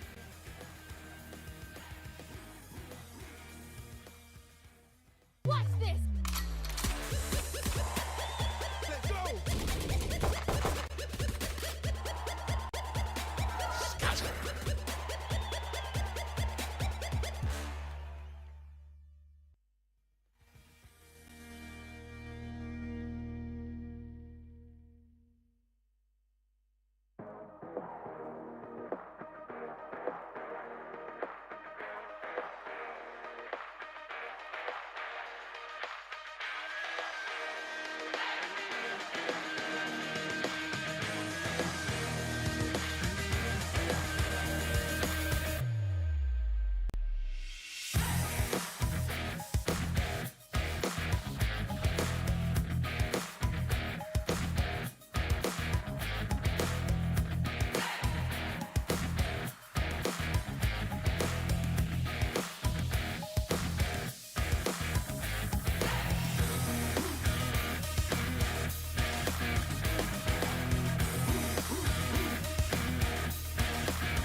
At the world from the eye of the Horus. If you Alexander the Great, then I am the Force. Coming straight from the mud like I am a Lotus. So हाथियों का बल कैसे सकेगा तू मुझे रोका?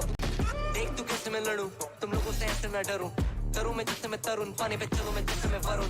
चाहे मैं जीऊं या मरूं, जो करना चाहूं मैं वही तो करूं. आता है तू ना करीब, तू बेटी चीप, जब तक कटे ना तेरी ये jeep. Better believe you're gonna bleed. Pick up a seat, get your team. I'm the king of kings, brother in arms in a battle. You all gonna die if you act like a vandal. Bring the realms to reality from every angle. This is the public service announcement from Mumbai to the rest of the world. I am a Raja. I am the Raja. भिड़ेगा तो उठेगा जनाजा ना. तू मेरी तरफ आना. आ गया तो होगा फिर तनाजा ना. ये भारतीय भाषा फिर दुनिया सुनेगी ये तराना ना. 'Cause I am the Raja. 'Cause I am the Raja.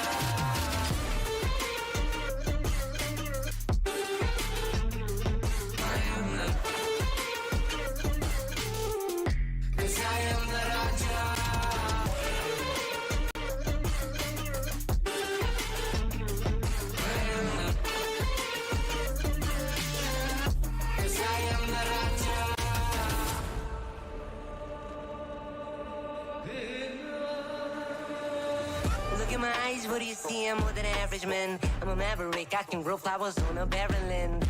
break a mountain with my bare hands and step back and cause a literal avalanche. Should've been about us traveling. आज तो बुझाए मेरी जैसे मैं टरेंचुला ना है कोई तोड़ मेरा जब से पूर्वजों का ज्ञान मिला. मेरे जैसा मिलेगा कोई ना तू और चाहे जो भी था सबकी कबर मैंने खोदी. क्या तुम लगाओगे बोलियां कम पड़े गोलियां चंद्रगुप्त मेमोरिया या किला तू लोरिया. Come to me and you just gonna die. That's really a given. I am invincible and you are invisible. See, that's really a difference. Get out of my way or leave the world. The choice is yours. I don't kill my enemies, I play with them. That's what the toys are for. From Mumbai to the rest of the world, I am the Raja. भिड़ेगा तो उठेगा जनाजा ना. तू मेरी तरफ आना. आ गया तो होगा फिर तनाजा ना. ये भारतीय भाषा मेरी दुनिया सुनेगी ये तराना ना. 'Cause I am the Raja. 'Cause I am the Raja.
I'ma fight by the team. If it comes, I'ma die with it. Casualties, casually to any adversaries. If it's necessary, I'ma go and come and ride with it.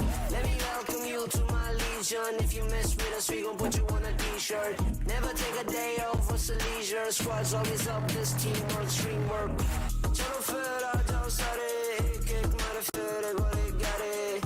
Sare mere bantar bawe, registan mein bhi hum nadiyan baha de. Chalo sale de man bahane wala tana mat jab hum aa jaye samne. Aur kare tere baare, mere meri team mere piche kya karega tu jab hai. I said I got your back, back, back, back, back, back, back. I said I got your back, back, back, back, back, back. I said I got your back in my team, we adapt. We a family from around the world, we are back. You can never take us down, and that's a fact. All we do is improvise and adapt. I said I got your back. And I said I got your back. And I said I got your back. And I said I got your back. And I said I got your back.